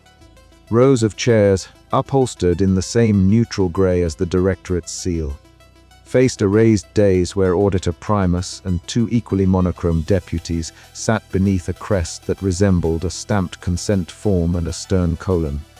The lights were warm in a way that suggested someone had once read a memo and decided the room should feel dignified. Now the light had a habit of refracting through the edges of papers until they looked like miniature stained glass windows of red tape. Norman had never been in a room like it. He knew, clinically, that his reaction was disproportionate. He was a clerk in a department that managed catastrophes, and he had seen worse. A windowless basement where hurricanes were catalogued, a filing room where an extinct comet's paperwork still smelled faintly of ozone. But there was something about being in public that terrorized him more than any uxum celestial glitch. This was not only because he had the misfiled stamp in his pocket. It was because here in the formal light, the tendency toward procedure that had comforted him now felt like a coat too small for the weather. The hearing began, as such things often go, with music, not orchestral nor mournful, but the sort of hold music the department used when it put prophecies on pause, a looping melody based on a tepid kettle and a kazoo, harmonized with a rhythm that could only be notated in sticky notes. It seeped through the speakers and reminded Norman of every daytime waiting room he had ever endured. Someone in the audience made a small, irreverent noise at this, and the sound was swallowed by the room like a gumdrop slid under a Bible. Auditor Primus entered with the ceremonial gravity of someone who had once signed too many irrevocable orders and decided to never again make a light thing of a stamp. Its uniform was immaculate. It moved with the unhurried slowness of one who had never missed a box on a form. Its face was not so much a face as an impression, like an overused rubber stamp. When it spoke, the syllables fell measuredly and precisely as if they were accounting entries. "We are convened," it said, and the phrase vibrated through the Meccano ceremonial podium, "to examine the sequence that led to the activation of Protocol Armageddon, and to determine whether remedial precedent may be set." That was the formal part. The thing auditors avoided saying, both in conversation and in private memos hidden under teacups, was that the audience was mostly here to see what would happen when a room full of policy shone its light on a truth that didn't look like a form. Norman watched Aria sit very still and pin her red pen between the pages of a regulation like a talisman. He watched Tom keep his hands open at his sides, the kind of posture found in people who had spent a long time learning how not to be surprised by the absurd. He watched Rita clutch a binder to her chest as if it contained a fuse she could pull, if necessary. The first testimonies were as they always are, cautious, measured, heavy with cross-references. Analysts read logs. Gideon, in his habitual way, produced a stream of numbers and timestamps that meant more to the panel than any story. The logs were precise as lace, but they made no room for a quivering hand or a biscuit shared on a bench. They were, in every sense, what the directorate loved best, clean evidence with neat margins. Then the prophets began to speak. Prophet Alice was in the queue line 17, which she had always considered rude. Her voice came through the department's ancient intercom, corrugated and reverberant, the way a voice sounds when it has been held in a machine for too long. "You have me on music," she said at first, and there was an exasperation in it that made the lip of the nearest deputy flutter. "My prophecies have been put on hold. I have been waiting for hold music long enough to be nostalgic for it." There was a muted chorus of human laughter, the fragile kind that arises when people are pleased to be recognized as more than their job descriptions. Someone on the panel tapped a tablet to restore decorum. The sound echoed like a stamp being re-inked. Testimony moved from the technical into the human in a way that felt like stepping across a seam. Azra took the stand next, a shimmering presence whose metaphors always made the panel half listen and half translate. When a river forgets its name, Azra said, it flows anyway. That is the nature of living things. They do not wait for paperwork to honor their movements. The room registered this as both evidence and a decorative flourish. A clerk in the third row made a note, Azra, poetic, non-binding. The note was almost certainly stamped for the record. The directorate had, in the past, dismissed such metaphors as amusing but immaterial. This time, however, they landed on a committee already exposed to the human stories that had started to tack the seams of this hearing in ways that numbers could not explain. A nurse had testified about improvising delivery because the midwife had been held up in an untenable queue. A schoolteacher spoke about the day when a child's diagonal reading of a textbook saved the class' sense of future. These were small interventions, a hand steadying another hand, a biscuit shared between strangers, the quiet rearrangement of priorities that did not fit on any ledger. Norman felt his pulse in his throat. He had not planned to speak. He had not rehearsed the data-driven argument that Gideon had drafted for him, which included a string of quoted statutes and a footnote that stretched 2 inches into his packet. He had brought, instead, a small sheaf of paper folded into the same shape his mind took when it was nervous, marginalia.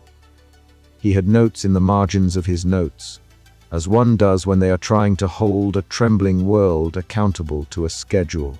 There were little poems, fragments of a failed exam, a receipt for a sandwich gone cold. There was also a sentence he had underlined 3 times, people who fumble are still people. When his name was called, he stood with the paperwork like a shield and an admission. Hal nodded at him, a soldierly gesture that in Hal's case meant we all wear our uniforms of awkwardness. You have 3 minutes and 42 seconds to present your testimony, Auditor Primus intoned. And the voice of the room recalculated into the small compartment of time the panel had allotted for those without titles. Norman looked at the digital clock on the lectern. The numerals glowed like a small, indifferent sun. He had 3 minutes and 42 seconds to condense a life into procedural relevance. He began haltingly, because he had practiced the wrong kind of speech. He began with a footnote, and then realized a footnote did not have a throat. He tucked the footnote away and read the thing in the margin of a margin, because margins were where his courage tended to live. When I was young, he began, avoiding the temptation to make the noise of proper legalese. My town had a library that closed early on Thursdays, so the librarian could water the ficus. People would linger on the steps, exchanging small things, sugar, news, worry. Once, when the ficus drooped, the whole town contributed teaspoons of water until the thing looked embarrassed but revived. Someone sniffed, possibly with laughter. Ryta's shoulders rose in private amusement, and Tom's mouth made a line that was either skepticism or the contour of a smile. Norman kept speaking. He spoke of biscuits kept in a desk drawer for emergencies, of a janitor who whistled lullabies older than the department, and how his whistle could make the teapot calm down. He spoke of a nurse's hands and the midwife who had been waiting on hold music. He read a scrap of poetry from his desk, a tiny, ridiculous thing about staplers and bravery, and this, somehow, felt more admissible than any order of red ink. All the while the clock blinked away their time. 3 minutes and 41 seconds. 3 minutes and 20. The room hummed. Somewhere a photocopier coughed. Norman's voice grew steadier, because the moment itself seemed to act as an ally. The formal constraints of the hearing made the human details sharper, like a spotlight on a stage. He closed with a line that came to him with the helplessness of something borrowed. We do not need tidy endings because tidy endings are not always kind. Sometimes the kindness is the messy thing that doesn't fit in a box. If your forms are only for tidy things, you are deciding the shape of kindness. I ask you not to make kindness a shape. The final seconds expired. The room held its breath like a paused printer. Auditor Primus' blurred face registered what might have been confusion, or the legal equivalent of a cough. One of its deputies produced a notacard and scribbled a note that will, later, be filed under an awkward category. Someone very sensible, a person who had never once been moved by a half-remembered poem, exhaled and then tried to reassert the seriousness of the process by asking for citations. It was Mixter Enoch who deflated the attempt at finality. He was not supposed to speak. He was a custodian who existed to make the department function. But there are moments when custodianship is not merely mopping floors, it is the preservation of habit and the sheltering of memory. He tapped his mop against the floor in a pattern that sounded like punctuation. "I have swept through these halls for many years," he said simply, and the sound of his voice unmade the hearing chamber of its official dazzlement. "In my earlier days I served on a council. We were given a bowl of sand and told to measure how much could be held before the bowl broke. We kept measuring and measuring, and one day the bowl broke, and we learned that measuring is not the same as keeping. Sometimes you have to pick up the pieces." He did not offer legal precedent. He offered a domestic image, the simple business of picking up. The panel, which had been trained in precise categories and tidy decisions, listened as if someone had shown them a window they had never been given the instruction manual to open. Prophet Alice's voice cracked again from the intercom, and for a moment everything aligned: the janitor's simple domesticity, the prophet's impatience, Norman's small poems. Writer's binder opened to a page that had once been used to record grievances, and now looked like a ledger of living. The directorate could have responded with contempt, with an austere reminder that precedent and the avoidance of chaos were reasons enough to maintain their stance. Instead, they did something more interesting and far more dangerous for an institution. They wavered. There was a flurry of private exchanges. An aide pressed a tablet against Auditor Primus' palm. Someone in the back whispered something into Writer's ear and she nodded sharply, the motion of a person deciding to spend her stored indignation. Then Aria stood. She had been sitting for most of the hearing like a carved figure, composed, severe. But there are weighty things in people who wield memos as shields, and she had been keeping one heavier than her lapel pin. She walked to the lectern and produced, with a gesture that involved both ferocity and exhaustion, a file. It had been the file of the lover she had once saved by delaying a neighborhood scale terminate. She had no right to bring it, no permission stamped in the margins, but she had brought it anyway. "This is not procedure," she said plainly. "It is memory. It is what drove me to my desk and made me sit here every day and pretend. It is proof that an improper delay once saved a life without imploding the universe." Auditor Primus regarded her. Its tone wavered on the edge of institutional dismay. "Admirable," it said, "but dangerous. Exceptions breed exceptions. That is how chaos once took root. And that is why we are here," Rita snapped. "We are not asking for chaos. We are asking for the permission to care when care is necessary. To ask otherwise is to put a cost on the human." A murmur ran through the chamber. The corporate auditors, who had arrived in tasteful suits and the wrong kind of metaphors, leaned forward with predatory interest. They had not come for compassion. They had come to weigh profit versus precedent. "There is a market for certainty," one of them intoned, and the directorate's eyes, if those eyes could be said to be anything, flicked with consideration. And so the hearing ended with the most institutionally bureaucratic of all outcomes, an ultimatum. The directorate would not deny the existence of the human record the team had presented. It would not, in a single breath, sweep away the notion that precedent was perilous.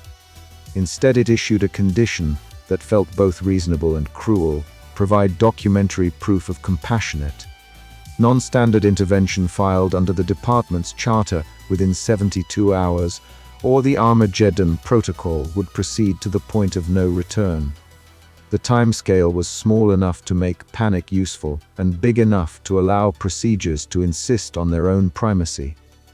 Outside the chamber, in the corridor of waiting rooms where vinyl chairs pretended to be comfortable, Norman let out a breath he had been holding for too long. He felt lighter, and yet the weight of the 72 hours descended like a folder placed on his desk with a thud. Tum put a hand on his shoulder in a gesture that might have been patronizing if it were not also fellowship. Rita moved through the room like a general, distributing tasks and consolidating allies. Arya walked with a small, fierce dignity, the red pen clutched like a guarantee. There was, of course, paperwork to be done.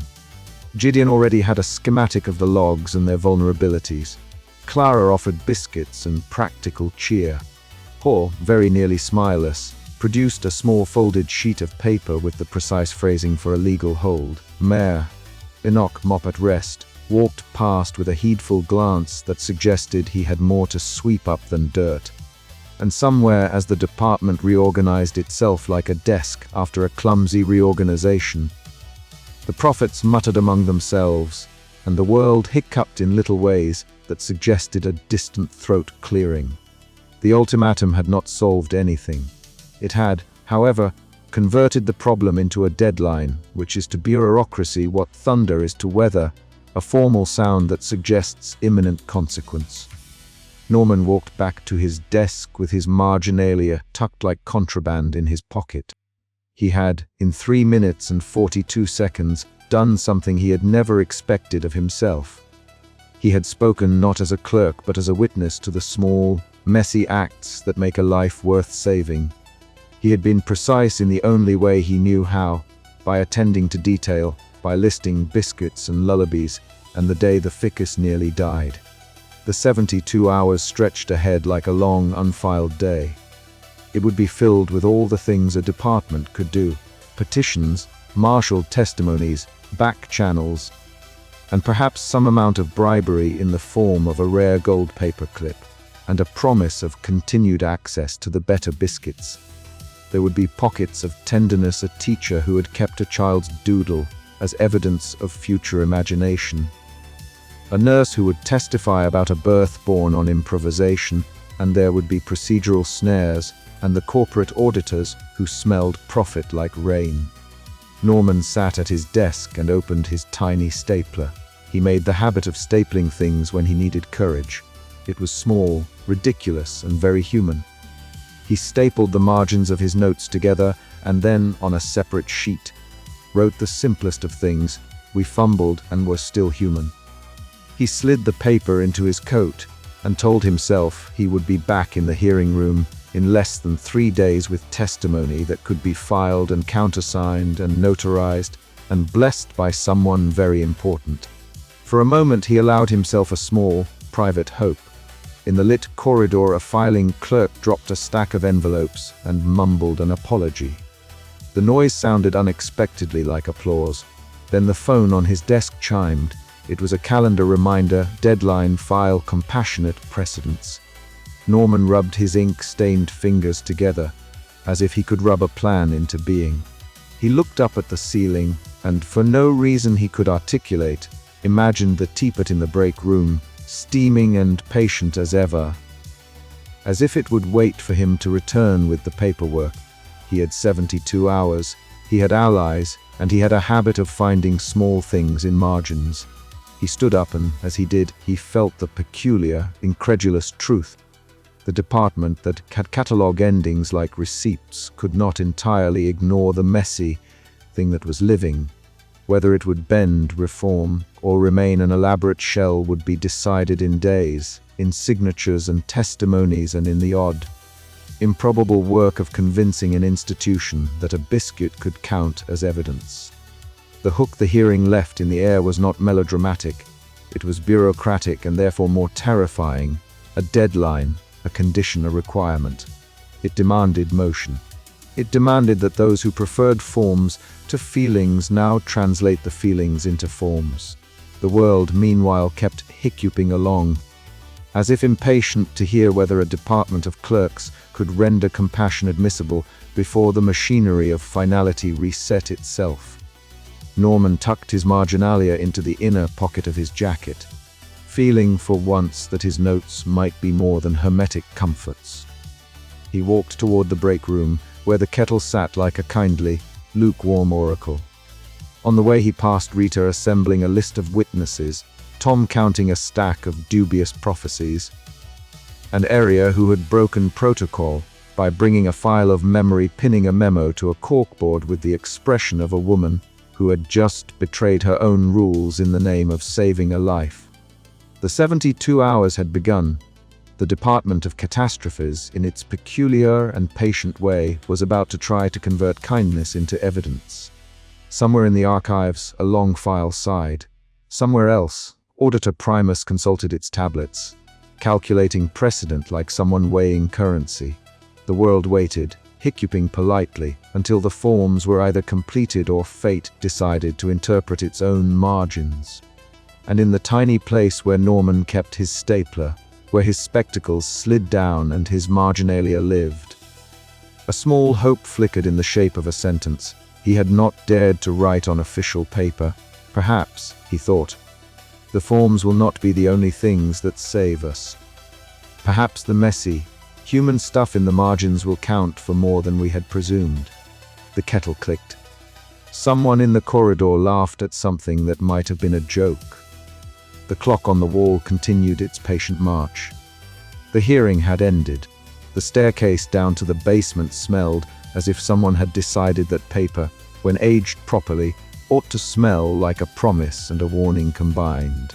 Norman had, in his life, classified many scents: tepid kettle, stale policies, the sweet tang of correction fluid, but this was new, a metallic, quiet dust that made the ink on the ledgers look like islands on a brown sea. Mr. Enoch led them like a custodian of weather.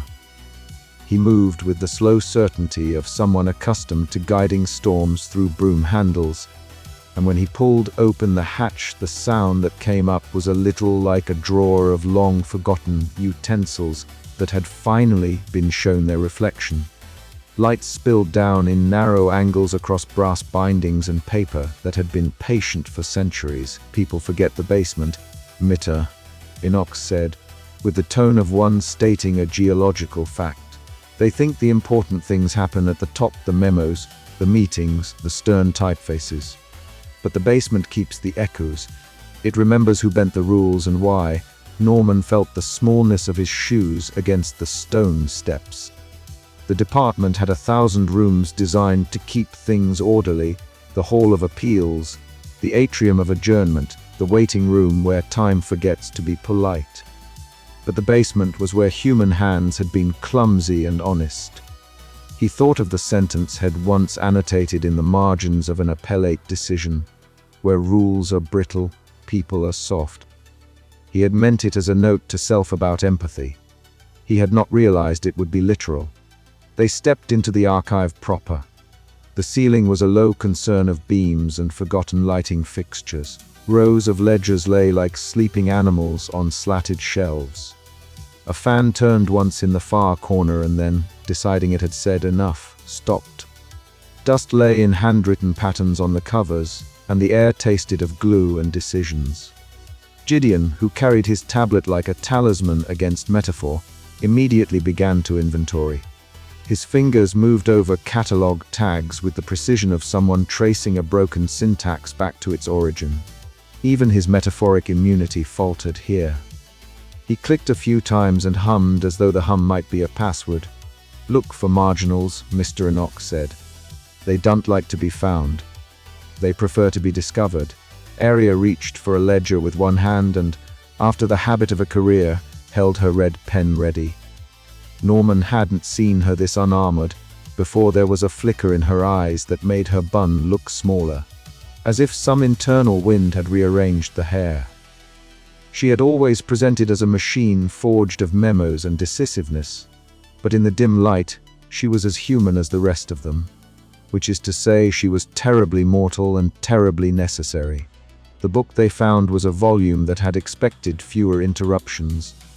Its leather was cracked like old handwriting.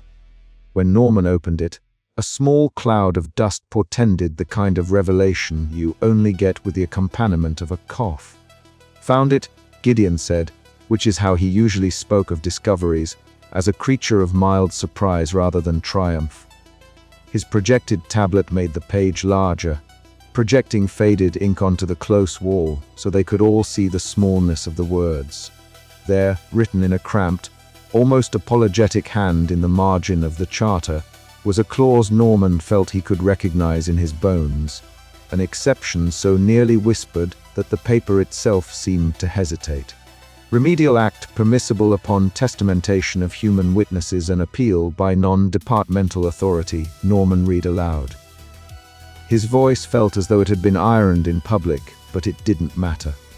It carried the sentence out into the room, and the sentence did what sentences do: it made things happen. "That's..." Aria began, and then closed her mouth as if she had been about to use a policy number, which was a powerful containment for her emotions. Rita, who had been leafing through a binder while the rest of them played archaeologists, set the binder down with the reverence of someone laying down a sleeping weapon. "Non-departmental authority," Rita repeated like a woman saying the name of a very rare bird. "Someone outside the department who counts. Someone who isn't catalogued here." A voice with weight. "Someone very important," Tom said, smiling just enough to make the room colder and kinder at once. Mr. Enoch tapped the margin with his knuckle. His nail made a whisper of a sound like a small, obedient gavel. "They were tired when they wrote that," he said, "the first councils. They'd been up for days, steering earthquakes away from small towns by sheer force of paperwork. At some point, somebody began to believe compassion could be filed into the ledger, and not simply a note on the kitchen table. They wrote the clause and slipped it into the margin like a lullaby. They thought the clause would never be needed. Perhaps they were right, or perhaps they were exhausted and kind. Either way, it is here." Norman felt the clause press itself like an honest stamp into his palms. For all that the department treated its charter as something carved into bedrock, he knew bedrock sometimes contained seams and fossils, and, very occasionally, clerks who had loved too much. "Narrow," Gideon said, "irrefutable human testimony, an appeal by a non-departmental authority. Both are ambiguous in practice." The definition of irrefutable has an entire appendix in the 1842 codicil. He smiled, which meant he was thinking of all the appendices someone would have to read before noon. "Which is why they put it in the margin," Aria said, blunt as a stapler. "Because in the day-to-day, people wouldn't look there. Because it is an act of mercy written by exhausted hands.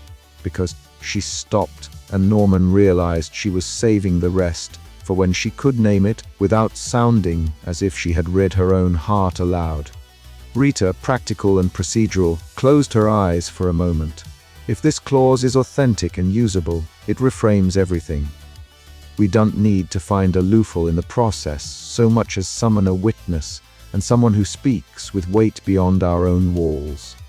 We need proof of human worth, and someone not us to say it matters."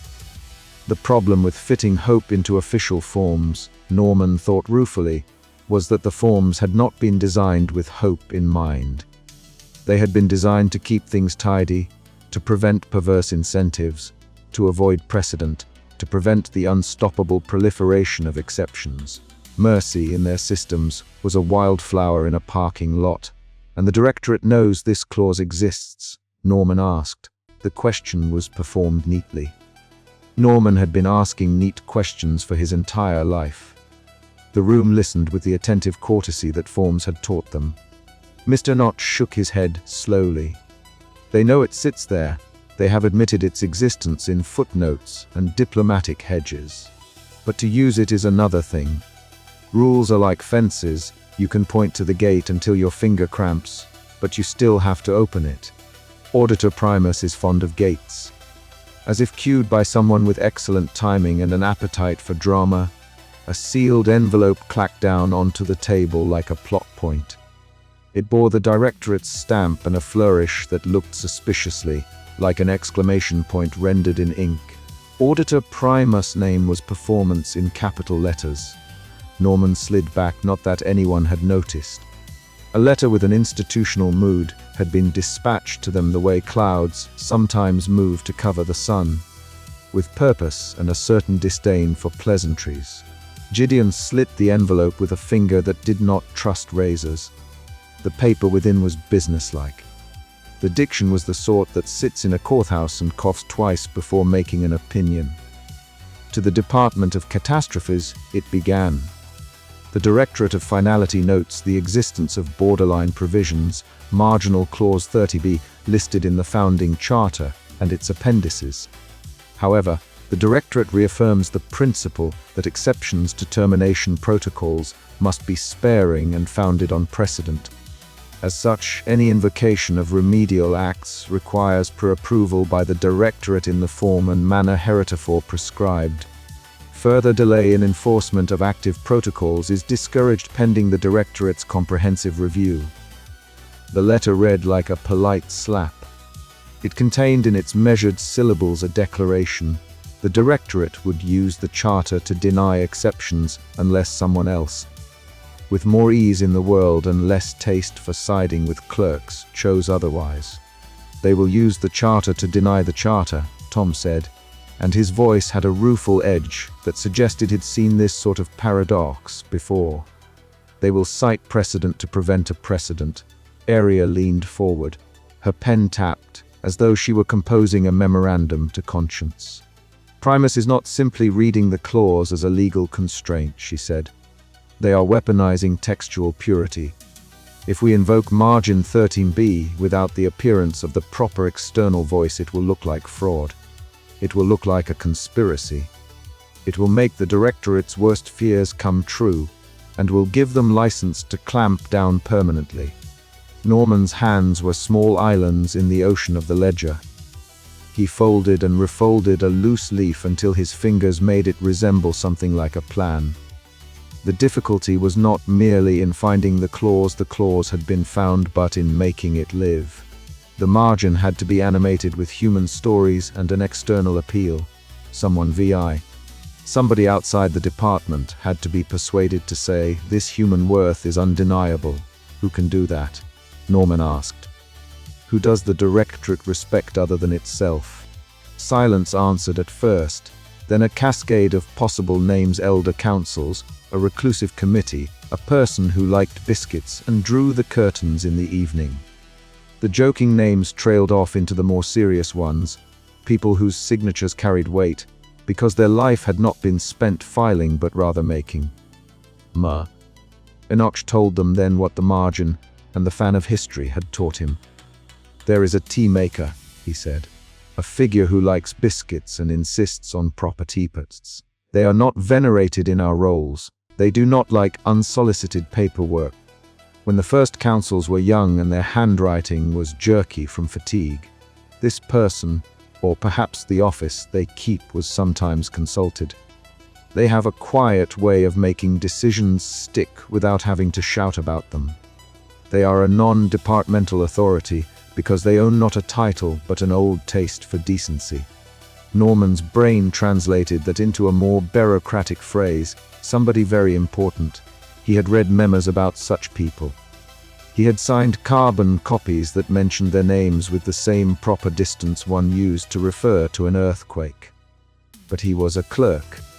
His instincts turned toward process rather than personalities. He imagined a file folder labeled someone very important with a neutral, exacting header. How do we find them? Rita asked, which was both tactical and maternal. She had a binder for such possibilities and began to flip through it as if it were a deck of playing cards that might happen to produce aces. We ask, Mitt, Enoch said, which was the only advice that had the dignity to be short. To ask someone who did not like unsolicited paperwork in order to secure an appeal that would breathe life into a marginal clause seemed, on the face of it, the sort of thing Norman was terrified of. It would require stepping beyond memos and into the messy business of entreaty. He thought of the poem he wrote in secret and kept folded in the back of his desk. The poem began with a breakfast and ended with bad weather, and, in the middle, had something like an honest request. "We must gather testimony," Arya said. "We must find irrefutable human stories, and we must do it fast. Auditor Primus has already signaled intent. If they set their seal, they will make every sympathetic margin vanish beneath the weight of precedent." That night the department hummed as if it had swallowed a bee. Lights blinked like eyelids fretting in sleep. Norman walked home with the ledgers, dust in the creases of his collar, and a new verb in his chest: to petition. He dreamt, that night, not of forms but of hands. Hands that wrote compassionate notes in the margins of a world that had once thought rules would be enough. He dreamed of a council that had, at the end of a long day, chosen a kindness small enough to fit in a margin and large enough to break a pattern. When he woke, the world outside his window had acquired a new, precarious tenderness. It was as if the clause, now discovered, had breathed its own small afternoon into the air. The work ahead was not about finding a loophole. It was about assembling proof, messy, human proof, and approaching a person who would listen. That person would be outside their charts, beyond their stamps. To approach them would require the very things the department guarded against: improvisation, sincerity, and the willingness to seize a biscuit and say, "This matters." Norman felt a kind of nervous clarity. He had been trained to panic gently. Now he would have to plead loudly, but not without grace. It was a new sort of bravery, administrative and personal and indecorous. And somewhere in the directorate, Auditor Primus read the same clause with a different beat. Primus Mind, a finely tuned instrument for the preservation of order, found in the margin both a wound and a remedy. The directorate's letter had been a strike. Now the discovery had answered that strike like a soft counterpoint. The next move would be theirs, or it would be Norman's. The chapter closed on the image of the marginal clause which, once read aloud, seemed to hum with possibility. The department's basement reclaimed some of its dust. Mere. Enoch filed his finger along the ledger's edge as if filing a nail. "They left mercy in the margins when they were tired," he said, voice the sort of thing that could be a prophecy or a complaint. "Mercy doesn't look like a statute. Mercy looks like a hand that forgot to close the gate." Outside, the world hiccuped once a small continental blip, as if reality were clearing its throat. Inside, Norman folded the loose leaf into his breast pocket. The margin had become a map, and the map suggested a pilgrimage that might, in the end, resemble asking an old person for a favor. It might require biscuits, or a poem, or a story so plain and true that a recluse would be moved to sign. It might fail, but it might not. And the possibility of might not was everything. They began to plan with the kind of ridiculous thoroughness only clerks can summon. Rita dialed old contacts whose phone numbers were written in the backs of grievances. Gideon began to compile an index of possible external authorities based on their public reluctance to publish memos. Tom suggested a list of likely biscuits and which types of biscuit corresponded to differing levels of officiousness. Arya wrote a memo so persuasive it made Norman feel unaccountably hopeful just reading it. Auditor Primus, in a place of papers and shadows, prepared its reply. The directorate could, as the letter intimated, choose to treat the margin as a quaint relic. Or it could decide that an exception would set the world aflame with requests. Both options were terrifying, and both would be argued with a zealotry that did not yet know compassion. Norman, carrying the marginal clause in his pocket like contraband, understood the simple logic that pulsed in his chest. The department's greatest fear precedent was also their only way out. If they could show precedent rooted in human stories, and if a non-departmental voice would say, "This is worth it," then the margin would no longer be a whisper, but an arrival. It would be a kindness with legal teeth. He penned, in the margin of his mind, a list of small acts, a midwife who had delivered twins under floodlight and improvised a better cradle, a teacher who had given homework extensions because a child's house had been catalogued wrong by the city, a stranger who had paid for a stranger's teapot when the cafe's card machine died. These were not dramatic salvos. They were the sort of soft evidence that, in aggregate, made up the architecture of human worth. The charter clause had given them a shape. The world was wobbling like a lunch tray on a cart. Auditor Primus had heard them breathing. The next chapters would be about gathering witnesses and finding someone who would, possibly reluctantly, put their name on a document because, on a Tuesday with clouds guilty of ticking, somebody had once written mercy into the margins and hoped it would be enough. Norman had always held his small routines like an oath. By 9 each morning he had performed the same minor liturgies, switch on the desk lamp even though the department kept fluorescent time with the rest of the building. Peel 2 Starkless biscuits from the emergency tin Clara kept for colleagues in distress. Make a neat stack of 3 sticky notes, one for today, one for this week, and one for the improbable category he labeled if all else fails. These actions were not merely comforts. In a place that scheduled the end of things with the same unflinching arithmetic as a tax return, the little repeated movements were a way of saying to the universe, in a very specific font, I am still here. That afternoon the department's usual ambient noises, the whir of machines, the distant ceremonial clearing of throats, when memos were redacted. The tepid gurgle of the communal kettle seemed slightly out of rhythm. Not because of any catastrophic metric, or because Auditor Primus had issued a new edict, but because the world outside had developed a new, polite hiccup. Not the kind that comes from indigestion or from an impolite emperor, but a geological, cosmological hiccup. Fountains stuttered mid-arc. Streetlights blinked twice like embarrassed eyelashes, and a pigeon doing the morning rounds over the 7th atrium folded its wings in an exacting, bureaucratic salute. Norman noticed these things because he was a small man trained to notice. He had been taught by a town that prized punctuality. Clocks were folks you consulted rather than servants you commanded. But on this day there was another reason his attention held. He had biscuits in his pocket intended to be shared. The risk of sharing was not merely the risk of crumbs.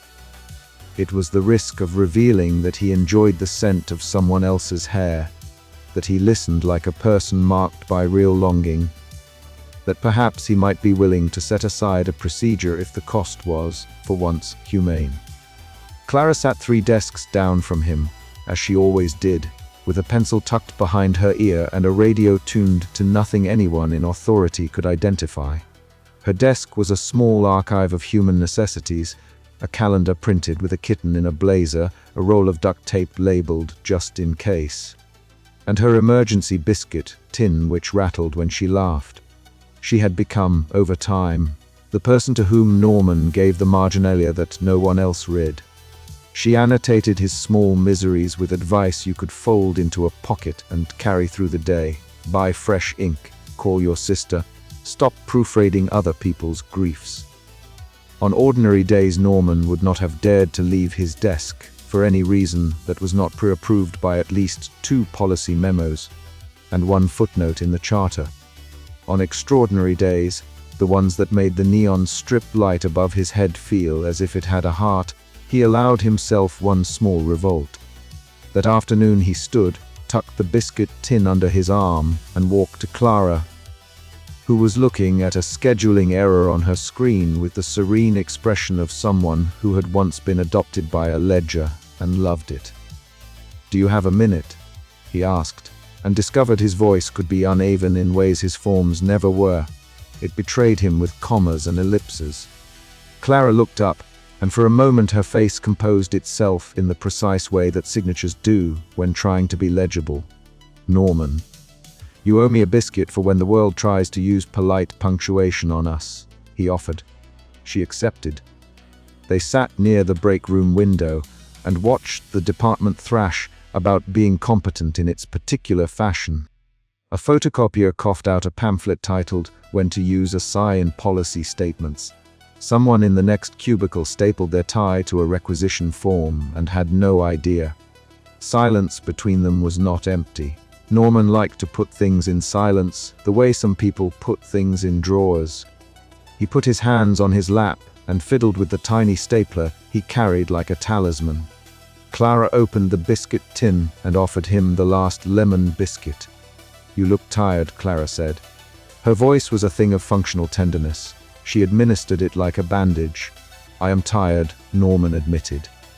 Of being the sort of person who always seeks the form when perhaps he should be seeking the thing the form is supposed to protect. Clara's eyes softened in a way that made Norman imagine she had a small, private catalogue of soft things and that he had been permitted to leaf through it. "Then stop seeking the form for a minute and tell me something non-procedural."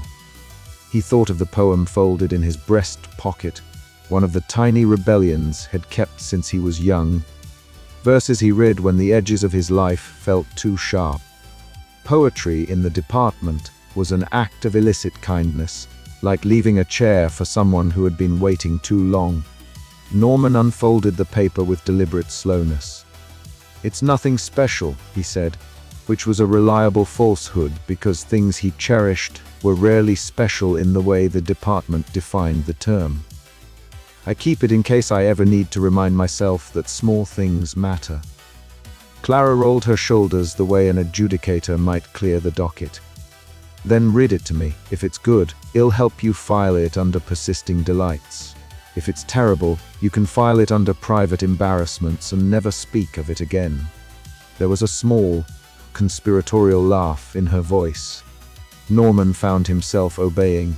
He read the poem as if it were a fragile ledger, as if every comma held a ledger account of meaning. The words escaped him and were not exactly his.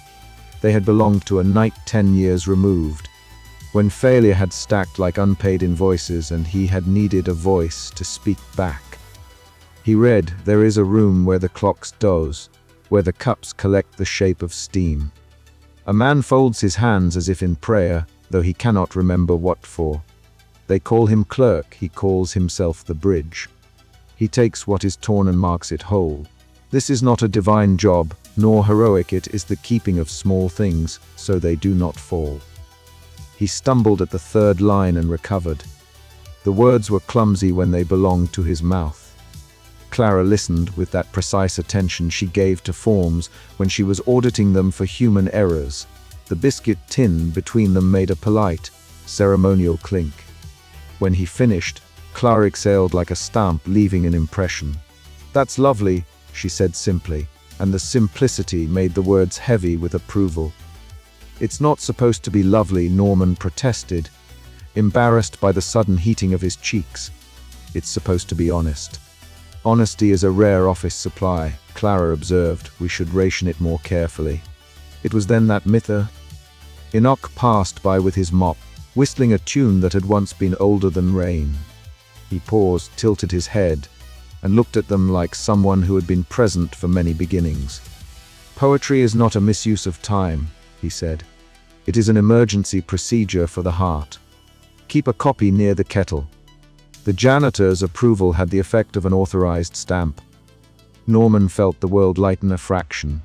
Perhaps it was simply the removal of another small restraint, but moments are arithmetic too. They left the building for a walk because the department, for all its rituals, did not own outdoor air and because humidity itself held the right rhetorical pause. The plaza outside the atrium boasted a fountain whose jet had developed a minor, persistent stutter. Children had stopped by earlier in the day to time its hiccups. Today it was performing its half-second delay with the dignified rhythm of a metronome, uncertain whether it wanted to be a clock or a fountain. The stone was pleasantly warm from a sun that had learned to keep its timing slightly loose lately. Norman and Clara walked side by side along the balustrade, a careful distance measured more by paperwork than desire, or perhaps by both. People in the plaza paused to watch the fountain's uneven spray, and in that ordinary attention there was an extraordinary concurrency. Everyone noticed the same small surprise at once, like a city taking a communal breath. It temporarily made the ordinary feel heroic. Norman's poem had given him permission to do something he rarely allowed himself to do, speak about what he feared. "I thought," he said, watching water hesitate and then leap as if embarrassed, "that if the world had to end, it would be better to end with things resolved. But in beginning to think it's the unresolved things that matter the most. Even a badly tied shoelace can keep you walking." Clara laughed, and it was the sort of sound that mapped itself to the back of his throat in a pleasing way. "That's the most bureaucratic, romantic thing anyone's ever said to me." He shrugged, trying to be casual, and failed. "It doesn't feel romantic when you say it like that. It feels like someone trying to file a life without the right form," she suggested. "Exactly. Like someone trying to produce a signature in the margins." There was a pause during which the fountain hiccuped in what could almost have been sympathy. Norman turned to Clara with a steadiness he had not expected. "Do you ever think about what it would mean to not follow procedure for once? To choose the messy thing instead of the tidy one?"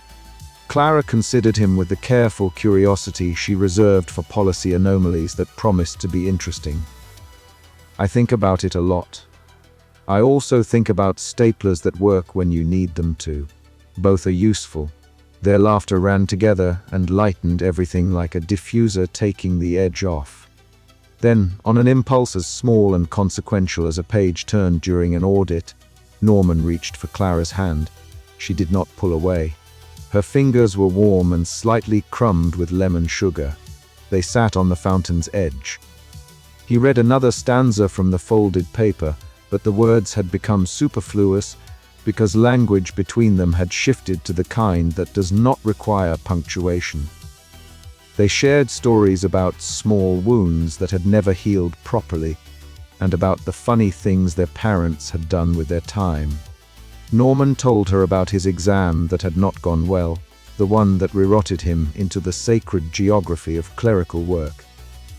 Clara told him about the file of an old woman who stamped her own mail with hearts.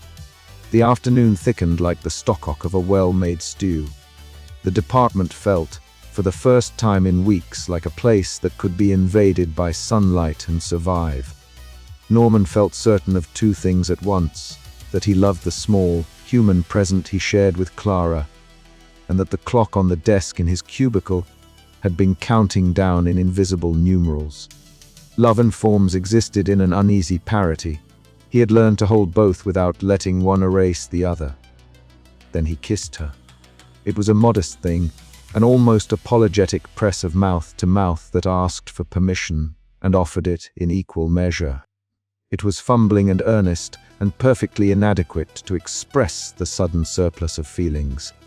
Clara's eyes widened, then closed reluctantly, like a committee yielding a point.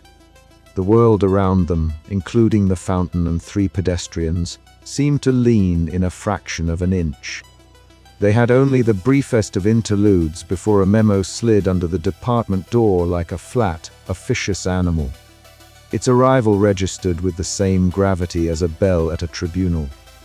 Someone at the department had deduced that 2 employees were using paid time for non-procedural welfare. By the time Norman disentangled himself from the moment and looked up, the plaza had completed an orderly arc of events that could be described in meeting minutes: laughter, a polite cough, and then the faintest of continental hiccups that rolled across the city like a polite gust of wind. The hiccup sounded for a heartbeat, like applause. Norman and Clara stared at one another, then at the fountain, then at the sky, as if they expected an usher to appear and inventory their feelings. The absurdity of it made them both laugh so hard they nearly fell off the balustrade. "That's probably a sign of tectonic embarrassment." Enoch observed as he passed, pausing to look at the memo evidently meant to dispatch distractions. "Or else the universe has decided to be amused. Keep your heads down. Keep your hearts public." They walked back, hand in hand for reasons less structural than urgent, and each step felt like a small contraband. At the department door area, Vost waited with her red pen held like a scepter and a face that was perfectly calibrated for both reprimand and unexpected mercy. 2 minutes, she said without preamble. You are on probation for emotional misfiling. But her voice cracked the way the department's plaster cracks when there's a heat wave. Do not let this make you reckless. We still have forms to file. Norman nodded. He wanted to promise that he wouldn't be reckless, and at the same time, he wanted to promise that he might risk a procedural infraction if it meant preserving something as small and brilliant as the afternoon had just nearly ruined. He felt a new sort of courage settling in his ribs, less tidy than the courage of ticking boxes, but a courage that smelled like lemon, biscuits, and old paper. They returned to their desks. Work resumed with an odd, elastic quality. The kettle sang with slightly more passion. Gideon muttered about backups, and then smiled at nothing that had to do with logs. Norman noticed the poem fold like a secret in his pocket, as if it were a ticket for a future train. The department resumed its careful choreography of absurdity memos, hearing notices, ritual sighs, only now there was a faint warming in the margins. People walked with less of the precise, measured gait of the resigned, and more like those who had briefly been permitted to misfile their hearts. Norman filed nothing official that afternoon. He composed a marginal note in his log that did not conform to any form it had been assigned. It read, in his scratchy, earnest hand, "Preserve the small. Make room in the margins." The memo that had slid under the door remained unsent, an unshipped decree. For once, protocol had been interrupted by humanity and left to stew. Norman knew, in the same manner a man knows his address, that this afternoon had shifted something important. It did not save the world, but then, it was never promised to. It had saved something else, the possibility that people might choose one another imperfectly when the rules offered only precise ends. As the light outside leaned toward evening and the fountain's hiccup softened into a more human kind of rhythm, Norman felt the peculiar vertigo of hope. Hope is a dangerous thing for clerks because it invites new kinds of accounting. Yet he found himself willing to balance this new liability against the ledger of small human proofs he and his friends had gathered. If paperwork insisted the world could be reduced to checkboxes, then perhaps it should also be reminded that checkboxes had once been invented to remember things that mattered. A final, almost playful note arrived in the form of a departmental announcement, an intercom chirp that had the solemnity of an oracle and the timing of an unfunny joke. "Attention," the intercom intoned. "Please be advised, all employees are reminded to observe proper decorum during hours of possible existential irregularity. Baking, singing, and unauthorized kissing are not explicitly forbidden at present, but are subject to review." End bulletin. Norman laughed, a full sound this time, because the absurdity of it all made courage seem less lonely. He looked at Clara over the top of his desk, and she raised an eyebrow and a biscuit in salute. The day had forced them both to decide whether to fold their small pleasures within the administrative margins or to risk placing them where they might be seen. They had made their choice. It was messy, and it was human, and it was, in its modest way, an argument against tidy endings. Outside, the fountain hiccuped one more time, as if approving, and a pigeon performed a salute that could only be described as admirably punctual. Norman straightened his spectacles, which had slid down his nose during the kiss, and returned to his work with a lighter, decidedly less formal hand. He did not know then what would come next: audits, meetings with someone very important, or the directorate's implacable logic, but he had learned an important procedural amendment that morning. Some forms are best amended by people. The department could keep its charts and its statutes. He would keep his marginalia and the memory of a lemon biscuit shared by a fountain that hiccuped in the exact, improbable rhythm of a small, human applause. And so the afternoon closed on something both perilous and promise-like: a quiet room, 2 pens left uncapped, and a world that, for all its scheduled endings, had, at least for a little while, allowed two people to be imperfectly present. The memo on the door remained where it had landed, and the department hummed the way a place hums after it has been reminded that work like love sometimes requires an unauthorized break. If the world was a ledger, Norman thought as he returned his stapler to its place, then let himself smile. Perhaps it was time to write a new marginal note. The thought felt like starting a small revolution. The fountain hiccuped as if in agreement. As the evening approached, and the final light slanted across the filing cabinets like a benevolent highlight, Norman pocketed his poem, tied his tie with more care than usual, and prepared for the next formal step, a meeting that would require more than biscuits and marginalia. He had, after all, nearly kissed someone he inexplicably liked, and for a clerk who had until now prized margins over messes, that fact was more alarming than any red ink. The afternoon had almost been love. The almost, he realized, would have to do for now, an ember kept warm in the pocket of a man learning how to make procedural allowances for human warmth. When the intercom buzzed again, Norman straightened. The department leaned toward the next stage of its choreography. A new memo had been posted, stamped in a bureaucratic font of alarm and opportunity. The next day, it promised, would be the day they officially petitioned someone very important. The world, as it so often does, had waited politely for its clerks to decide whether it should be saved by rules or by the messy, invaluable acts of people with biscuits. Norman looked at Clara. She smiled back, and they both understood that whatever came next would be done with ink-stained fingers. The final line of the poem remained folded in his pocket like a small, sturdy talisman. He takes what is torn and marks it whole. He was not sure whether that counted as heroism. He only knew it felt like duty of a kinder kind. He stepped forward toward the next day. Outside, one last hiccup sounded half fountain, half applause, and for a single, beautifully ridiculous instant, the world felt as if it were listening. Norman had always imagined that meeting someone very important would be either thunderclap theatrical lightning and harps and a voice that made wallpaper peel, or disappointingly dull a click of a pen and a three-sentence denial. He had not imagined biscuits. The seventh atrium was not an atrium in any sensible architectural sense. It was a place where architecture had wandered off to file forms and forgotten to come back. The ceiling, when it bothered with fixtures, had chandeliers that had once belonged to committee meetings.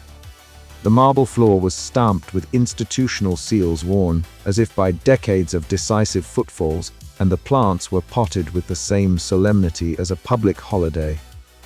Ambient noise in the atrium was not so much the hum of conversation as the precise staccato of rubber stamps, bebop for administrators. They arrived as a procession of the absurd. Rita wore her bright scarf like an ensign. Aria kept her red pen visible, a talisman against chaos. Gideon carried a satchel that rustled with log files. And Tess, whose name Norman preferred not to disentangle in his head from a more private list of small courages, had been politely left at her desk with an injunction to not make a federal incident while Norman went and possibly made a global one. The janitor came too, because that was what janitors did in times of metaphysical mild crisis. They showed up and quietly remembered things. The atrium's reception desk was staffed by sphinxes. Not literal sphinxes, because literal sphinxes had been retired to a scenic archipelago after a misadventure involving riddles that had required a legal opinion. These sphinxes were of the reception variety. Beings whose smiles were smiles because that was their job, and whose eyes were carefully trained to contain an ocean of questionnaires. They greeted visitors by asking a succession of riddles, each annoying in the way only administrative riddles could be. What is the name of the form that begins with a letter and ends with a justification? How many stamps must a request have to be considered ceremonially eligible? The questions had the effect of thinning the field. People without patience for paperwork wandered away muttering. Norman answered with a practiced combination of confusion and calm. He counted stamps out loud on his fingers. He produced a union-backed petition from writer's binder like a rabbit from an inconvenient hat. He recited as though it were prayer, the clause numbers from the charter that applied to audience petitions. That was the sort of thing that passed for courage at the Department of Catastrophes, precise preparation. When the Sphinx receptionists had nodded their inscrutable nods and stamped his temporary visitors seal a curious thing that smelled faintly of coconut and regret, they handed over a lanyard and a slip that read, 7th Atrium Waiting Lane D. They took Lane D because when the department assigned lanes, it never assigned lanes for aesthetic reasons. Lane D was a corridor of waiting chairs upholstered in a practical, bureaucratic grey. And the people seated there had all the resignation that comes from years of being told the answer would be no, and having been trained to make peace with it. Norman took deep breaths in a pattern he had learned from a poem. He kept folded in his pocket a little trap for nerves, like a moth in a lamp. His folded poem smelled faintly of ink and biscuit crumbs. Gideon's part of the plan was to show their paperwork as a kind of accidental perfection. He had made an itinerary. It was, if one were being charitable about immorality, technically authentic. If one were being less charitable, one would call it a forgery. Gideon had never liked metaphor and so stuck with facts, timecodes, cross-references, security clearing numbers. He placed them in an envelope stamped with the right protocol header and the sort of official seal that suggested a Navy would approve. Hal Brooks had, in a private moment of benevolent cruelty, whispered to Gideon that if asked what they were doing here, they should say, "We are here to ensure the continuity of municipal conveniences," and then stand still. Hal thought of continuity of municipal conveniences as a serious, defensible value and was not ashamed of it. They reached the guard at the security gate, an officer who looked as though he had been designed by an interior architect with a strict rule set and a love of high collars. He leaned over the paperwork with the casual curiosity of a bureaucrat who eats enigmas for breakfast. The guard's eyes were a bright, suspicious blue. He sniffed the air and said, "Who authorized you?" Hall produced his security badge and the exact quotation of an arcane subsection about cross-departmental courtesies. Gideon smiled the smile of someone who had proof logs that backed up his smile. Rita produced a petition with more signatures than a moderately sized referendum. Aria's presence was a sort of heavy punctuation mark. The guard's doubts dimmed because a manager's glance was the sort of thing most clerks took as evidence of gravity. The guard asked for the itinerary, Gideon presented it, and the guard read it in a manner that suggested he did not plan to be persuaded, but might be persuaded into politeness. He stamped something in triplicate, the sound echoing like permission, and waved them through. It always astonishes me how often the right stamp makes the wrong thing possible. Tom murmured to Norman as they moved through a corridor lined with portraits of people who had once saved the world and had been immediately promoted to somewhere else. "That is the only kind of astonishment I can afford," Norman said, thumb running anxiously over his tiny stapler. The atrium had then the smell of boiled biscuits and a faint undertone of old paper. Somewhere, an elevator made a noise like a tired whale. Someone very important's anteroom was tidy in a way that made tidy feel judged, a neat stack of precedent cases. A pot of tea that looked as though its water had been thinking for a very long time, and a silver plate of biscuits that were perfectly imperfect cracked across their tops, as if to suggest an appetite for realness. They were admitted. Someone very important, the name being less a proper name than a job title. The kind of thing grandparents used to place before a child's name in stories told at bedtime was not remotely what Norman had expected. He had expected a broad presence and a voice that rearranged tectonic plates. He found, instead, a person small in scale but colossal in experience, seated as though at the center of a map of decisions. The person was wearing a waistcoat that would have been considered quaint at a vintage conference, and had a teacup that might have been older than the tea's recollections. There was a cushion under their hand that gave the sense of someone who would, under no circumstances, sign anything they would later regret. "You have brought biscuit," someone very important observed after the formalities, tapping the plate as if it were an adjudicatory instrument.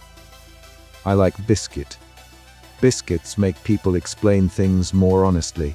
Norman, who had never been so grateful for biscuits in all his life, felt one of his ribs loosen. Rita, who had placed a biscuit on the plate as part of a campaign she called Humanity by Snack, smiled as if she had just won a small victory. The meeting was a study in odd formalities. Someone very important made notes with a fountain pen that seemed to remember the fountain. They asked for the case number. Gideon supplied an answer of such labyrinthine precision that someone very important's eyebrows arched like small doors. Arya presented the petition with the red pen as an offering and gave a short, crisp account of departmental integrity. Hal gave a short, formal recitation of security risks, and then, in a rare flash of personal courage, read a stanza of a poem he had carried in his notebook for years. It made Arya's eyes go moist, which terrified her more than any procedural violation. When it was Norman's turn, he feared he would deliver some apposite clause, a neat appellate brief of feeling. Instead, he found he could not remember the words of law in the right order. He produced the poem from his pocket, the one he used to calm himself, and read it aloud, because the thought of talking about process felt suddenly untrue. It was a small poem. It was about a biscuit, a kettle, and a person who forgot about their umbrella and was offered one anyway. Norman read it with a voice that shook in honest places. The room listened. Someone very important ate a biscuit. Outside, a ventilation grate coughed politely as if the building were listening too. When Norman finished, he had the peculiar sensation that he had handed over something that had not previously been permitted to be called evidence. Someone very important put down the biscuit with a deliberateness that suggested reverence. For a long moment they were very quiet. Then they spoke in a voice that did not rumble so much as rearrange the furniture of expectation. "Most things I sign," they said, "are already written in a language called law. Law is precise. Law is terrific at being fair and also boring. It like the sound of a government clock. But sometimes law is a fence, and on the other side of the fence a person drops a child. When law is a fence, people can argue about whether the child should be lent a ladder. We have to be very careful about ladders." The room leaned forward, metaphorically. "You bring me testimony," someone very important continued. "You bring me petitions. You bring me a poem about a biscuit. You make me hungry for precedent. I am hungry for precedent. It is what keeps me safe. But in this instance, I have to be convinced not by refined forms, but by a single thing that cannot be argued with under the weight of cross-examination. I will sign if, and only if, you can present me with an unarguable instance of human messy goodness." "Unarguable," Arya echoed, the red pen forgetting its place. "Unarguable," someone very important repeated. "Something messy, something with no clause. Something that would make a clerk stop to help, even if it cost them a promotion. It must not be staged, manufactured, or filed. It must be, in short, inconveniently kind, demonstrative, irrefutable." Tom's foot made a small, defeated sound. Gideon, who read logs for coffee, scanned his face for loopholes. Rita frowned in a way that meant she had already begun organizing ways to protect chance occurrences. Meh. Enoch looked at Norman with a face that was patient as a mop. It was a curious demand. It had at once the cruelty of an impossible test and the strange mercy of a puzzle that could not be solved by protocol. Someone very important looked at each of them with eyes that had seen the department make many compromises and then grow small and lonely. "Why not accept this petition on the basis of precedent?" Arya asked, the manager's voice armored but tender. "Because precedent is a rope not tied around an old mistake, and one must not hang from a rope knowing it is both rope and knot. Because no rule should survive the unquestioning death of a person. Because precedents mount the way dead paper mounts. "I will sign," someone very important said, tapping a biscuit thoughtfully.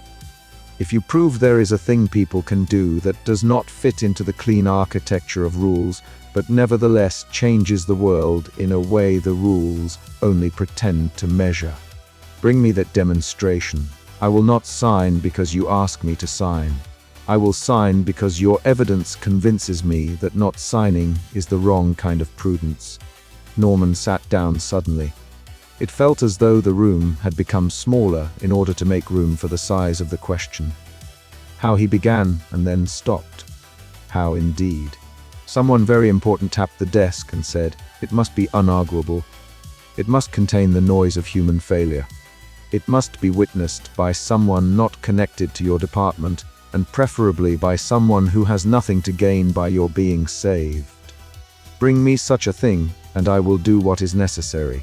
Leave me with the biscuit empty and my tea warm, and I will sign.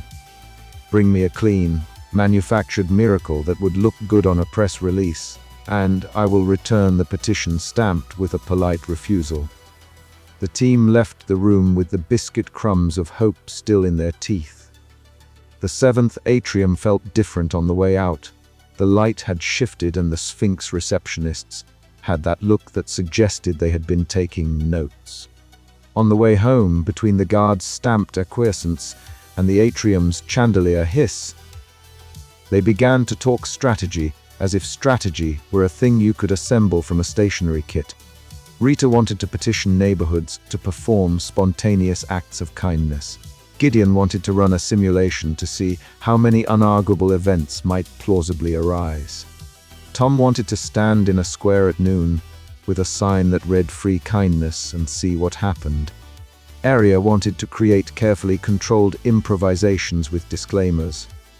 Norman listened, and for the first time during the entire affair, he allowed himself to imagine that messy goodness was possible not because it was tidy, but because it was inconvenient. He thought about the little lunchtime in which his sandwich had slipped and a stamp fell, and the world tilted toward ending. He thought about Clara and the poem, and the midwife down in a village who once delivered a child in a storm by wrapping the baby in a used notice of grievance, because it was the only clean thing at hand. He thought about the janitor and his brass-handled mop, and how mops across generations had been responsible for both cleaning spills and concealing histories. "We will have to be careful not to stage this," Norman said quietly, which was the managerial equivalent of shouting in certain circles. "If someone very important suspects a production, they will call it manufactured and refuse us. It has to be messy. It has to be inconvenient. It has to be real." Rita looked at him with the fierce patience of someone who had turned small stands into broad strikes. "We won't stage it," she said. "But we can make sure the right people see it. We can clear a witness, not a department witness, a witness who is inconveniently detached. Someone with no interest in our victory and the moral courage to testify that this happened." Gideon nodded and said, "We will need logs. Not all evidence is paper. We can use cross-disciplinary corroboration. If a school teacher's improvisation saves a child, we can have medical timestamps and public transport logs to show it wasn't a production. We'll be looking for an event that leaves tracks beyond our paperwork." Tom, who could always be relied upon to find the funny and then make it useful, said, "We will be the least theatrical people who ever performed a miracle. We will stand behind a very tidy table and watch the universe trip over itself into kindness." They laughed. It was a small laugh. It was the mechanism by which people kept from strangling the clock. The meeting had given them hope and a new problem. The thing they had to procure could not be manufactured. It had to be witnessed. It had to be messy. It was the kind of request that turned careers toward improbable heroics or quiet resignations. Norman felt it in his spine. This demand would change everything. If they succeeded, the revocation might proceed. If they failed, the audit might tighten its screws and the directorate might seal the protocol forever. Someone very important had offered them a path that required improvisation. which was a word Norman had been taught to avoid with particular emphasis because improvisation germinated error. They left the seventh atrium with a stamped slip and a lightness that felt suspiciously like peril. Outside, the world hiccuped twice. The fountain sent a small, onomatopoeic shudder into the air, and a pigeon dropped a scrap of paper onto Norman's shoe as if to remind him the cosmos was still capable of being both ridiculous and kind. "We go back to the archive tomorrow," Arya said. "We prepare lists, we arrange witnesses, we do not stage anything. We look for the mess." Norman nodded. He slid the poem back into his pocket and felt the biscuit residue like a talisman against the dread that had earlier lodged itself in his throat. There were forms to prepare, and there were things you could not fill in with ink. Between them was a kind of faith that involved not trusting the system, but trusting each other to keep a small, disorderly human light burning. As they dispersed into the department's corridors, into rooms of cheerful lethargy and quiet alarm, Norman realized his hands no longer trembled around the stapler. The stapler was smaller than the problem. He folded his hands around it the way people folded hands around moments when their ordinary courage was called. He would find a way to demonstrate messy goodness, he decided. It would be clumsy, it would be inconvenient. It would have crumbs on it. It would, he hoped, be unarguable. And in the little quiet between the files and the kettle's occasional protest, someone, somewhere, put down a biscuit and listened very carefully to the sound of people being kind in ways that could not be neatly filed. The problem was, of course, that they had no idea where to begin. They were about to find out. Norman had always liked processes because they were reliable in a way people were not. Paper would not forget, margin notes could be relied upon to outlive a human shrug, and a stamped date, once affixed, burned with the comforting certainty of a small sun. This conviction had carried him through years of tepid kettle conversations and the faint, polite noises of existential memos. It had not, however, prepared him for improvisation. Improv, he discovered, demanded the trust he had never been trained to give. Trust in people, trust in luck, trust in a janitor's memory and a minor god's appetite for paperclips. And it demanded action that did not look like action to the Directorate of Finality. It demanded messy, human things. They began, quietly, with the midwife. The seaside village was not on any of the department's urgent widgets. It was a place the Atlas regarded as mostly stable, and the scheduling interface assigned a sleek, beige-colored slip with no fireworks attached. Norman, sitting at a borrowed terminal in the department's temporary operations room, watched a grainy feed Gideon had scrounged from a municipal health service camera. The feed showed a small, dim room where a woman with cracked hands and a voice like driftwood-adjusted blankets, while a radio on the side table played the sort of half-forgotten ballad that made you feel both older and hungrier.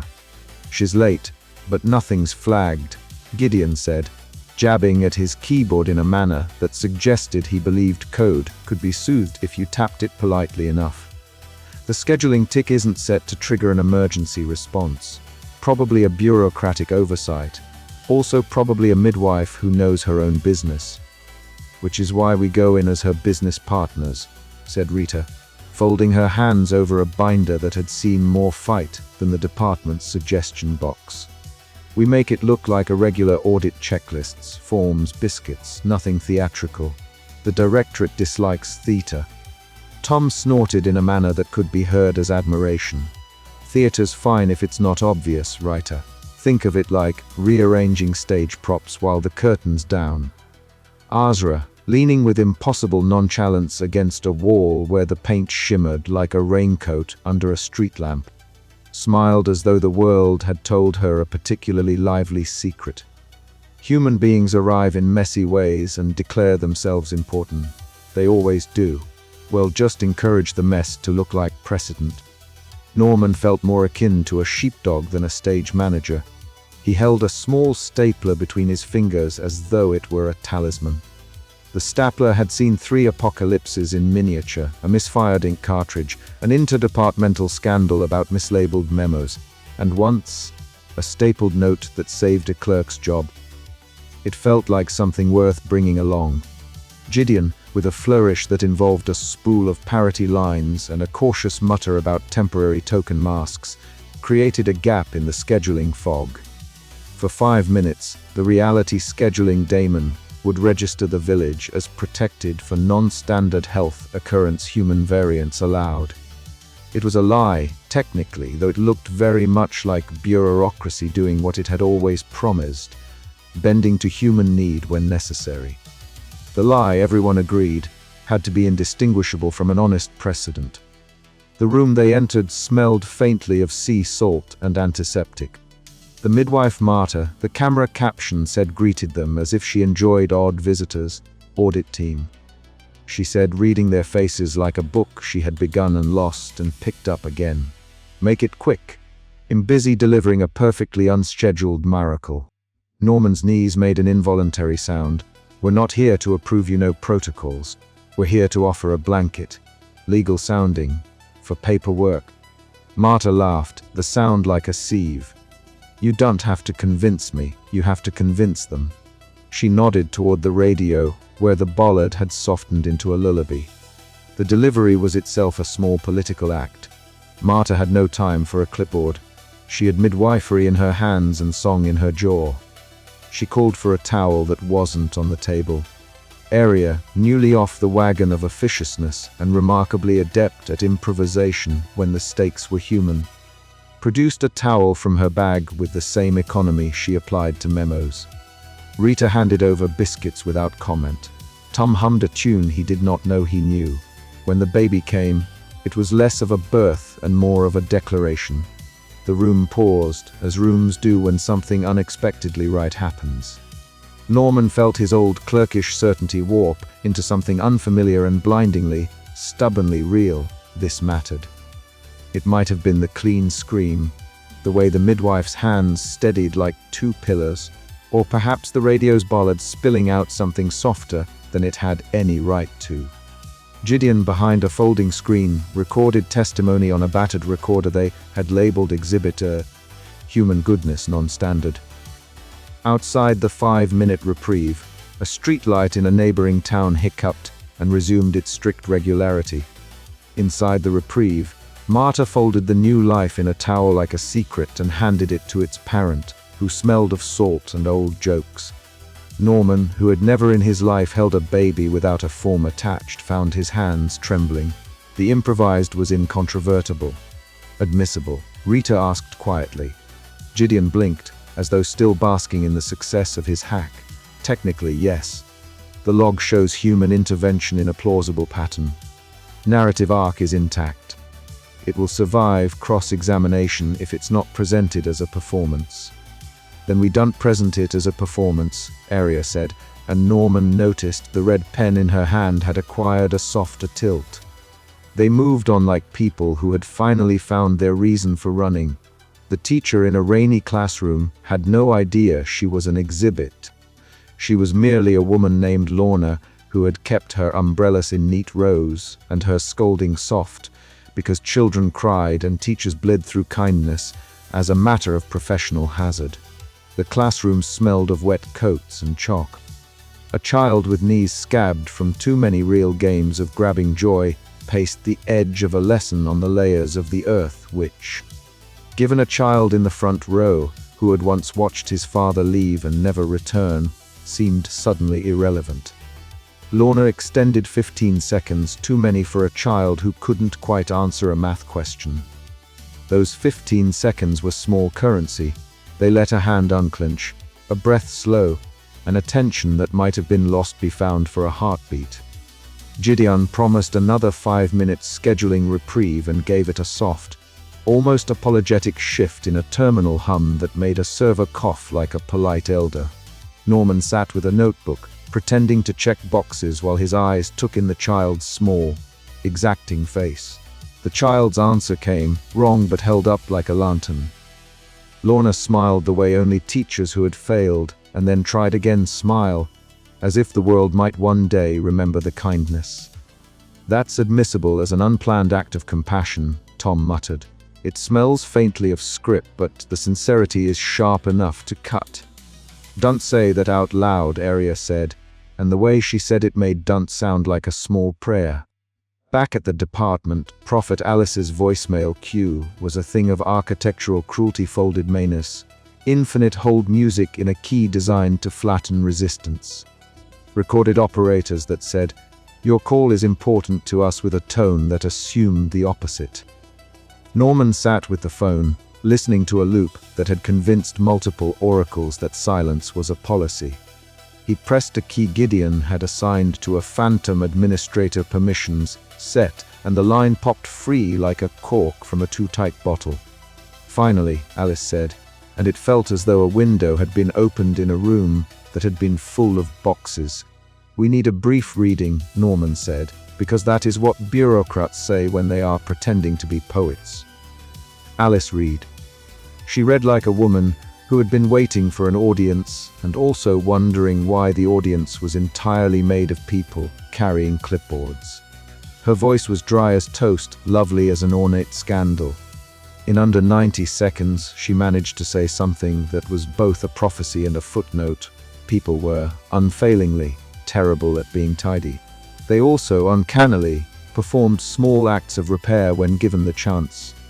The line recorded, Gideon saved, Clara supplied biscuits, and Norman felt the shape of the thing they were making begin to look like a precedent rather than a performance. The interventions piled. A neighbor in a city alley rescued a stray dog that belonged to a child who had recently lost a father. A librarian refused to find a late book returned with a pressed flower.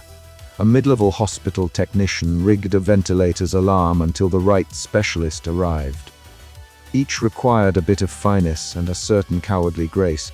Do not make it look rehearsed. Do not reveal the 5-minute reprieve. Let human tenderness appear as if it had always been the plan. Azra provided help in the way a being with celestial secondment provides, elliptical, mischievous, and always with a price that was not money. "I will make sure the timing aligns," she told Norman as they watched a small village's town clock slow its hands by a breath. "But you will owe me a paperclip chain fashioned out of the laughter of at least 3 different languages." "We have a supply of laughter lying about the office?"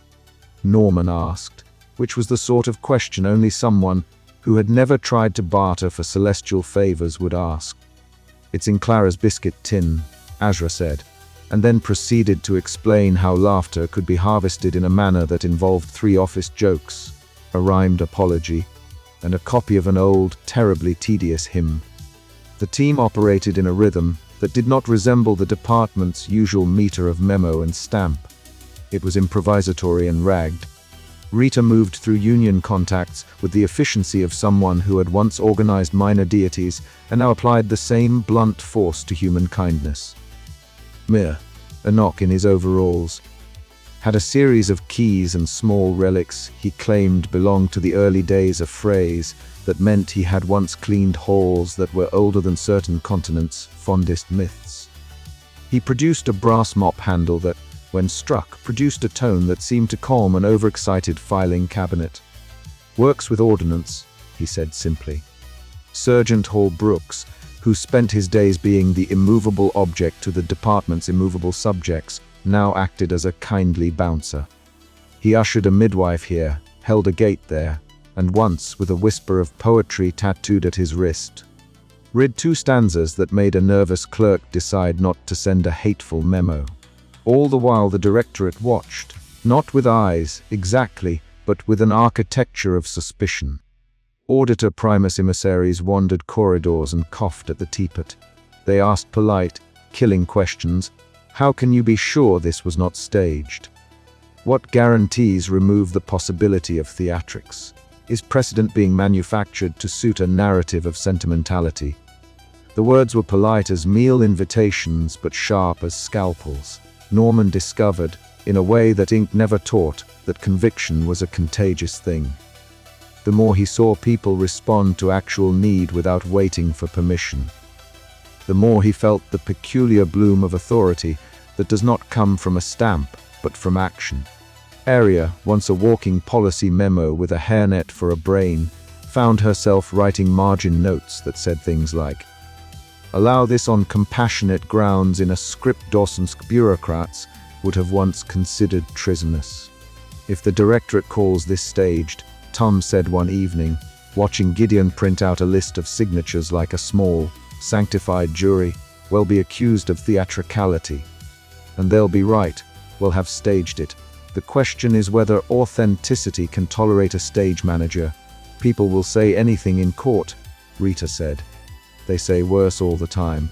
We need a narrative that cannot be easily undermined, testimony, live witnesses where possible, and evidence that shows the outcomes changed." Outcomes mattered more than intent. That was the paradox they discovered. The child who learned to count again mattered more than the hack that bought them the extra minute. The baby who arrived alive mattered more than the small deceit that wrapped its timing. Even Auditor Primus, who kept the cosmos from unseemly improvisation for reasons the universe had once needed, would have to concede that results change reality. They rehearsed their presentation less like thespians and more like people trying to teach a very old machine to bend. Gideon produced printed logs, time-stamped with careful falsifiable gaps that made them look more like legal appendices than conjurers' receipts. Clara supplied witnesses who would stand and swear to clumsy kindnesses, mitre. Enoch offered, when asked, to testify on the solidity of mop tone acoustics and the way a brass strike unseats a filing cabinet's anxiety. Azra delivered a short treatise about the unpredictability of cosmic probabilities in exchange for a paperclip chain constructed from office lata. And Prophet Alice Cantankerous, untidy, real agreed to read a short piece in the public hearing. "I'll say what I see," she told Norman. "I'm not for hire, I'm for truth. If you stage it well, it might be indistinguishable from real life, but it'll not help you pretend. It'll help by telling the truth of what I cared enough to say." "That's the point," Norman said. "The truth isn't neat. It's messy. It needs to be admissible." As if the cosmos enjoys a dramatic prelude, the directorate announced a formal inspection the morning they had finished printing what Gideon titled the evidence packet, a compendium of ordinary heroics. An air of profoundly official inconvenience swept the department. The inspection would be public. There would be seats and microphones and a panel that loved precedent the way some people love rare stamps. The whole office suddenly smelled like boiled tea, metal, and the faint scent of courage. Auditor Primus, through a voice that sounded like 1,000 stamps pressed at once, issued the terms: "Present your evidence in a public hearing, and let the world judge whether your acts of kindness are genuine or merely theatrical." "Precedent must be protected," Primus intoned. "If exceptions are made on the basis of theatrics, the door to chaos opens." Norman found, in the quiet after the announcement, that his old terror of being found useless had softened into something else, an awareness that being brave did not always require bluster. Sometimes it required arranging biscuits in a tin and coaxing a reluctant prophet to speak. Sometimes it required stealing 5 minutes from a server and using it to make someone feel like they mattered. They had one night before the inspection to ensure witnesses would not be intimidated, to rehearse testimony without making it sound rehearsed, to arrange for live feeds to be both authentic and technically robust. It was a small, stupidly enormous thing. Norman lay awake thinking about signatures and the way a midwife's hands bent around a new life, and he could not tell whether the thing sitting in his chest was fear or the thin, bright line of hope. At dawn, the department looked like a place that had been both raided and blessed. Sticky notes fluttered like confetti. Clara put out a tin of biscuits labeled for evidence and other delicate matters. Mr. Enoch polished the brass mop handle until it hummed benevolently. Aria, for the first time Norman had ever seen, smiled in a way that loosened the rigid fold at the corner of her mouth. "We're improvising law now," Gideon said as he watched the final print spinner churn. This is what verbs look like when they try on a tie. Then wear it well, Rita said. Because remember, this isn't about whether we staged kindness. It's about whether kindness is useful enough to be preserved under statute. Norman, clinging to a stapler like a compass, felt something shift. He had spent his life learning the security of rules. Now he was learning the vulnerability of action. In the end, it was not a binary of right or wrong, but of whether people would stand and speak for one another. They filed, at last, their collection of small, undeniable things, recordings of births, classroom notes, testimonies from a rescued dog wrangler and a librarian, Prophet Alice's sharp reading, Enoch's mop-tone notes. Each item was in isolation unimpressive. Together they hummed a tune louder than any statute. As the doors closed on their hurried shove of evidence, and the department prepared for what the directorate would call an unconventional review, Norman realized that they had learned something essential, that bureaucracy could be a scaffold for mercy if people were willing to climb onto it and do the improbable work of caring. He also realized, with the practical dread of a man who once failed an exam and then built his life around avoiding failure, that the directorate might still call it theatrical. The last thing that happened before the inspection was an ordinary thing. Norman walked to the window and watched the city hiccup, a streetlight pause, a fountain burst, a bus stop where 3 passengers began to sing the wrong chorus of a pop song in perfect harmony. It was not the end of the world. It was an odd, slightly askew morning where the universe showed its spare parts and its surplus generosity. He turned away and found Arya beside him with the red pen resting against her palm like a strange, promised sword.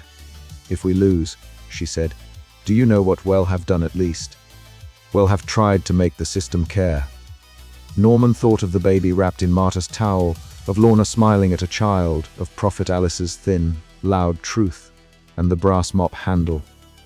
He thought of all the small things that had suddenly, absurdly, become important enough to require paperwork. "Then let them call it theatrical," he said. "But well, ask the audience to remember who the theater was for." The department filed into the hearing room like a modest army. Cameras clicked. Microphones protruded like curious beetles. The public, as the directorate had determined with statistical correctness, would watch. Primus would sit with the implacable air of a man who had once been required to slam the universe's brakes. The inspection would be the moment of truth, and in the small, cramped space where preparations turned to prayer, Norman wrote a single line in the margin of the evidence packet. For the messy, ordinary things that prove we were worth saving. He did not know whether that would be persuasive. He only knew the truth of it in the way truth is sometimes only felt, in the fistful of biscuit crumbs, in the brass hum of a mop, in the hush after a baby cries and the world remembers how to be held. They filed into the room. The inspection began. Outside, a clock somewhere decided it liked being 15 seconds slow on Tuesdays forevermore. And somewhere else a village decided to hum in 3-part harmony for reasons it would invent later. The world, modestly and absurdly, continued to be worth small interventions. The public hearing would decide whether those small things could become precedent. Norman straightened his tie, which was crooked in the way courage so often is, and prepared to speak for the messiest, most compelling case of all, human hands doing their imperfect best.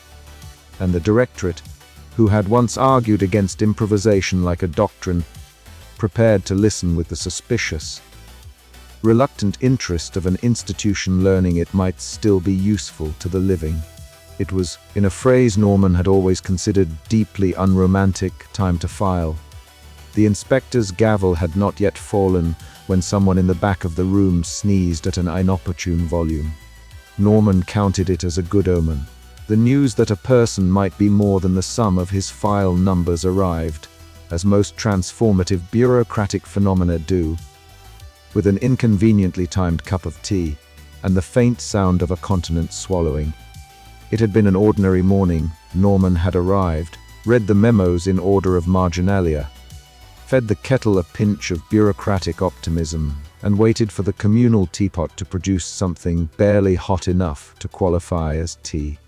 The department hummed with its usual workaday wastes of eternity. Stamped memos clattered like rain. The elevator emitted its peculiar polite cough, and the tepid sky outside the windows was the color of old receipts. By 10:30 they had a meeting room and an agenda. By 11 the agenda had been chewed like the corner of a paperclip and spat onto the table with comments in the margins. The meeting emergency reconciliation of irregular protocols.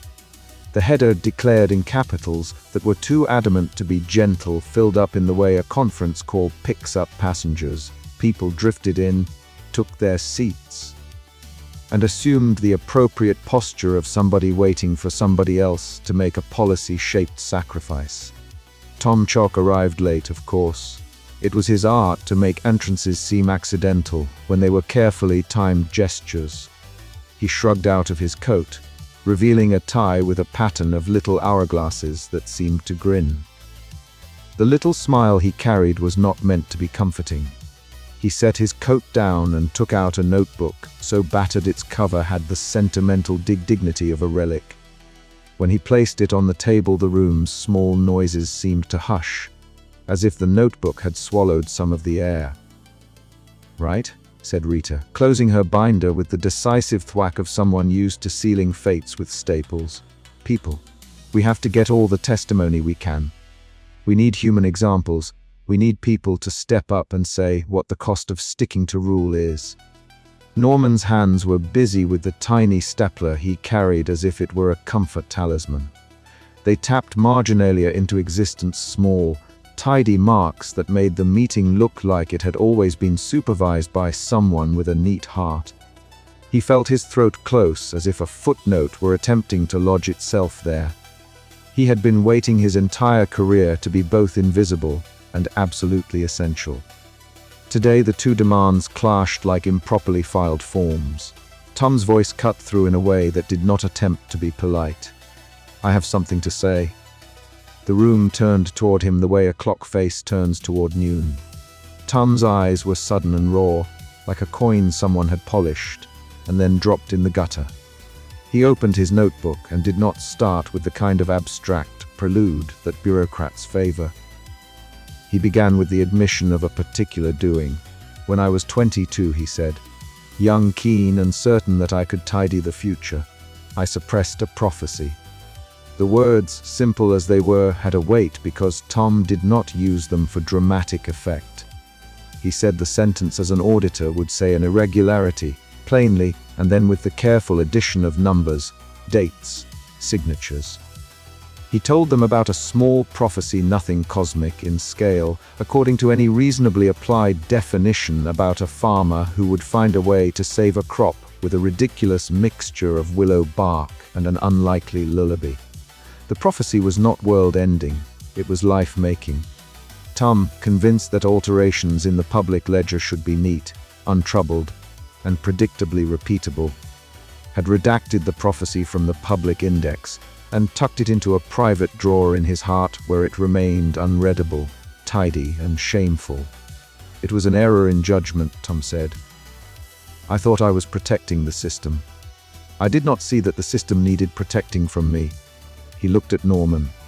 Norman could do nothing but breathe, which is often an underrated bureaucratic act. "Why are you telling us now?" Norman asked, because Norman's questions were always serviceable, precise, bound by the grammar of procedure. Tom placed a hand on the notebook, as if the cover might otherwise fly open and reveal several more sins. "Because there are people who will say we need precedent. There are people who will say that to fix this you must be neat. I'm telling you now, because neatness isn't always possible. Sometimes the only right cataloging is the one that admits a smudge." The room was quiet for a long time. Even the tepid kettle in the kitchenette seemed to be listening. In bureaucracies, silence is rarely passive. It is a conditioned reflex by thousands of officials learning to wait for formal instruction. Tom's confession did more than shock. It unlatched something like a possibility. It allowed others their own simplicity of truth. People have a strange and immediate respect for the person who can say the thing everyone else thought, but could not sanction. It fell to Rita to turn the intimacy of confession into an instrument of institutional change. She had been in the department long enough to have cared for and chastised the machinery inside. She had an eye for a ledger's smell and an instinct for where evidence likes to hide under worn tabs, in margins where clerks had once doodled gods, and inside folders so labeled old that the label itself was an act of censorious forgetfulness. The archives, as it happened, had a basement that tasted of dust and paper, and Rita wore that descent like armor. She crouched under the dim light with a little headlamp, the beam of her light bright as a resolve. She read the script of past clerks as if they had left apologies tucked between rows of headings. They're curled like an appended apology. She found a file stamped suppressed and later annotated in a handwriting she recognized as belonging to a long-dead supervisor who had once been merciful enough to be cunning. The document was an administrative report about a small mishandled intervention decades earlier. In the margin, a note had been scrawled, "Postponed for humanitarian reasons, see separate annex." That annex, when Rita found it, contained a transcript of a hearing and signatures that cleared Norman's family of a blemish they'd carried like a secret. Norman's breath left him in a sound like a punctuation mark. They erased it to keep statistics neat, Rita said softly when she brought it back to the meeting room. They thought numbers mattered more than the people those numbers were about. The evidence had a quality that raw procedure, for all its plainness, sometimes lacks. It was human shape. It carried handwriting, the faint smell of tobacco, a butter stain at the corner from someone who must have read it while eating breakfast in haste. These were the inconvenient residues of real life. They mattered because they were not abstract, and bureaucracies, which often prefer abstraction, are oddly susceptible to being undone by particularity. Norman held the transcript as if it weighed more than paper should. He had grown up learning that his family's disgrace was something he could fix by being impeccable. This document proved that sometimes disgrace is manufactured by systems terrified of softness. The revelation made him dizzy with relief. "You need to bring this forward," Rita said, because Rita did not believe in the consolations of small victories hidden in basements. "We bring this forward and we present it at the review. We show precedent. We show that humanity has been the adjective under which other people once acted." Arya Vost sat very still during the later part of the meeting. Her fingers twitched near the red pen, as if the instrument were a liturgical object best used in moments of confession and excommunication. Normally, Arya favored the subtle authority of policy memos. She wore rules as some people wear armor. But there is a sort of remorse so old it becomes part of the measure of a person. Arya had delayed a minor apocalypse once, when she had been younger and certain that rules had to exist in order to justify tenderness. When it came her turn, she did something the department was not known to do. She spoke from the first person. "There was a time," she said, "when I broke a rule to save one person. It cost me. I was moved to a function where I could keep my hands clean. Clean hands are a kind of career, but they are not always a kind of goodness." Her voice softened, and the red pen trembled in its clip like a bird on a wire. "We can recite the charter until the ink runs dry. But what do we do when our charters have charters? When our procedures preserve an abstraction at the cost of the actual people they were meant to protect? I say this as someone who learned that compromise is both necessary and a little like losing a favorite glove." This admission carried weight because Arya had built her life on the reliability of forms. For her to step from behind the shield of policy into exposure was to offer herself as a precedent. The room understood the gesture the way a courtroom understands testimony, a hand raised, a voice giving itself a sanction. Outside the immediate circle, the mid-level clerk Jarox Kellen, whose ambition had been paper cut into a neat, self-satisfied grin had expected to be elevated for his initiative. He had thought of himself as a vector for efficiency, a sensible addition to the directorate's future. But human systems, even bureaucratic ones, have ways of enacting poetic justice. Gideon, with his obsession for log files, had been quietly tracing signatures.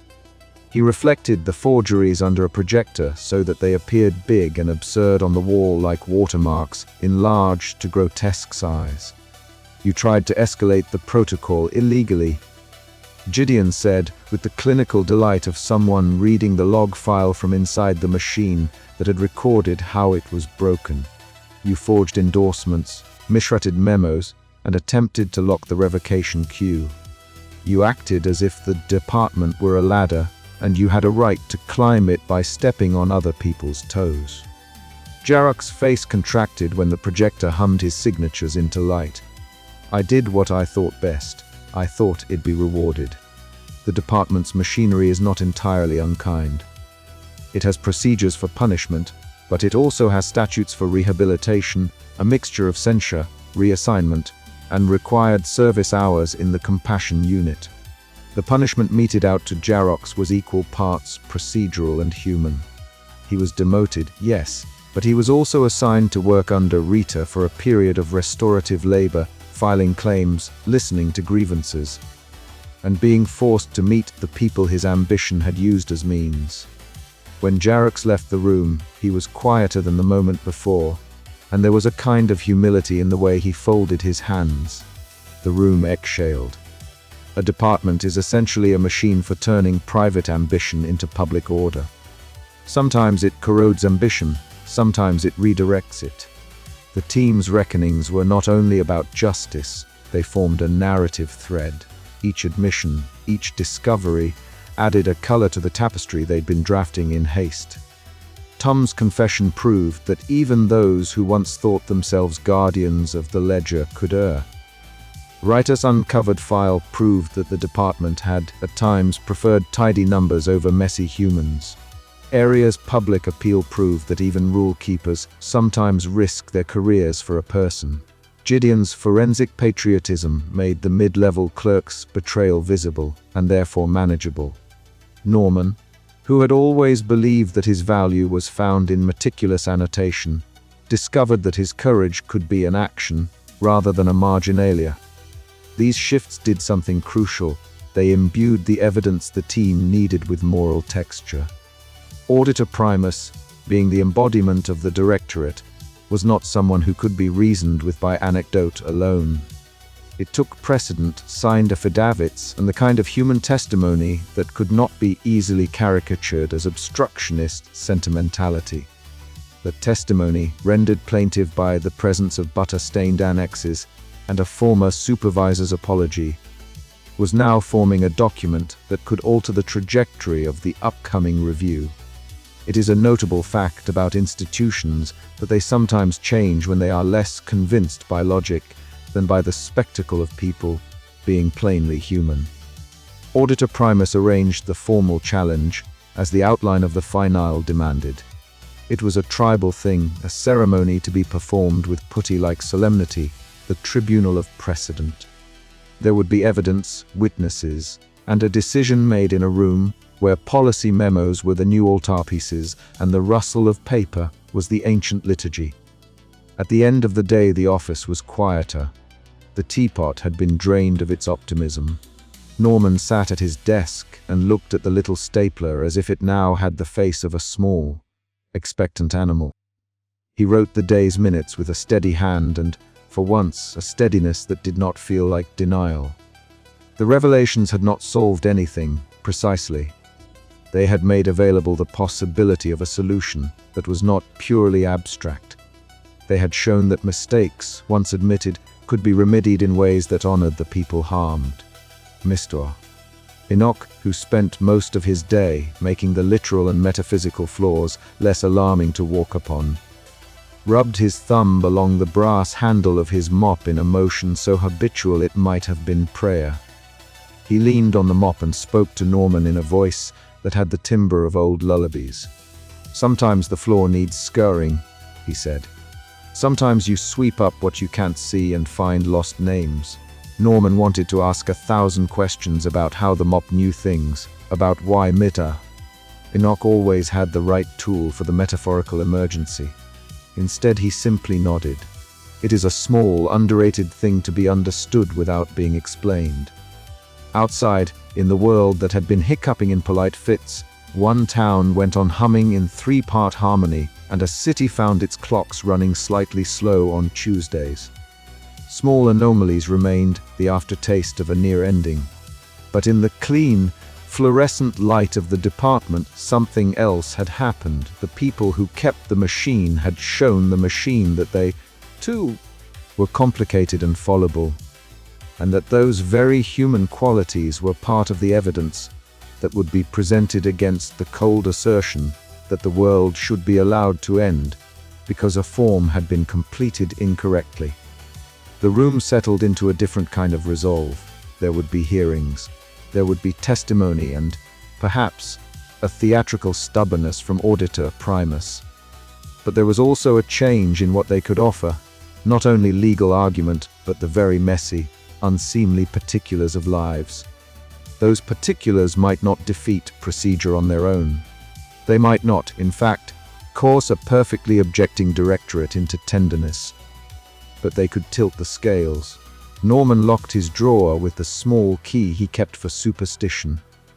For the first time in years, the small smudge at the corner of his margin seemed less like an accusation and more like a map. He walked down the corridor with Rita and Tum and Aria, their footsteps making a pattern of small percussion. They were not triumphant. They were threatened. They were, however, accompanied by the ancient, unquantifiable thing that keeps people upright through absurdity, each other's company. The chapter closed on a sound that had been heard more and more often lately, a distant, increasingly insistent ticking that was not in the clocks. It was the clockwork of decision, the gear teeth of audit engaging. The directorate was preparing a formal courtroom-like review. Files would be called. Witnesses would stand. The sprint was on the horizon, a thing that demanded paper, courage, and the sort of improvisational bravery Norman had never permitted himself before.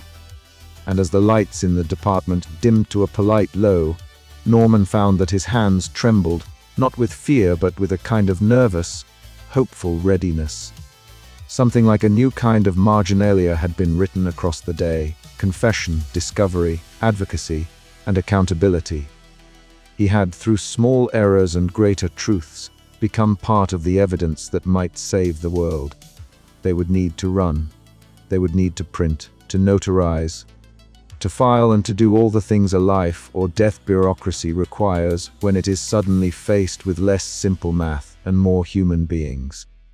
The sprint toward triplicate copies, signatures, witnesses, and improbable office supply barters was not yet underway. It waited for the next morning, for the heat of urgency when paper becomes sanctified by desperation. For now, in the hush of the department, Norman folded his notes and placed them under the tiny stapler. He looked out at the city where clocks hiccuped and people hummed off-key, and for the first time since he'd been misfiled and miswitnessed by fate, he felt less like a clerk compounded of small failures and more like a person who might, with friends and with contrition, learn to unclench the neatness that had held his life like a rigid corset. He turned his collar up against the fluorescent air, and, when the kettle coughed for the last time that night, he smiled a little. There would be reckonings tomorrow, and then, perhaps, a sprint. The hook lingered like a post-it note on a file folder. There would be an official review. There would be procedures deployed like armor. And they would be ready to run, to push paper through presses, to perform the awkward, hopeful gymnastics of saving the world by slightly bending the rules. It would be, as everything in that office always proved to be, absurd, earnest, and utterly human. The sprint, the department acted like any well-ordered bureaucracy in the last, dramatic minutes of things, with a great, noisy clatter of habit. Where other agencies might have chosen solemn drums, the Department of Catastrophes relied on the stamped thump of the press, the nervous rustle of forms, and the unmistakable language of office supplies. It was in its way as good a soundtrack as any to a near-apocalyptic sprint Norman P. Ledger had never run in his life. That is to say, he had taken brisk walks to catch buzzes, and had once made a dash for a closing library door and lost a button. But genuine running had always seemed to belong to people with less ink on their fingers and more certainty in their lungs. Yet now he found himself moving through the basement printing room with something like purpose punching through the usual fog of his fear. The room smelled of toner and old paper, biscuit crumbs, disinfectant, and a faint ozone tang where Gideon had been coaxing scheduling daemons into irrevocable kindness. The presses were ancient machines, each one a cathedral of levers and belts, and a priesthood of maintenance memos. Someone had once written in the margins of the manual that these machines tended to sleep when the world expected them not to, which was either a warning or a metaphor. Today they had no time to be metaphors. Gideon crouched in front of a humming rack of servers like a surgeon over an open heart. A laptop on his knees flickered with log files that scrolled like an epileptic stock ticker. He had sleeves rolled to the elbow and a band of cable ties around his wrist that he used as a sort of rosary. Norman watched him work and marveled not at the words that streamed from Gideon's lips. Damon, you're going to be reasonable about this. Now, but at the sight of Gideon's face, which was the exact expression of someone trying to convince a petulant god to behave with a logic gate and a stern face. From the corridor came the sound of voices, not the flat, bureaucratic hum Norman had internalized, but the living, urgent chorus of people who would not surrender their compasses to procedure. Writer's voice threaded through, practical and high with command. Hold the line. One step at a time. Remember, form is leverage, people are not. Keep them between us and the registry until we call.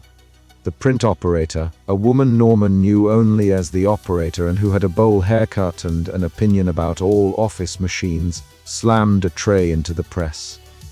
Paper shivered and accepted ink. Norman had never liked the smell of fresh printed pages. There was a cold definitiveness to it, but now he breathed it like oxygen. He fed the first set of forms through with hands that shook not from fear, but from the knowledge that trembling could be translated into motion. We need 3 copies, Gideon said without looking up, each with a certain chromatic ordering, notarizations in the margins, glue stamper or B depending on which registry we're rotating through, and a seal that won't raise subliminal precedents. Could you translate that into English? Norman asked. Blue, red, blue, Gideon said, and try not to cry on them. It should have been comic relief, but Norman found the words both absurd and calming in the way of absurdities when they line up into patterns, color, seal. A plea not to introduce saliva into government records. The first sheet slid out, ink fresh as a confession, and Norman exhaled. Around him the department became a choreography of improvised roles. Rita marshaled a corps of Union stalwarts in the foyer and arranged them like human paperweights. Hall, who could have stamped every guest with an infuriatingly polite suspicion, stood inside the doorway as if he were the hinge of the entire enterprise. Tom chalk-paced vintage tie askew, making wry remarks that were half jokes and half motivational speeches. Aria stood with a red pen like a talisman, her bun immaculate but for a single sensible hair that escaped in the heat of urgency. Enoch, who owned more institutional memory than the filing cabinets did, hovered with his mop over his shoulder like a captain with a polished baton. If they try to push through the directorate, Rita murmured as she checked clipboards for the 20th time, well, raise an immediate labor injunction. It's messy, but it's legal. And Norman, are you ready? Norman wanted to say no. He wanted to say he preferred the forms to remain in their drafts, that his life did not require a last-minute signature to be meaningful. Instead, he found his jaw making the right motions, and the words he said felt like a small and strange oath, him ready to file the forms. Good, Rita said. Then file. The security diversion was a thing of humility and theatricality. Hull spent a long, uncomfortable minute arranging himself to look like a serious man arguing about parking permits, and then, when the directorate's cadres arrived down the corridor in neat, monochrome ranks, he and 3 of his colleagues performed something that began as inefficiency and ended as art. They misplaced a stack of very important, but irrelevant visitor badges in such an elaborate and slow-motion manner that the cadres, trained to the point of automatic disdain, stopped to correct them. Bureaucracy miscarried into a trap. A small office printer jam was deployed as a tactical smokescreen. The cadres were forced to take off their gloves and muck about with paper, which slowed them exactly the way that living opposition needed slowing. "Lovely," Tom said, watching the stuttering march of the directorate officials as they tried, absurdly, to find the missing binding comb. "They have the sort of temperament that hates improvisation. Delightful." Azra's contributions were made with an air like someone handing out lucky charms and half smiles. She had arrived carrying a packet of crisps and a roll of paper clips the size of a coin purse. When Norman told her what they needed, she tilted her head and said, "Probability is a gentleman if you ask him to dance. Also, I like salt and vinegar." The miracles she performed were small and domestic, an elevator arriving exactly on cue, a courier's bicycle not tipping as it encountered a pothole, a notary's pen running dry at precisely the wrong moment but then being replaced by an identical pen that had been on no official inventory. None of these acts were untrue to the department's metaphysics.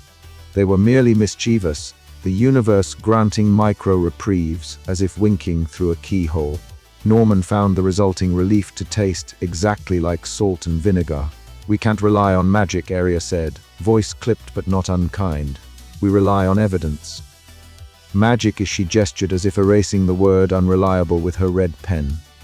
"We rely on each other," Rita said, which had the effect of folding Arya's clipped sentence into the human shape it needed to take. The press groaned under the weight of their intent. The first copy, blue under red under blue, came out crisper than any of them had a right to expect.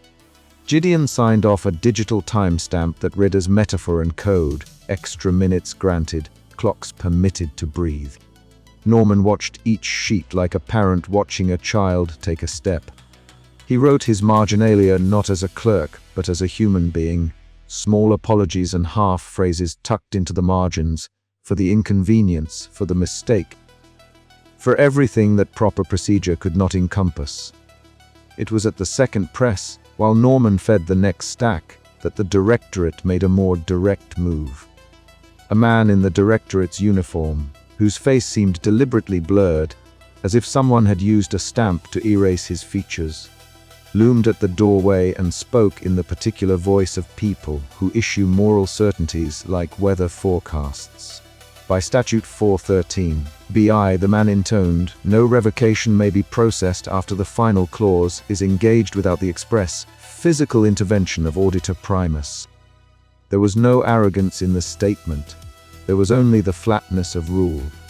Norman felt what rules do to people. They flatten them, sometimes into shapes you can carry, or sometimes into shapes like coffins. He swallowed and tried to do what he had always done in the face of such declarations: reach for the book, the cross-reference, the marginal footnote that would immunize him. Arya stepped forward like a lever. "Statute 413 BI is context-specific," she said, "and the case in which it applies requires the clause to have been." Said it aloud. "We have precedent. We have witnesses." The directorate man blinked. "Precedent is precedent," he said. "We cannot allow precedent to be loosened on the whim of sentiment." "It isn't sentiment," Rita said. "It's testimony." Gideon gave Norman a look that said, "Press now." Norman did. He fed the second batch through, watching the press bite and spit, and then accept the pages like a steady, obliging animal. The copies stacked up, their edges shining slightly from the friction of imminent legality. The registry had a final desk, a small, humiliating altar where things were stamped and blessed and set down. But first, notarizations, a witness signature, a seal. Hull had arranged the notary to be delayed in the corridor with a preposterous tale about a disputed parking space, which had had the effect of making the notary both irritable and punctual. Mr. Enoch, with his mop brass handle wrapped in an old rag, had produced a cheap sealing device that, to Norman's astonishment, matched an obscure description in a marginal amendment written by a clerk who had been fond of metaphors and goldfish crackers. "Where did you get that?" Norman asked. Mr. Enoch smiled the way someone smiles when they are sharing an old secret. "I keep things that look like nothing," he said. "You'd be surprised what lasts." At the final table, Norman took pen in hand. His fingers were stained with ink in a pattern that could have been forensics or scripture.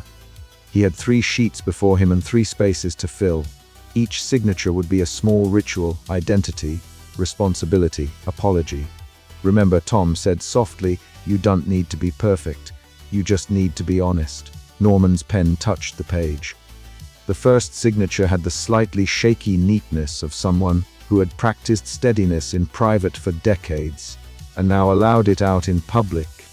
The clerk beside him, one of Writers' Union allies, who had been trained to witness suffering and to sign in solidarity, initialed the margin. The press shuddered as if in recognition. The second signature was firmer. Something in Norman bolstered. He wrote a line of marginalia beneath it, for the people who make small, unglamorous mistakes and still stand to fix them. They were almost done. Only the third copy remained to be sealed and filed. Down the corridor, the directorate cadres had recovered from their Fox printer jam indignities. They were moving now with the glacial speed and implacable certainty of things that believed their motion was sacred. Auditor Primus was not with them in body, but Norman could feel the concept of Auditor Primus like a pressure in the air, a philosophy of rigidity, a history of fearful absolutes. He imagined Primus as a great stamp that had learned to frown. "They're going to try to stop us physically," Rita said. "We will not allow them," Hull said, which somehow converted a statement of fact into a small poem of faith. At the final moment, when Norman held the third set like a fragile country in his hands, the door burst inward with the polite violence typical of the directorate's decisions. Monochrome uniforms fanned into the room like a formal wind. The leading officer raised an arm and, with the procedural theatricality that made people sometimes feel they were being read aloud at a funeral, declared their intent to confiscate the forms until Auditor Primus could review their legitimacy. Rita's unionists closed ranks. Their clipboards made a human fence that shivered with determination. Aria stepped up and said, quietly, "You will not confiscate these forms because to do so is to convert paperwork into a weapon." There was more force in the sentence than Norman had seen Aria unleash in years. Article 2.1, the directorate's leader said. "No citizen," he stopped. Someone in the back of the directorate's line had fainted, overwhelmed by the smell of printing ink and the humanity of participants acting like they meant it. It was a small, human interruption that bought them another breath of time. Gideon had one last trick. He planted a small device, a legalistic, technical dollop that he called a scheduling daemon backdoor into the department's queue. The effect was not so much to lie to the system as to cough in its ear and say, "Remember when you promised us a breath?" For 32 minutes, the registrar's digital clock would allow marginal exceptions. Timestamps that opened small loopholes where reality might be persuaded to bend in favor of argument and witness. 32 minutes is a long time and a short one. It is long enough for a kettle to boil twice and for 5 unions to rehearse their chants. It is short enough to disintegrate a dozen nervous systems. Norman felt the seconds like a tide. He slid the third paper across the table. Enoch brought the brass-handled mop sealer, pressing the device with the ceremonial care of someone lighting a candle in a church that had swapped saints for filing clerks. The seal made a small, decisive noise that sounded to everyone as if some small hinge within the world had closed, and not with finality, but with a decision to remain open. For a heartbeat, the world seemed to hold itself together by the fragile filament of human will. The directorate's cadres lunged. Hall physically interposed himself, a man as steady as a security sledge. Rita's unionists sang, not in harmony, because there was no time for rehearsals, but in rhythm, a rough, human chant that had the effect of framing their action as legitimate protest, rather than a mere civil irritant.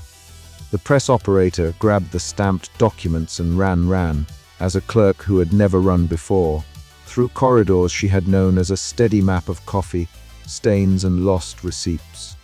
They reached the registry room as the door began to swing shut behind them. A hand blurred and bureaucratically neat reached in, and for an awful second it seemed as if all their careful labor would be confiscated like so many misplaced invoices. Norman shoved with an authority he did not know lived in him. His palm at the small of the door met resistance, and he realized the doorway was not only a threshold but a test. He pushed, the door side open. Inside the registry, a clerk in a robe that looked suspiciously like a lab coat of precedent was waiting with a ledger so vast that Norman suspected it had eaten other centuries for breakfast. He looked up, perplexity written in taxonomic neatness on his face. "Name?" he asked, as though names were manageable variables in a spreadsheet. "Norman P." "Ledger," Norman said. He felt a ridiculous warmth at the right corner of his mouth, where a grease stain, probably from a biscuit, had clung like an old habit. "Purpose: to file Form P arm revocation, triplicate." Norman's voice was both steadier and there's no going back trembling at once. He pushed forward the 3 copies. They were not perfect. There were crumbs at the margins. There was a smudge in the lower left corner of one, where his thumb had not known whether shaking was simply an occasion for grace or an invitation to collapse. There in the margins, Norman had written one full sentence in his handwriting, which was an act of rebellion and clarity both, for the people. The clerk scanned them with a machine that clicked like a curious transistor. The machine coughed. It blinked that slow blink machines when people try to ask them to behave against their programming. Outside, Norman felt the crowd, the human wall, the murmurs. He felt Asia's small rustle of contentment. He felt Gideon like a backbone giving support. Then the ledger clerk frowned. "We have a directive from the directorate," he said. "Auditor Primus has requested that all such revocations be held until a formal review is convened." Norman felt his shoulders cave a little, the old reflex of someone who had spent years letting rules be larger than people. But something else had happened in those years, a slow accrual of small rebellions, of marginalia that rid, "Do this for people." He stepped forward and spoke in the only language that seemed able to outshout statutes, without being shrilly dishonest, testimony. "The forms are correct," he said. "We have witnesses, we have notary, we have seals." He hesitated, then found himself saying the line he had not expected to say aloud. "I made the mistake. I misfiled a stamp and I accept responsibility. But we are more than our mistakes. We are the people who will undo them." Somewhere beyond the registry, the directorate motioned as if to reply. Norman waited. There was a small symphony of office sounds, the registrar's stamp tapping half a beat like a heart, Rita muttering the union's liturgy under her breath, Gideon making a soft counting noise like prayer, Hull breathing like a man standing guard. The clock on the wall quivered, then resumed. "We will take them under advisement," the clerk said finally, an answer dressed modestly as a pivot. "But the advisory period will necessitate a review." "When?" Tum asked, voice thin at the edges. "At the earliest convenience for Auditor Primus," the clerk said. "Which means when Auditor Primus is ready." The room seemed to deflate like a paper bag from which someone had drawn a slightly embarrassing secret. Norman felt the heat of near success and the cool of imminent challenge at once. They had done what they could. 3 copies filed, seals affixed, signatures witnessed. They had moved mountains with staplers and heart, but the door had not closed. It had merely opened a corridor. Auditor Primus would not be content to leave the matter to the registry's soft equivocations. If one could call a philosophy, he would arrive with the severe dignity of an institution that kept its absolutes polished and primed. He would arrive to ask whether their small, human solution was an acceptable precedent. Outside, the Unionists cheered, not because the battle was over, but because the act of filing meant the battle had been fought honestly. Norman felt tired in a way that was both ancient and entirely new, exhausted as if he had run a marathon wearing a suit, energized as if he had learned to run not only to save the world, but to save a biscuit-sharing afternoon. They had the forms, they had the evidence, they had, crucially, each other. And somewhere, in the avenues where statues of policy stood and historical documents burned with the low, smoldering light of myth, Auditor Primus began to restructure his expression into something that suggested he was preparing to arrive. Norman's pen, which had left tiny autobiographical smudges on the margins of state, felt like an instrument with purpose. They had won the sprint. The race was not yet over. A single sound came from the corridor, the measured stamp of an approaching presence. It was not a footfall so much as a punctuation. Norman, standing amid the smell of ink and biscuits and the faint confetti of paperclips Azra had let fall, realized the next moment would require not just paperwork, but a kind of courage that could be witnessed, and would have to stand up against an institution that measured destiny with rulers. He closed his eyes briefly and then opened them. Someone nudged his shoulder. Tom, probably, with that old smirk softened. Norman straightened his spectacles and tucked his pen behind his ear like a soldier choosing a banner. "Ready?" Tom asked. "As it'll ever be," Norman said. And so, as the registry prepped a room and the directorate marshaled a philosophy into a person, the department held its breath. The sprint had carried them this far. The next step would require more than speed.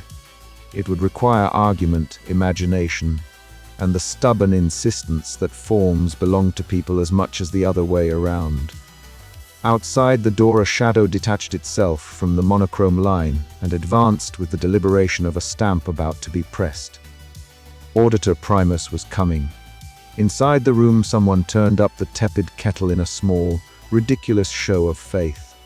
The sound of boiling reminded Norman of a domestic life he had almost given up, the half-burnt toast, the late-night poems, the small acts that keep a life stitched together. He had filed the forms, he had started the facts of mercy. Now he would have to explain why the Department of Catastrophes should be run by people who could laugh at their own memos. The door opened. The world leaned in. The tribunal looked, at first glance, exactly as one might expect a tribunal designed to adjudicate the end of worlds to look. Long, severe benches, a daze like a ledger, a smell of old rabbit skin parchment that made everyone's throat go dry. But the Department of Catastrophes never did anything by simple expectation, and so between the shelves of archived seals, each one lined in a neat, loving alcove and labeled in polite script things such as plague, third wave 1063, and rain that refused to evaporate 221, a tiny brass kettle sat on a stand, perpetually sending up a thread of steam that never quite condensed. The steam smelled faintly of lukewarm tea and compromise. The chamber itself was lit with a light that had been patented in 19 protocols and then promptly reclassified as ambient dignity. The light made the paper look solemn and made hats look like policy documents. Auditor Primus arrived not with a flourish, but with the precise sound of a stamp striking a page from a great distance. It did not so much stride into the room as it settled with an ecclesiastical hush, like the closing of a particularly decisive file. Auditor Primus was, to use completely insufficient words, monochrome. It was a figure in a uniform so immaculate the creases seemed to cut the concept of a crease in half. Its face was less a face than a blurred impression, as if an overzealous stamp had been applied to the idea of a face, and then smeared slightly before drying. If one looked closely, one might have sworn that sometimes, in certain lights, the blurred area rearranged itself into what one could generously call expressions: approval like a neat corner fold, disapproval like a crease. It was all in keeping with its station. The Directorate of Finality had never been one to enjoy metaphors, preferring instead to work in appendices and footnotes and January. Norman sat at the plaintiff's desk, his spectacles a little too far down his nose, and his tiny stapler conspicuously out on the table like a defensive talisman. Around him were allies inked and winded from their own labors. Aria's blazer was immaculate, but for a single rumple at the elbow that seemed to evidence some private exertion. Rita's bright scarf made the union binder look like a small flag. Tom sat as if the tribunal were a particularly tasteful joke he had decided to wait out with dignity. Mr. Enoch's mop leaned in the back of the room like a modest, pointed witness. The members of the tribunal arranged their policy memos. These were thick cards of brown paper bound with string, each one stamped and annotated until the raised ink looked like hieroglyphs. They moved them with deliberation, like priests arranging relics, and when auditory Primus spoke, the sound was not so much speech as the settling of parchment. "We will hear the case," Primus intoned, and everyone felt the room's air contract minutely in deference. There were formalities to be observed. Aria had already submitted a lined, triple-ink memorandum in which she used words like precedent and compassion in the same sentence, which had made the Directorate consider faintly contradictory possibilities. Rita had presented an exhibit of worker grievances folded into the shape of a dove, and had been politely refused the right to fly it across the tribunal. Azra had offered an affidavit written in confetti and metaphors. It had been accepted on the grounds that confetti, when precise, was still technically a form of filing. Norman had his papers, trimmed and annotated to the millimeter. He also had his marginalia, those tiny hand-scrawled clarifications that looked on a border like tiny flags raised against the tide of procedural language. He had the peevish little poem he kept in his desk drawer tucked into his breast pocket, unread except for a furtive glance now and then. He had the memory of a biscuit shared under a hiccuping fountain. He had the story of the midwife who pulled a baby into the world with 2 hands and a paperclip to spare. He had, in short, what the Directorate liked to call extraneous material, and what the rest of the office called the human part. The hearing opened with formal accounts and objections. The mid-level clerk's miswriting of memos was replayed like a tragedy in 3 acts. Gideon's log files were read aloud in a voice that made numbers sound like oaths. The corporate auditors, who had been invited by a quorum's oversight, waved brochures about outsourcing the end the way other people waved programs at the theater. Norman's first impulse, as always, was to be small. He arranged his papers, checked his stapler, considered the rules he could quote. The rules were many and comforting. They were also terrible, because rules had once been the only thing standing between a cosmic adolescent's enthusiasm and the utter dissolution of polite society. He had, for years, believed that if one followed them exactly, nothing would happen that one did not already expect. But rules could calcify. Rules could fail to notice the person stuck behind the machine that printed destinies. Rita began. She spoke of unions and of workers who, in the face of abstract protocol, still needed to go home to someone. She spoke in plain, steady voice about how mechanical certainty often hid human suffering. Her testimony was procedural in the way of a hammer, and it landed with a thud that produced small sympathetic vibrations in the tribunal's margins. Tom followed. He confessed he had the look people get when the punchline is no longer funny and the laughter is long spent. He spoke of a prophecy he had kept folded in his wallet for years because he had been ashamed. It was not grand in a prophetic way. It was a private thing that said, people will still bring biscuits for each other, even if the world forgets where the biscuits belong. He had suppressed it because it contradicted a report he had once filed recommending tighter redaction. Now he unfolded it and let it fall onto the table like something odd and warm. Then Mr. Enoch, the janitor, stood. The room experienced a small, involuntary shift. You could have heard a paperclip straighten. He did not speak with the portentousness of a prophet. He did not cite legislation. He did not wave a policy memo. He cleared his throat, which sounded faintly like a kettle deciding whether it had anything to offer, and began a parable. Once, he said, there was a house made of paper. It was a house that kept its rooms catalogued and its chairs in orderly rows. One night the teapot broke and the tea spilled everywhere. The house's rules were very clear about tea safety. The rule said in so many words that if the teapot broke, you must call the council and wait for an appliance committee to decide how to make the teapot not break ever again. The people in the house waited and waited. The tea stained the floor and the children grew sticky and learned that certain sweetness was worth the bureaucratic delay. Then a neighbor arrived with a pan and a string and tied things. She mended the teapot enough to pour, not to guarantee, but to continue. The council eventually came and sealed the floors and wrote a manual and painted a sign. The house was safe. But sometimes you could still see a small scar on the floor where the tea had been, and sometimes the children would tell the story and laugh. He let the story sit between them like an offering. The tribunal listened, the hold music which, in an insulted universe, continued to play the department's official oral motif stuttered on a minor chord, and then rolled on as if rehearsed to do so. There is always a moment in which institutional language slips. It is not dramatic so much as inevitable. The language that is designed to be absolute discovers that there are holes in the paper it is printed on.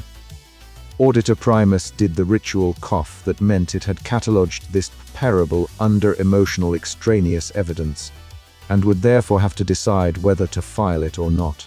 It decided to everyone's palpable surprise to listen. Norman felt his throat tighten.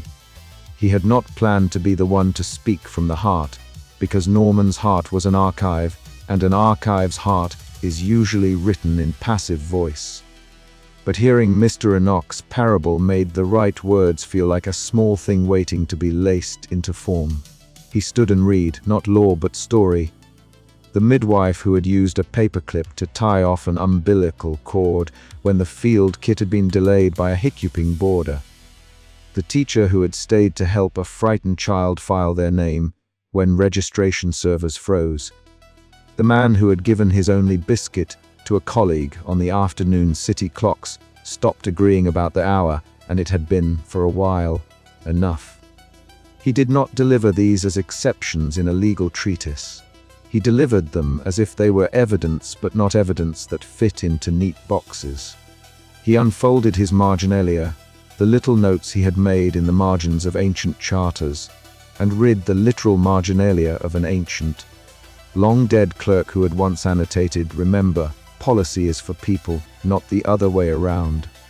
At that line, someone, perhaps it was Azra, sighed in a way that sounded like a breeze rearranging confetti. The tribunal shifted on its cushions. Even the corporate auditors looked momentarily ill at ease.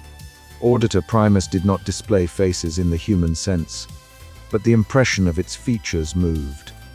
There was a rippling in the blurred stamp. It made a sound like the gentle uncurling of a rubber stamp's edge. "Precedent," it said. The word dropped into the room and landed like a weight on the sealed binder of the department's future. "We do not deny human value," Primus said. It then went on to explain, in a voice that suggested it had once been a man who loved footnotes more than he loved people, why precedent mattered.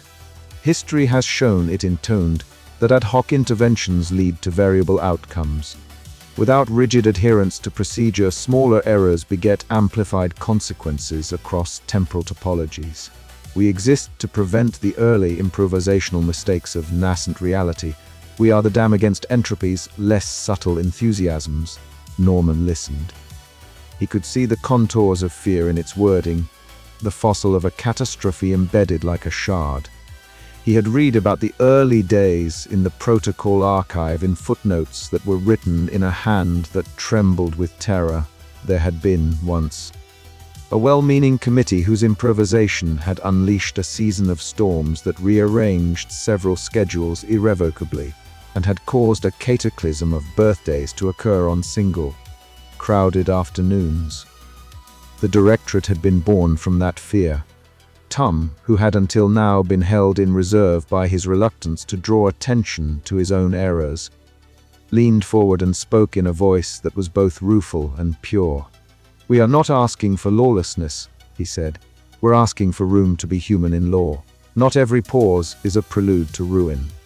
Sometimes it's a chance to be brave." The corporate auditors shuffled their brochures distractingly.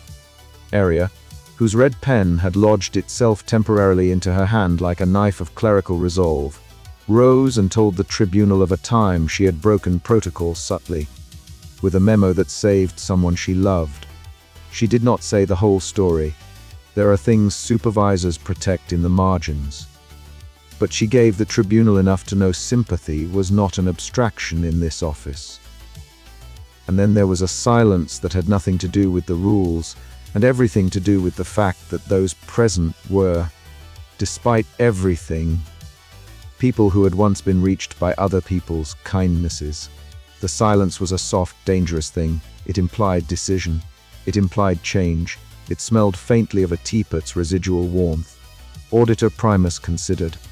There was a moment in which the smear that constituted its face looked almost reflective, as if the blurred area might be studying itself.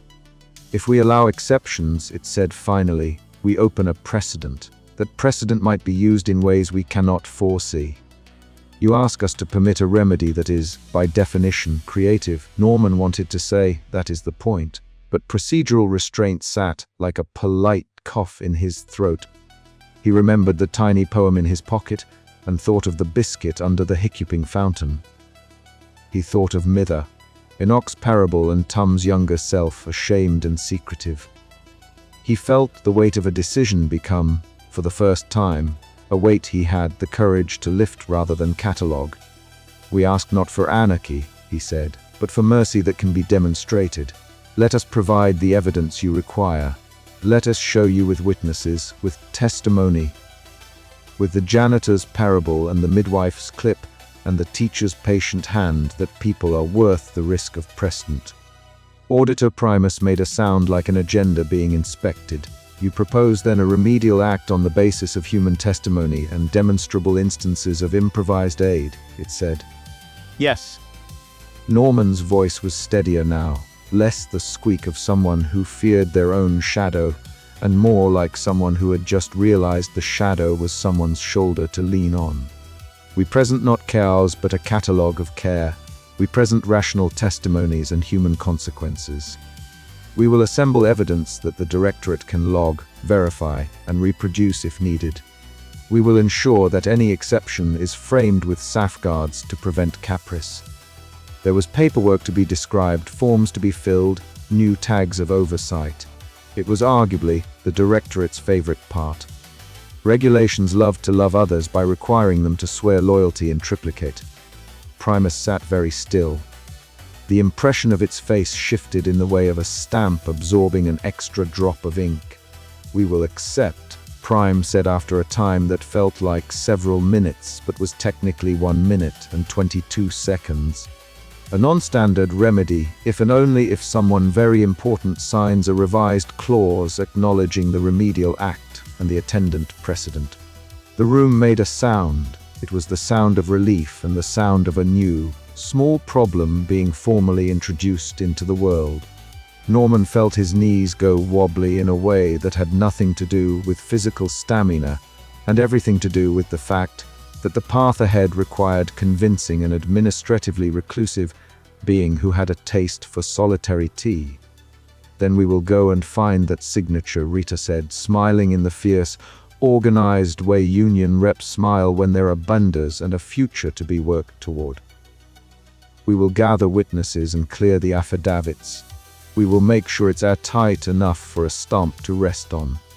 Primus' blurred visage for an instant, almost human inclined. "Proceed with caution," it said.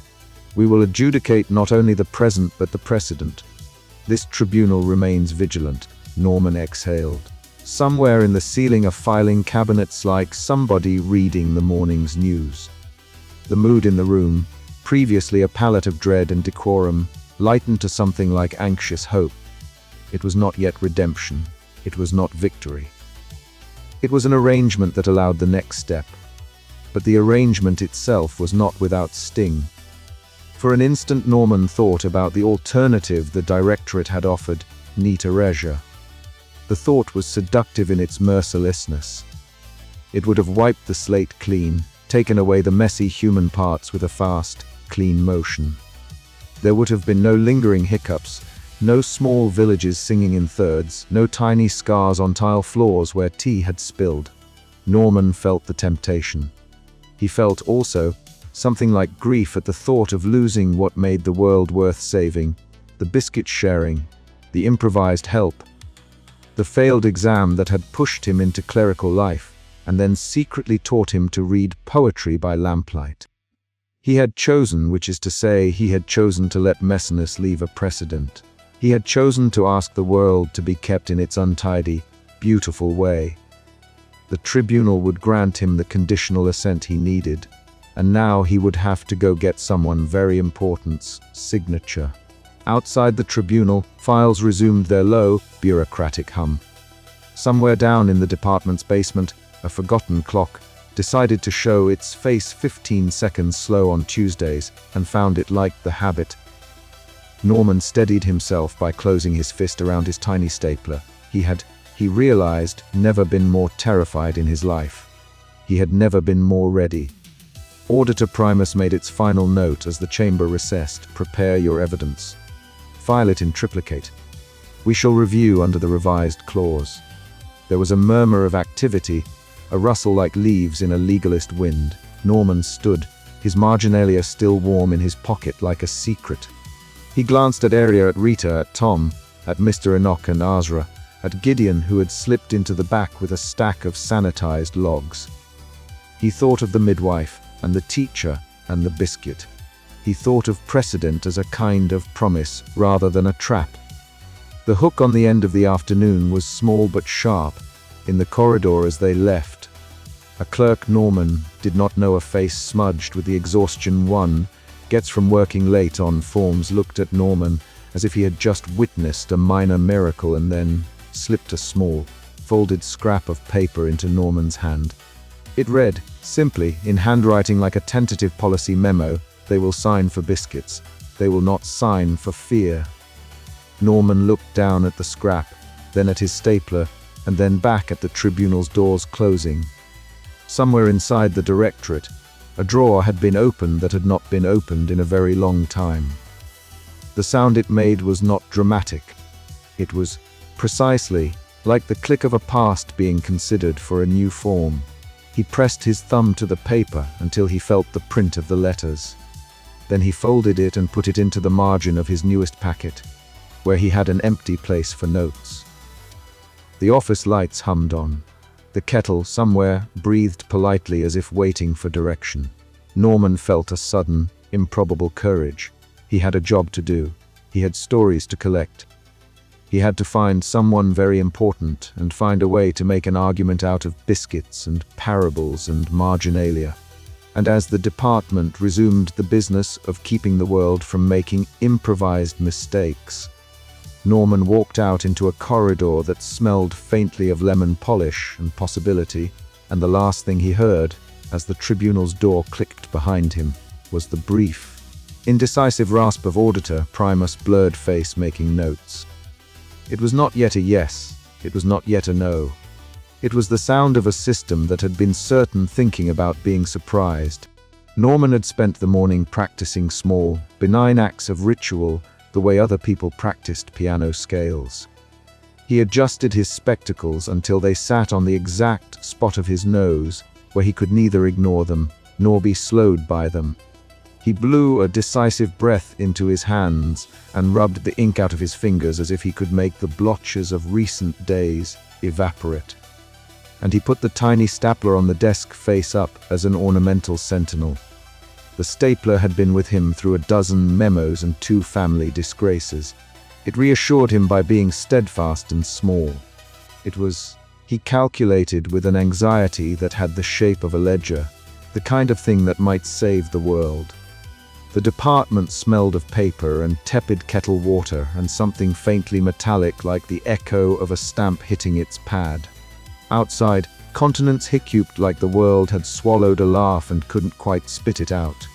Inside, the hum of fluorescent lights made a soft, bureaucratic prayer. Norman gathered the team at his desk in the kind of silence that prefaces both funerals and surprise parties. Rita had brought a thermos of coffee, and a binder so full of grievances it made a soft rustling, like a bet being placed. Gideon, who never left his station for anything less than a network anomaly or a very good line of code, had come with a cable looped like a noose of practicality. Azra hovered at the corner of the cluster like a folding weather vane that wasn't entirely sure which wind to follow. Here, Arya said, laying a packet of forms in the center of the desk with the solemnity of a priest setting out communion wafers. 3 copies. Triplicate. Chromatically stamped, notarized signatures witnessed, sealed, in that order, no improvisation. Norman knew the list by heart, had rewritten it in the margins of his life. He looked at the forms, and the words blurred for a second. Not for lack of comprehension, but because the thing he was about to do was both wholly banal and impossibly consequential. The Armageddon protocol had been activated because an obsolete stamp, a sandwich, and an out-of-date checklist performed a tiny, unglamorous ballet across a conveyor belt. The revocation required a melody equally unlikely, a signature from someone very important, a body of human testimony, and a symbolic continuity of meaning. Symbolic, in department terms, meant legally inscrutable and therefore untrustworthy. "We need a seal," Rita said simply. "Someone with authority. A witness outside the department." And she unrolled her binder like a talisman. "We need to present it like a precedent. We have precedent of a sort," Gideon said. "We have marginalia. We have a clause in the basement ledger that marginalia is rarely persuasive in formal hearings." Auditor Primus' voice came through the intercom like a metronome set to disapproval. The figure of Primus was not physically present. That would have been dramatic. Instead, he arrived in layers, an official memo stamped in triplicate, a faint smell of ozone, and the soft, legal hiss of his displeasure. "Precedent requires clarity. We will be monitoring the filing intake. Any deviation will be recorded." As if we planned deviation, Arya returned, and for the first time a small, human crack appeared in her severity. She pinched the bridge of her nose as though trying to press the day's anxieties back into sensible shape. "We will comply." "We will," she looked to Norman, who felt as though the world's eyes had converged on his ink-stained fingers. "You will deliver the forms," she said. "We deliver them together," Norman corrected before he could stop himself. The word felt like an improper clause a clerk had added out of mere humanity. The plan was so absurdly, necessarily theatrical that it would have made a playwright suspicious. They would assemble the forms, obtain the signature, and physically file them in triplicate before the final clause of the activated Armageddon became irrevocable. That meant staging a procedural symphony. Gideon would engineer a slight extension of the intake window by coaxing an ancient scheduling daemon into allowing 3 extra minutes. Hull would orchestrate a diversion by noticing a suspicious bag by the directorate elevators. Rita would mobilize a human shield of union clerks with clipboards and righteous noise. Arya would produce a policy memo that read as if it had been written to support normative order, while Azra would provide the one kind of marginalia the directorate had trouble classifying, literal translations of ancient clerkly doodles that shadowed precedent. And Mr. Nuck would do whatever Enoch always did, which involved mopping the corridors and occasionally offering impossible wisdom about the rightness of small acts. They began with office supplies. Norman, who had spent his career underestimating the persuasive power of a golden paperclip, produced 2 from behind a stapler and placed them ceremonially on the forms. "A signature needs a witness that isn't a clerk," he said. "It needs the sense that this is not merely us." Azra tilted his head. and after watching the arrangement of paper and stationery as if it were a constellation, plucked a paperclip between two sparkling fingertips. "It will be more persuasive if you call it a relic," he observed. "Relics are always persuasive. They smell of meaning." "You are not allowed to invent religious language in a formal filing," Arya said automatically, and then made the adjustment with the speed of a woman trained to turn every impulse into a memo. "Call it an emblem. It is an emblem." They needed marginalia to satisfy someone very important's demand for unarguable human goodness. Marginalia in department terms was a dangerous thing, subjective, rooted in personal annotation, and therefore wildly unsanctioned. But there were margins everywhere, in Gideon's log files, in the faded charter ledger downstairs, in the notes Norman preserved between stanzas of poems. Azra hunched over the brittle page from the department's founding ledger, tracing faded annotations with a finger that left tiny arcs of confetti where it moved. This curve here was a clerk's idea to authorize remedial acts when chaos was nascent, Azra murmured. They drew a little boat. People used to draw boats when they were making an exception. It meant they intended a safe passage. Norman found a notation he had written years ago, a line under a policy that read, in his small, undecorated hand, "People are not forms." He had underlined it twice and circled the tiny, childish doodle of a stapler he'd drawn after losing an important memo. He felt oddly shy about someone seeing his marginalia, as if revealing his underlinings would reveal the secret of his humanness to a machine that could not absorb it. "You think an administrator will be persuaded by a doodle?" Rita asked. "Someone very important is not uninventive," Azra said. "They are merely bored by straight legalism. They like to be nudged toward a human argument. Consider the biscuit. The biscuit, an actual, slightly overbaked, margined biscuit from Writer's Thermos, became a totem. Norman wrapped it carefully in a department seal and addressed it to the signee with a small note, evidence of imperfect kindness. Arya's pen hovered over the note, as if it were an act of disobedience. Then she added a subscript. Exhibit A. Tum's role was to provide the witness testimony that would be accepted as non-departmental. He had rehearsed, practiced the right cadences, and memorized a set of truths that were both confessional and plausibly outside the department. At the door he stopped, hands in his pockets, and did the unexpected thing. He turned back and took Norman's hand in a quick, friend-making squeeze. "Do it gently," he said, and then let go, his smirk gone for a second, replaced by something like an honest boy's fear. "The risk is catastrophic," Norman said. He spoke to the group, but his voice was an inward accounting. "If we fail well. If we win, we do so badly and humanly." They walked to the 7th atrium like conspirators at a PETA meeting. The atrium was austere in a way only architecture designed by lawyers could be. Columns that resembled rolled-up memos, a ceiling painted in audit-friendly gray, and the receptionist sphinxes that asked questions in forms so old they predated sarcasm. Gideon's forged itinerary, technically accurate and artistically imaginative, facilitated a landing in the waiting room, where someone very important took their tea, with the air of someone who had never been surprised by any argument, despite a long career in being unsurprised. Someone very important looked less like an avatar of omnipotence, and more like a very tired person with a good biscuit and a prejudice in favor of precedent. They had a cardigan the color of off-white policy memos and a ring of keys that clinked like lost revenues. "We are here to request signature under Clause C, subsection 112, with supportive testimony and marginalia," Arya said, phrasing the petition as if it were a clause of scripture. Someone very important took their biscuit, considered Norman's handwritten marginalia folded carefully beneath it, and then asked, "Why should I sign?" Norman had rehearsed legalistic appeals and existential pleas. None felt true. He turned, suddenly, to the thing he had underlined in his own hand those many years ago. "Because people are not forms," he said, and then, softer, "because someone once gave me a stapler when I had nothing.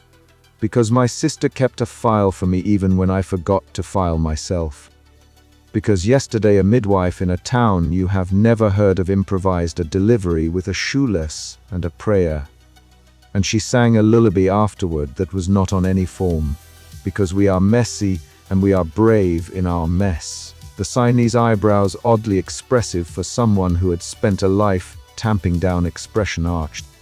They looked at the marginalia, at the biscuit, at Rita's binder, at Tom's honest, nervous face. They listened to the janitor's parable, whispered under the breath of the waiting room, which seemed to snag their attention in a way that technical arguments did not. "And you will accept precedent if I sign?" the signee asked. "We will accept consequences," Norman said. "We will be asked to explain ourselves. We will be expected to set an example. We will be accountable." That last line, accountability, rather than immunity, was the thing that tilted the signee. They had spent a life avoiding signs that an exception was an abuse. Norman's promise to accept the messy paperwork of consequence felt, absurdly, like an ethical form of courage. The signee set down their biscuit, took a pen with a ceremonious slowness and signed. The handwriting was not ornate. It was practical, like every other bureaucratic thing that nevertheless managed to change the shape of the world. They added a small marginal note of their own, half a sentence, half a verdict, and slid the forms back. "File them now," the signee said. "And do be careful with the sealing." It was Mr. Enoch who produced the brass handle mop. He had been mopping outside the atrium, humming that odd lullaby that could have been 6 notes or 13 centuries old. When asked what to do about sealing, he smiled as though he had always known. He drew the mop from behind a pillar and tapped the handle lightly against the forms. The brass made a noise like a conclusion. "Use what you have," he said. "Use what's honest." They used the mop as a symbolic seal. Rita's union clerks formed a respectful ring, their clipboards held like shields. Hall, who had staged the diversion so that directorate clerks were busy with a suspicious bag that turned out to contain nothing more dangerous than a 3-ring binder and a badly written memo, gave Norman a nod. Gideon had wrangled the daemon to shift the intake window long enough that the physical filing could happen with the calm urgency of last chance theta. Triplicate meant 3 copies. Triplicate meant redundancy and ritual. Triplicate meant that somewhere in the world, a machine primed on literal intent would have to acknowledge human ambiguity 3 times over. Norman slid the first form into the intake slot. The slot whirred and hummed, a machine considering whether it would perform its assigned liturgy. The second followed. The room held its breath like a ledger holding a balance. The third form waited on the edge of Norman's palm like a concluding argument. "Now," Gideon whispered. He had a habit of speaking to computers as if they were sleeping partners in a marriage. "Now, Norman." Norman fed the third form in the way he had fed in memos his whole life, with care, with exactness, with a human hand that knew the difference between an envelope and an obligation. When the slot accepted the third form, the machine produced a sound that was neither a bell nor a whir but something in between, like a stamp laughing at its own cleverness.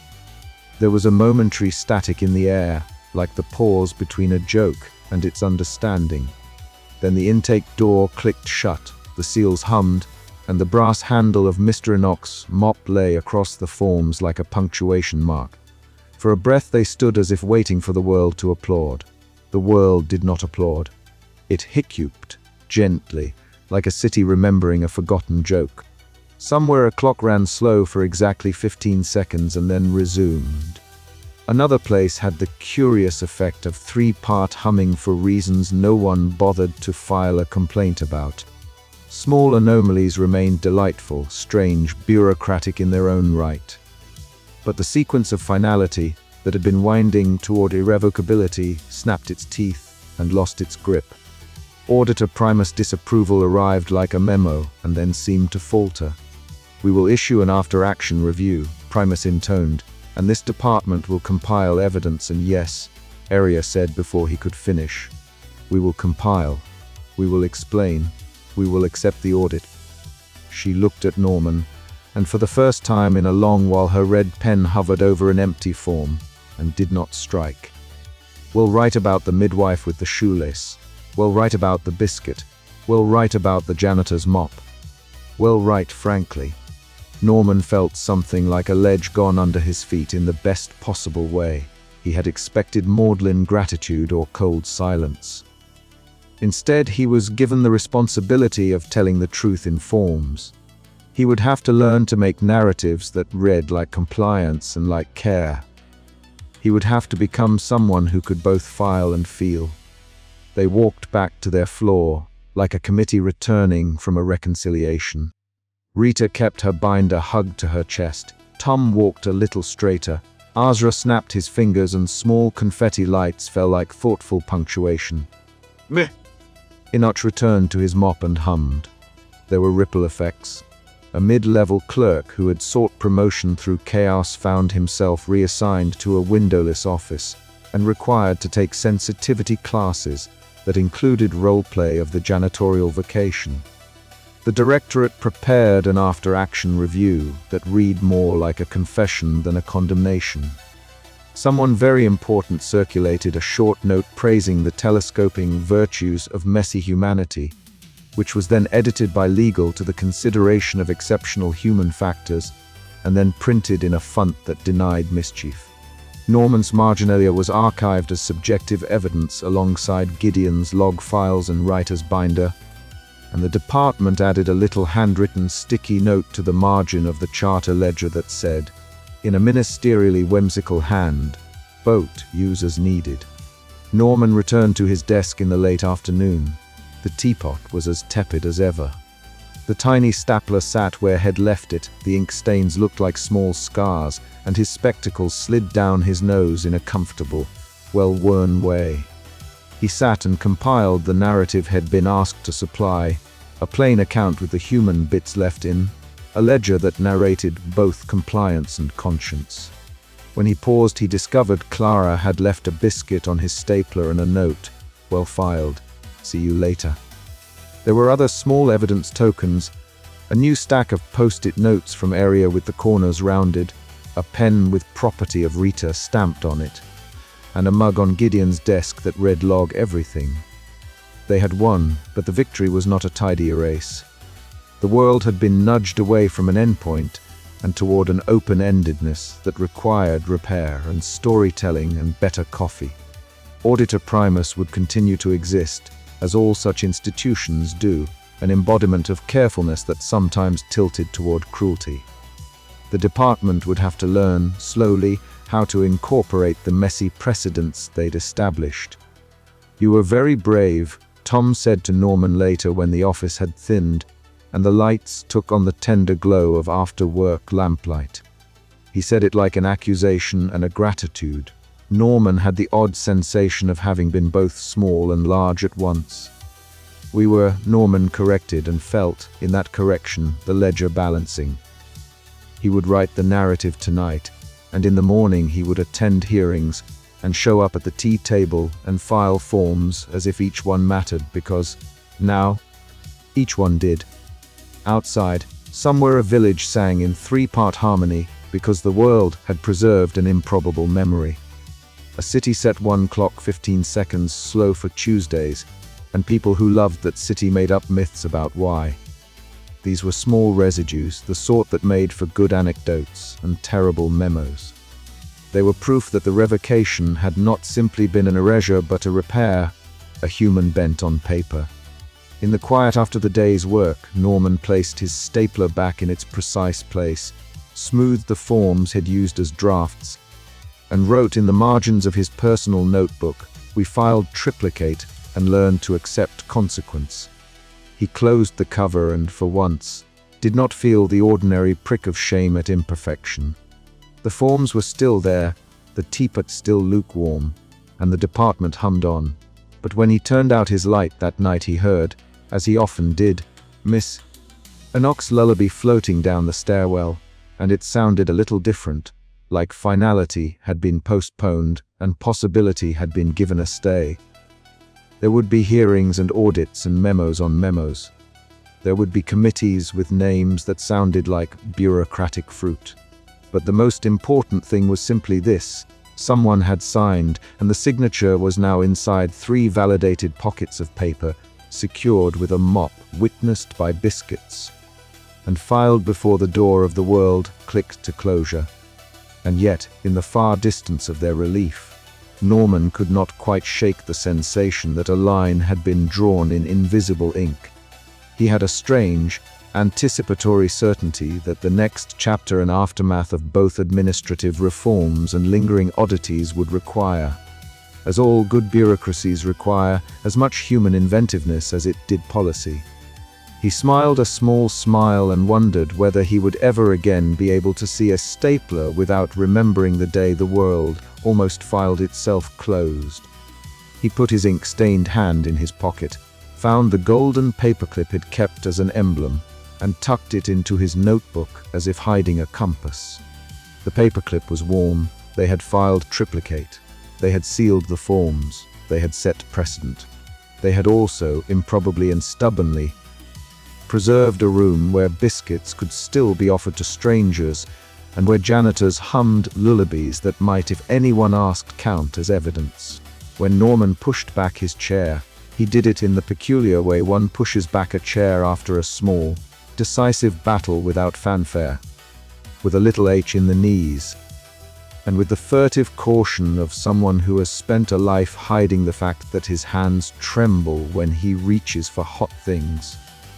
The Department of Catastrophes smelled, for the first time in months, almost domestically wrong, paper dust, the thin citrus of office cleaner, the faintly medicinal tang of the kettle that had been boiled an embarrassing number of times and forgotten. There was paper everywhere, which is to say evidence, not just of work but of a story with a beginning, a spectacular middle, and now this quiet, human end. Norman sat. He set his stapler on his desk as if laying a talisman back in its rightful place. His fingers, still stained where ink refuses to be cleansed by soap and time, drummed once, twice, and stopped when Clara Motes leaned over from across the partition with a biscuit held as if it were a treaty. "You look like a man who has survived a procedural war," she said, voice warm and conspiratorial. Her cardigan smelled faintly of lemon and paper glue, which suited the department very well. "I feel like a man who misfiled his dinner," Norman said. He accepted the biscuit, although the more prudent part of his mind reminded him that biscuits and ink seldom have agreeable futures together. He smiled to himself when his stapler answered the soft touch of his thumb with a tiny, satisfying click. Around them the office was adjusting. There was no trumpet fanfare. There never was in the department. Instead, there were memos folded into the shape of careful promises. On the bulletin board where once only policy memoranda had any right to hang, some committee, some person with courage had pinned Mir. Enoch's parable in a new frame, that mattered more than an ornate proclamation, Norman thought. People stick to frames. He had stuck the margins of his life with them. To see a janitor's story pinned up like an honor was to feel, faintly, that perhaps the margins were not marginal anymore. Area Vost arrived late to the floor, and yet somehow early to the hour that mattered. She moved with the air of someone who had traded a part of her armor for something softer, and for the first time, allowed her bun to loosen by a single precise millimeter. Her red pen was still in her lapel, but not brandished like a sword. She collected her tea and looked once at the new policy poster, Protocol Compassionate, exception authorized after appeal and witness testimony. The header was both a procedural impossibility and a triumph of marginal handwriting. Aria's mouth chose a shape that said, "This is mine to chastise," and then, catching Norman's eye, softened into something like pride. "There will be a staff meeting in 15, she said. "Do not arrange to be punched, Mr. Ledger. However, do bring your marginalia. We've found it useful." The meeting room had never looked so ordinary. Its table had a coffee ring or two that were clearly delivering messages about longevity. Its whiteboard had an overdue sticky note about a forgotten birthday. And the chairs had been slightly warmed by the bodies, that had occupied them through the crisis. Rita Finch took her seat like a commander who had just negotiated a surrender and then given the surrendering party a blanket. "We are not done," she announced. "But we are less wrong than we were, which for an institution is a good start. I have bargaining notes. Also biscuits." She produced a tin and diversity of applause. Gideon Furl hovered at the back, eyes bright with the dangerous joy of someone given access to a forbidden server he had charted overnight. The compassion index of visualization that turned human testimony into colors so that auditors who had always preferred black and white could feel slightly ashamed. It ran in soothing gradients across the screen, deep vermilion for acts that saved lives, honey for small mercy, teal for the moments in which people preferred kindness over rule. He looked like a man who had discovered that poetry was less invisible when structured with good syntax. Hal Brooks, in his uniform that suddenly seemed less like a shield and more like a signboard for latent gentleness, half smiled at a poetry sheet he'd kept folded in a breast pocket. Prophet Alice arrived by the door with a slow clap that sounded vaguely like a ship's anchor being hoisted. "You're all very sentimental," she said, but the corners of her mouth were betraying her. She had been let off hold, and that had done something to her, sharpened the edges of her patience with a tenderness Norman had not associated with prophecy until that day. Auditor Primus, when it appeared, did not stamp the room into silence exactly. It drifted as a figure in the doorway, monochrome and enormous in the sense that rules can be enormous even when their physical forms are small. It watched the meeting with an expression like a blurred stamp trying to remember its own edges. For a moment Norman thought he saw the hint of human exhaustion in the way the uniform rested at a wrong angle. He could not be sure. Institutions borrow the shape of things over time. Sometimes they forget the faces beneath. There was the usual parade of motions, revisions proposed, amendments tabled, concessions that smelled faintly of compromise and coffee. But beneath the legalese and the harmonized memos there was a new thing, a committee, appointed by Rita and cheered by Hall, tasked with creating an emergency human review desk. It would be staffed by a rotating crew of floor clerks, union representatives, a janitor on Wednesdays. And if he could be persuaded, Auditor Primus would send a delegate who said only politely that he was curious.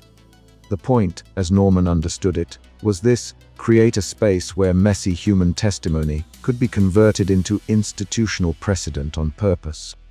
"We are not writing a new law," Aria said. "We are writing a margin. There is a difference." She tapped a measured line in the binder before her, and Norman felt his chest loosen because he understood the gesture. The margin is where one can annotate life. Later, Norman walked by impulse, because his feet had learned the routes of belonging out the department doors into the thin light of a world that had resumed itself with a few new stitches. The city felt like a sweater someone had mended carefully and left with a jaunty patch.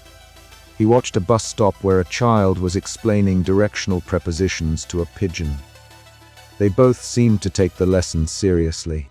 Across the harbor, a village they had all feared might be the first to fold into some paperwork idiosyncrasy had, in fact, learned to hum. It started quietly, 3 chords in lightly offset timing, and then the whole village joined. Norman recognized the pattern from the archive logs in Gideon's glow, an emergent resonance, a leftover artifact of a protocol interrupted and made gentler by being misfiled.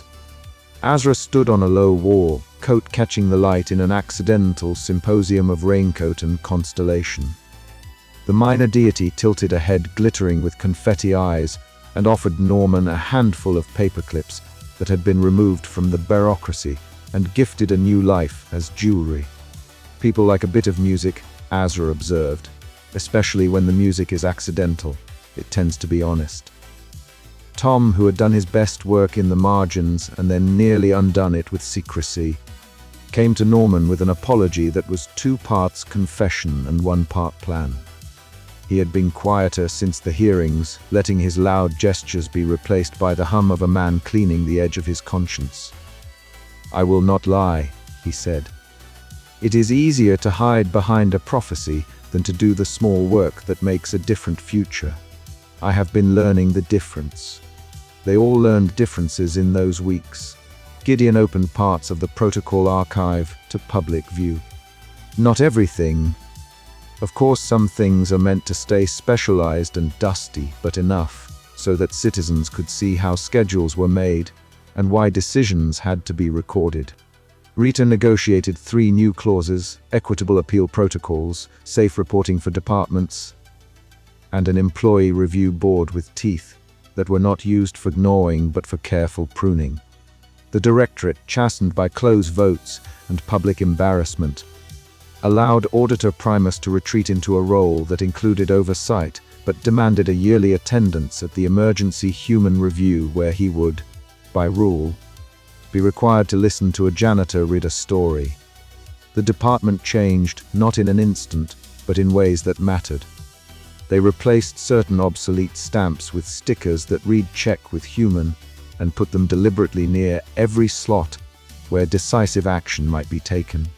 Norman's tiny stapler remained on his desk, but someone, a committee, somebody with a sense of poetic justice, had bought him a second stapler with a ribbon that said "for courage." He didn't yet have the language to accept praise. He had the language to accept staplers. There were anomalies, small and delightful. A seaside town developed a habit of humming in layered intervals as a consequence of a hiccup the size of a grammatical error. Clocks in a certain city gained a sluggishness on Tuesdays that made time feel like a polite guest who lingered one drink too long. A tiny island took on a paperwork festival where people lovingly filled out forms to describe their favorite ways to nap. These were not catastrophes. They were signatures left by a world that had been touched by the edge of absolute endings and returned with odd ornaments. People liked the ornaments.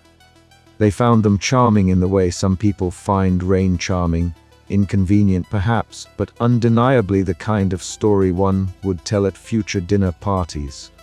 Norman found himself privy to more stories, heartwarming and ridiculous by turns: a midwife who swore she felt cosmic backing when a baby arrived with its own small laugh, a librarian who catalogued the humming songs and declared them a subgenre, a street vendor who began offering hiccup tea in honor of the mountain that had hiccuped during the protocol's activation and now rather liked to do so on Thursdays. At the department, not everyone celebrated. There were memos about compliance that rustled like admonishing leaves. But there were also breakfast offerings in the break room, and a persistence of empathy that made the climate bearable. Mr. Enoch, whose parable hung in the break room in a tasteful wooden frame, would sometimes interrupt the hum of someone proofreading a clause to offer a mop and morsel metaphor in which salt and sugar both had their uses. He had a brass mop handle, polished in a way that made it look like an old talisman. He tapped the handle against the floor and said once, "Clean what you can. Learn how to fold what's left with care." The room laughed at the appropriate time, and then, privately, everyone did the small folding. Auditor Primus remained a presence. It did not thunder anymore into the room so much as preside from the archive stacks where it was believed to be meditating on precedent. Once Norman saw a figure in the corridor and realized he had, absurdly and with no legal right, considered the blurred stamp's shadow with fondness. It had become something like a neighbor who lived upstairs and was intolerably exacting about the recycling schedule, but who also remembered one's name. There were those who argued that Primus should be abolished. Others insisted it should be better trained. The real change came when Primus, in a meeting full of paperwork and perfunctory dignity, muttered something that sounded embarrassingly like gratitude when a clerk handed it a biscuit. Someone very important, perhaps, thought Norman, had taught the institution to accept crumbs as humanizing artifacts. And Norman sat one evening with Clara at the little window that had witnessed more memos than sunsets and read aloud a poem he had kept in his drawer for years. He had, in moments of extreme honesty, worried that his romance was a luxury in a calendar of crises. She told him that it was not a luxury, but a necessity, a thing people use to steady their hands when filling out forms and picking up children and crying quietly in the dark. They kissed, briefly and without ceremony, interrupted by a beep from Norman's computer that demanded a signature on a form no one expected him to care about. They returned to work. Theirs was not a grand romance. It was the kind that stood behind photocopiers and took the shift when the other person was tired. On a Thursday, because that seemed now like the day when small strange things tended to happen, Norman received a file couriered to his desk with the ceremonial clack of a stamp that had been overused and then retired. He opened it because he had the curious habit of opening all misfiled envelopes, and inside was a single sheet with a marginalia margin. The annotation was small, see Appendix Zeta. Those who know the archive know the infallible truth: marginalia begets marginalia. They are invitations. Norman looked down and laughed, a soft sound, because he realized he had become the sort of person who takes invitations seriously. He walked downstairs to the archive with the file like a talisman. Gideon was there with a cup of something that steamed and smelled suspiciously like optimism. He keyed a sequence. The screen brought up a ledger that had been tucked where only the stubborn or the lost might find. Appendix Zeta was barely legible, written in a hand that liked parentheses and flourishes. It described a minor residual protocol P-arm residual intended for the small anomalies that follow large reversals, hiccups in mountains, towns that hum in harmony, clocks that run a touch slow. Its advisories were not prohibitions so much as suggestions: observe, record, rejoice. Do not attempt to rectify unless the world asks for repair. Norman read and, for a moment, felt like a boy who had been given the task of being sensible with a secret. He felt the old fear: what if he was not competent? And then he felt the new steadiness. What if competence included being willing to be a little messy, to make a choice that was human? He folded the page along the third crease, exactly where the annotation had instructed, and with the small, ceremonial motion he'd learned when printing stamped paper, placed the file in the observe and record drawer on his desk. That night, as the office emptied and the beans in the pot clinked softly, Norman sat and added a note in his small swirling hand in the margins of the office copy. He wrote about the village that hummed, about the time he had almost signed away someone's quiet life for the tidy comfort of a form. He wrote a line from a poem he loved, and then he signed it with a small flourish and tucked the page into the stapler box, as if leaving a message in a bottle where anyone might one day find it. Outside the department, the world continued to wobble gently in its newly repaired way. Small things persisted. An island where people filled out forms to name their favorite naps persisted. Provincial clocks measured their Tuesdays differently. And the mountain that hiccuped occasionally seemed to smile at passing clouds. There were ineffable, ridiculous glories. Someone somewhere mounted a tiny plaque that read, in which a clerk remembered the margin. Tourists took photographs and then returned to their lives with an anecdote nicer than their last. Norman learned to stop fearing the shape of margins. He learned that sometimes rules are scaffolding and sometimes they are cages. That the task of the humane clerk is to know the difference and be willing, at times, to hand a stapler in place of a stamp. He kept his tiny stapler. He also kept a new habit when a decision came up requiring either a stamp or a human moment. He took a breath, and in the margin of the form, he wrote a line of testament. Sometimes it was polite, sometimes it was absurd, sometimes it was a small poem. On a morning when the kettle took longer to boil and the sky favored the color of good paper, Norman discovered a new sticky note on his desk. It read in Aria's neat hand for the margins, "Thank you." Below it in a different hand, Mr. Inox, "If ink could be trusted," was added. Also, "Mop when appropriate. Bring biscuits." He smiled so broadly that his spectacles threatened to slide off. He had never been an epic figure in history. He had been a clerk who misfiled a sandwich and then tried to fix the world in the only way he knew how. That was a good thing, he decided. The world, as it revealed itself now, liked the company of small, earnest people.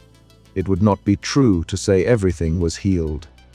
There would be audits in a year's time, and there would be memos that tried to undo the delicious human loopholes they'd created.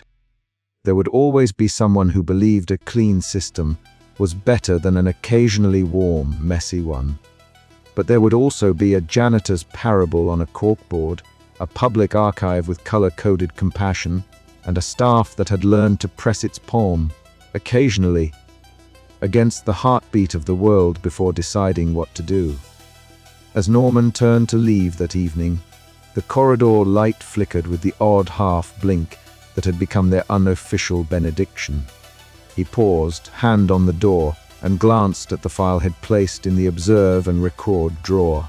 There, tucked into the folder, was a paper clip folded into the shape of a crescent moon, one of Azra's gift class paperclips, which meant, for reasons Norman liked, that someone had made something new out of office detritus and decided it deserved a small ritual. He locked the drawer, pocketed the crescent, and felt something like responsibility hum in his chest. He walked home with Clara, through streets that still remembered their small troubles and now preferred to remember them with a smile. They did not couch their love in grand speeches. They folded it into the practicalities of life, shared biscuits, swapped shifts, a note tucked into a file drawer.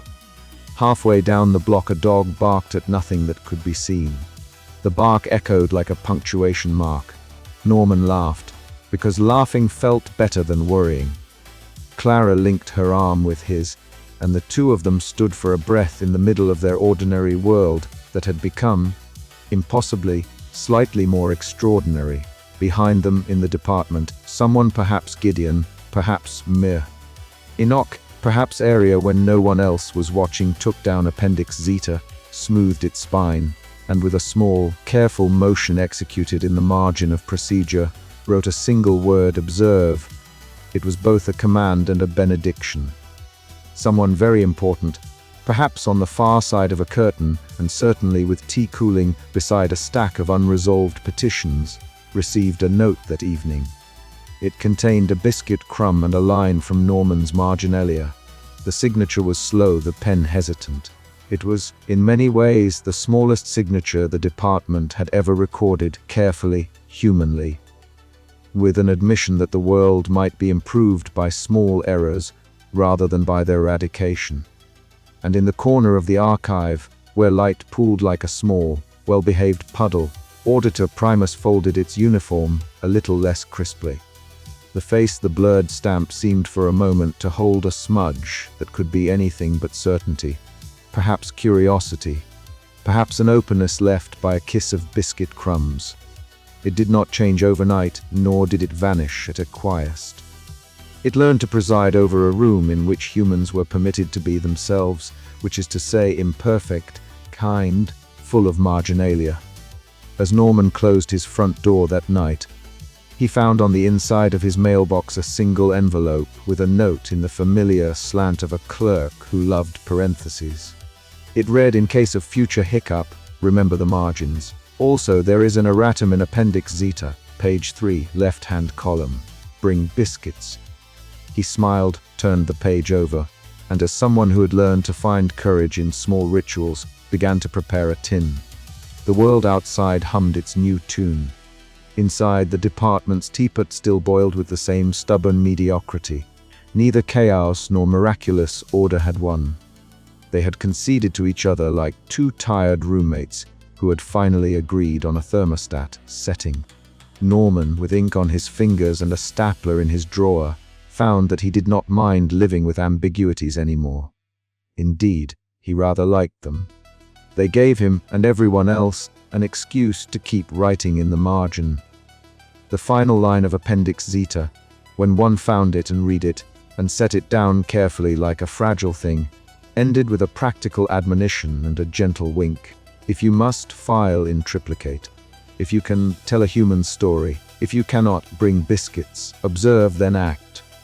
Norman folded the page along the third crease, as always, and thought, that is sufficient instruction for the time being. As he switched off his lamp, the corridor light gave its polite half-blink. A clock in an office 2 blocks away missed 15 seconds of its Tuesday, and a village 3 seas over began, without announcements, to harmonize in 3 parts. Somewhere in the department, a red pen rolled off a desk and stopped against a paperclip shaped like a crescent moon. The margins, Norman understood, were going to be busy for some time yet. He slept well. The hook remained, tucked into the back of Appendix Zeta. In the smallest font and the faintest pencil was a sentence that read, "Residuals may, from time to time, develop their own paperwork." Underneath, a hand had scribbled a smiley face and the words, "Investigate when convenient." Bring extra biscuits. Norman meant to investigate. The margins required tending. It was, after all, his office, now his small, gloriously imperfect station in the world, and someone had to watch the edges so the center could breathe. He folded his hands beneath his chin and resolved, with the modest courage of a man who had learned that heroism could be measured in marginalia, to bring biscuits in the morning.